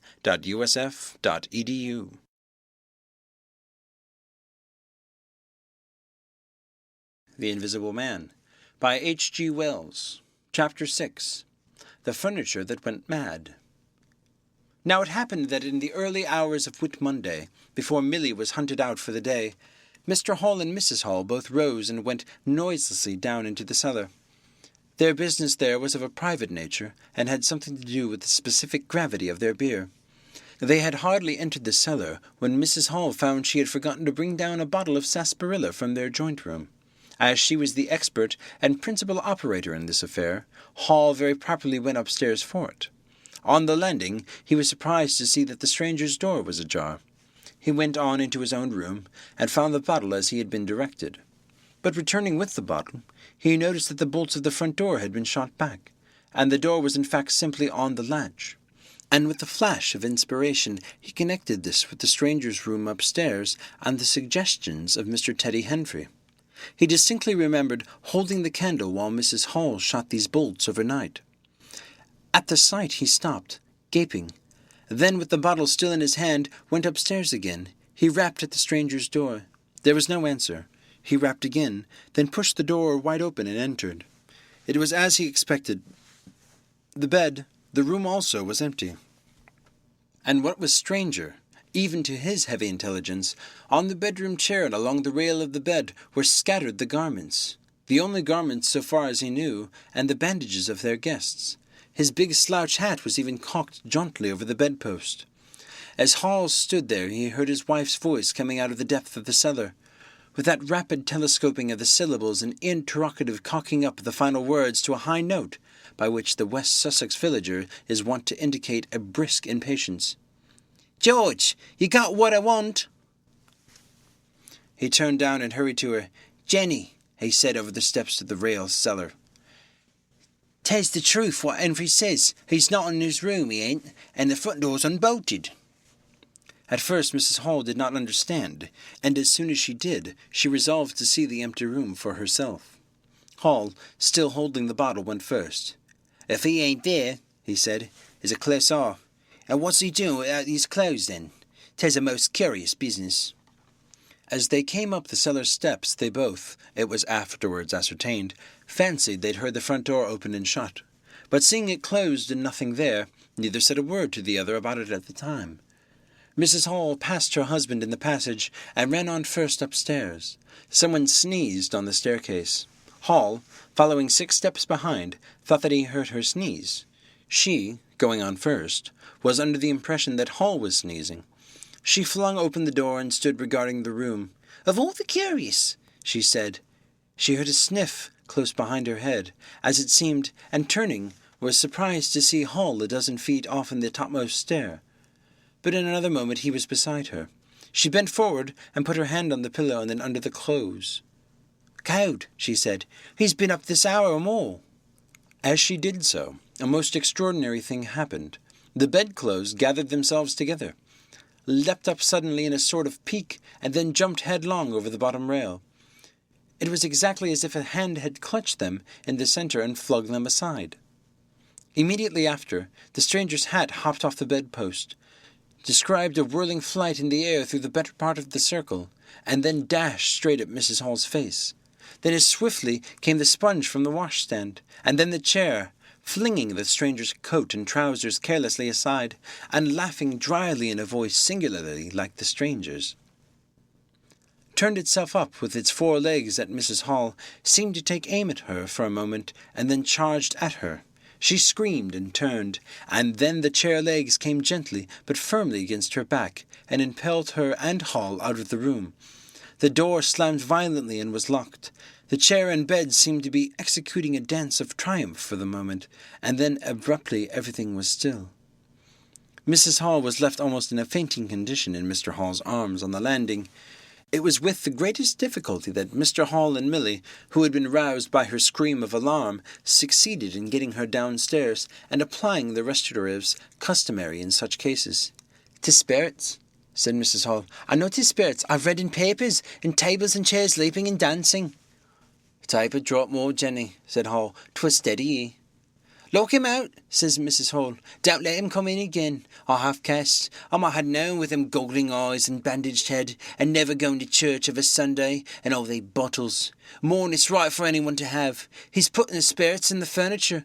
My good old furniture. 'Twas in that very chair my poor dear mother used to sit when I was a little girl. To think you should rise up against me now." "Just a drop more, Jenny," said Hall. "Your nerves is all upset." They sent Milly across the street through the golden 5 o'clock sunshine to rouse up Mr. Sandy Wadgers, the blacksmith. Mr. Hall's compliments and the furniture upstairs were behaving most extraordinary. Would Mr. Wadgers come around? He was a knowing man, was Mr. Wadgers, and very resourceful. He took quite a grave view of the case. "Damned armed if that ain't witchcraft," was the view of Mr. Sandy Wadgers. "If you want horseshoes for such a gentry as he." He came round greatly concerned. They wanted him to lead the way upstairs to the room, but he didn't seem to be in any hurry. He preferred to talk in the passage. Over the way, Huckster's apprentice came out and began taking down the shutters of the tobacco window. He was called over to join the discussion. Mr. Huckster naturally followed over in the course of a few minutes. The Anglo-Saxon genius for parliamentary government asserted itself. There was a great deal of talk and no decisive action. "Let's have the facts first," insisted Mr. Sandy Wadgers. "Let's be sure we be acting perfectly right in busting in that door open. A door unbust is always open to busting, but you can't unbust a door once you bust it in." And suddenly, the most wonderfully, the door of the room upstairs opened of its own accord. and as they looked up in amazement, they saw descending the stairs the muffed figure of the stranger, staring more blackly and blankly than ever with those unreasonably large blue glass eyes of his. He came down stiffly and slowly, staring all the time. He walked across the passage staring, then stopped. "Look there," he said, and their eyes followed the direction of his gloved finger, and saw a bottle of sarsaparilla hard by the cellar door. Then he entered the parlour, and suddenly, swiftly, viciously, slammed the door in their faces. Not a word was spoken until the last echoes of the slam had died away. They stared at one another. "Well, if that don't lick everything," said Mr. Wadgers, and left the alternative unsaid. "I'll go in and ask him about it," said Wadgers to Mr. Hall. "I'll demand an explanation." It took some time to bring the landlady's husband up to that pitch. At last he rapped, opened the door, and got as far as, "Excuse me." "Go to the devil," said the stranger in a tremendous voice. "Shut the door after you." So that brief interview terminated. End of Chapter 6. Read by David Russell. For Lit to Go. Available on the web at fcit.usf.edu.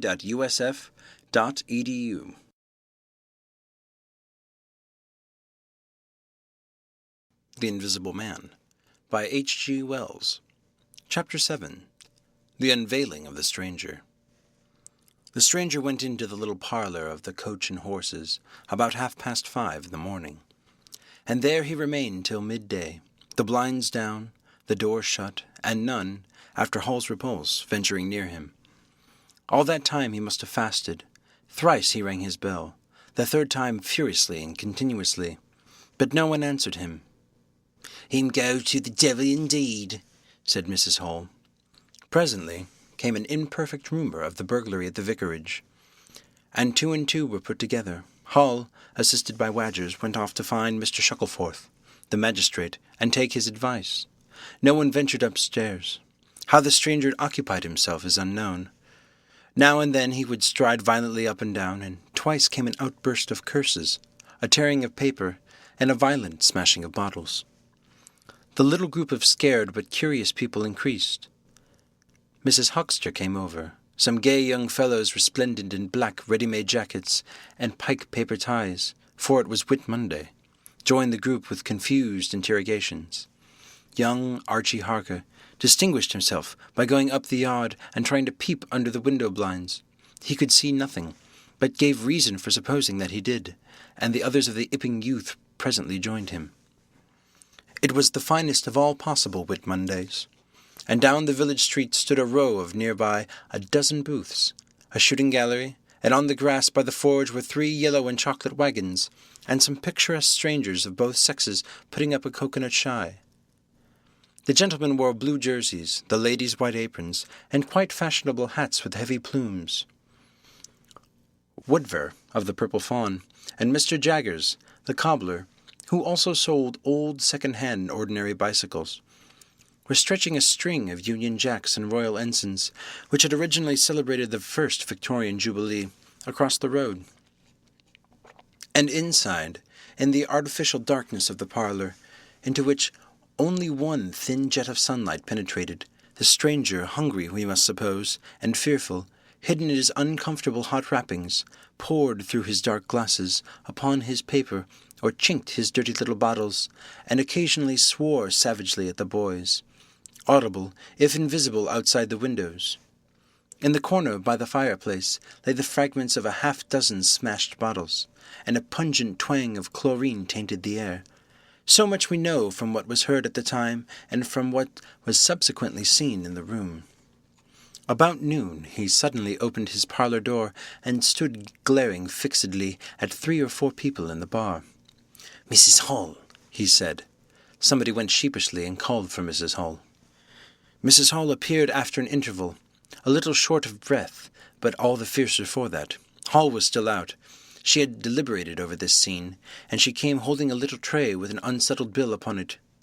"Is your bill you wantin', sir?" she said. "Why wasn't my breakfast laid? Why haven't you prepared my meals and answered my bell? Do you think I live without eating? Why isn't my bill paid? Said Mrs. Hall. That's what I want to know.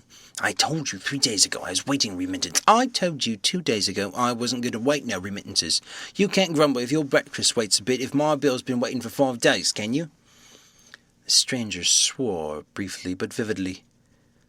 "No," from the bar. "And I'd thank you kindly, sir, if you keep your swearing to yourself," said Mrs. Hall. The stranger stood looking more like an angry diving helmet than ever. It was universally felt in the bar that Mrs. Hall had the better of him. His next words showed as much.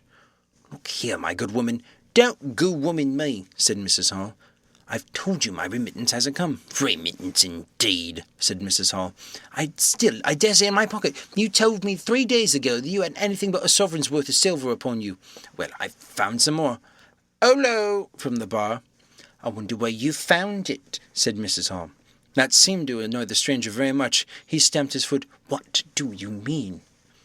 "That I wonder where you found it," said Mrs. Hall. "And before I take any bills or get any breakfast or do any such things whatsoever, you got to tell me 1 or 2 things I don't understand. And what nobody don't understand is what everybody's very anxious to understand. I want to know what you've been doing to my chairs upstairs. I want to know how it is your room was empty, how you got in again. Them as stops in this house has come by indoors, and that's the rulers of the house, and that you didn't do.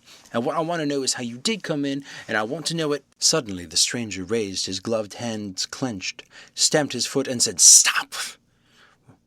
with such extraordinary violence that he silenced her instantly. "You don't understand," he said, "who I am or what I am. I'll show you. By heaven, I'll show you." Then he put his open palm over his face and withdrew it. The center of his face became a black cavity. "Here," he said, stepping forward, and handed Mrs. Hall something which she, staring at his metamorphosed face, accepted automatically. Then, when she saw what it was, she screamed loudly, dropped it, and staggered back. The nose. It was the stranger's nose, pink and shining, rolled on the floor. Then he removed his spectacles, and everybody in the bar gasped. He took off his hat, and with a violent gesture tore at his whiskers and bandages. For a moment they resisted him. A flash of horrible anticipation passed through the bar. "Oh, my God!" said one. Then off they came. It was worse than anything. Mrs. Hall, standing open-mouthed and horror-struck, shrieked at what she saw, and made for the door of the house. Everyone began to move. They were prepared for scars, disfigurements, tangible horrors, but nothing. The bandages and false hair flew across the passage into the bar, making a hobbledehoy jump to avoid them. Everyone tumbled on everyone else down the steps, for the man who stood there shouting some incoherent explanation was a solid, gesticulating figure up to the coat collar of him, and then nothingness, no visible thing at all. People down the village heard shouts and shrieks, and looking up the street saw the coach and horses violently firing out its humanity. They saw Mrs. Hall fall down, and Mr. Teddy Henfrey jump to avoid tumbling over her. And then they heard the frightful screams of Milly, who, emerging suddenly from the kitchen at the noise of the tumult, had come upon the headless stranger from behind. These increased suddenly. Forthwith, everybody all down the street, the sweet-stuffer seller, coconut-shy proprietor, and his assistant, the swing-man, little boys and girls, rustic dandies, smart wenches, smocked elders, and aproned gypsies, began running towards the end. In a miraculously short space of time, a crowd of perhaps 40 people, and rapidly increasing, swayed and hooted, and inquired and exclaimed and suggested in front of Mrs. Hall's establishment. Everyone seemed eager to talk at once, and the result was babble. A small group supported Mrs. Hall, who was picked up in a state of collapse. There was a conference, and the incredible evidence of the vociferous eyewitness. "Oh, Boogie, what's he been doing? Ain't hurt her, has she? Run at him with a knife, I believe." "No, he'd tell you. I don't mean no manner of speaking, I mean mine without an head." "Nonsense, 'tis some conjuring trick. Fetched off his wrapping, he did." In its struggles to see in through the open door, the crowd formed itself into a straggling wedge, with the more adventurous apex nearest the end. "He stood for a moment. I heard the gal scream, and he turned. I saw her skirts whisk, and he went after her. Didn't take 10 seconds. Back he comes with a knife in his hand and a loaf.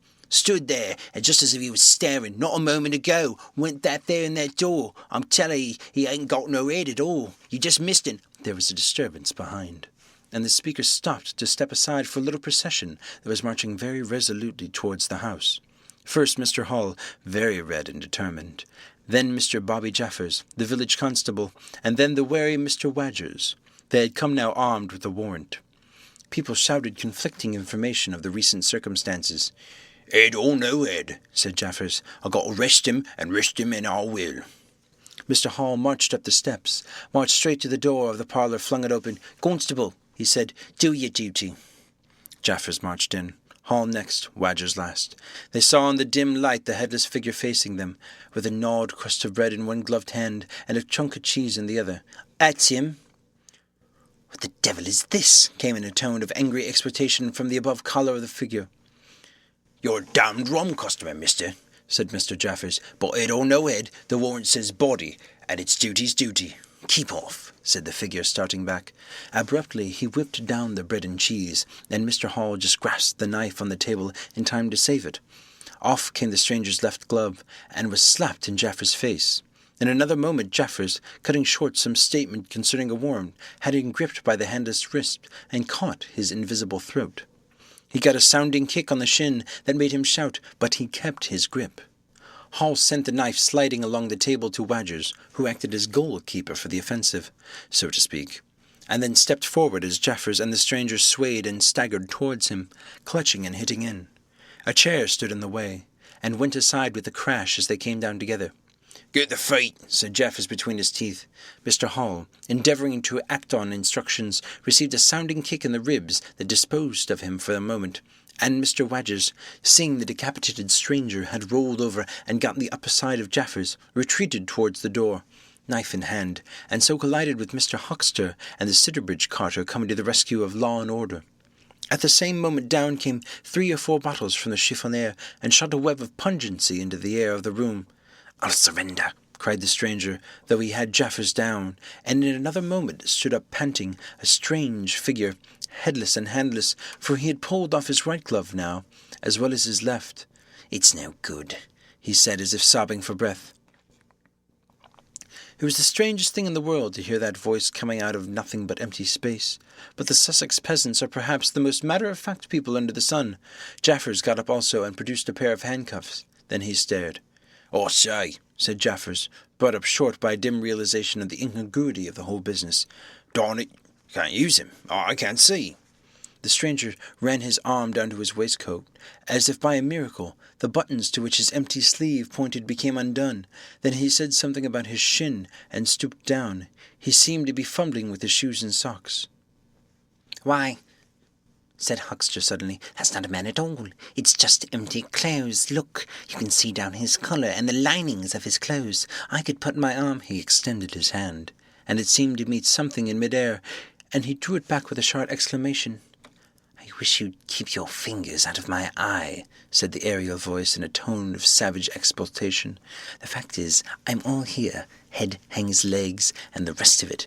But it happens I'm invisible, and it's a confounded nuisance, but I am. That's no reason why I shouldn't be poked to pieces by every stupid bumpkin and Ipping, is it?"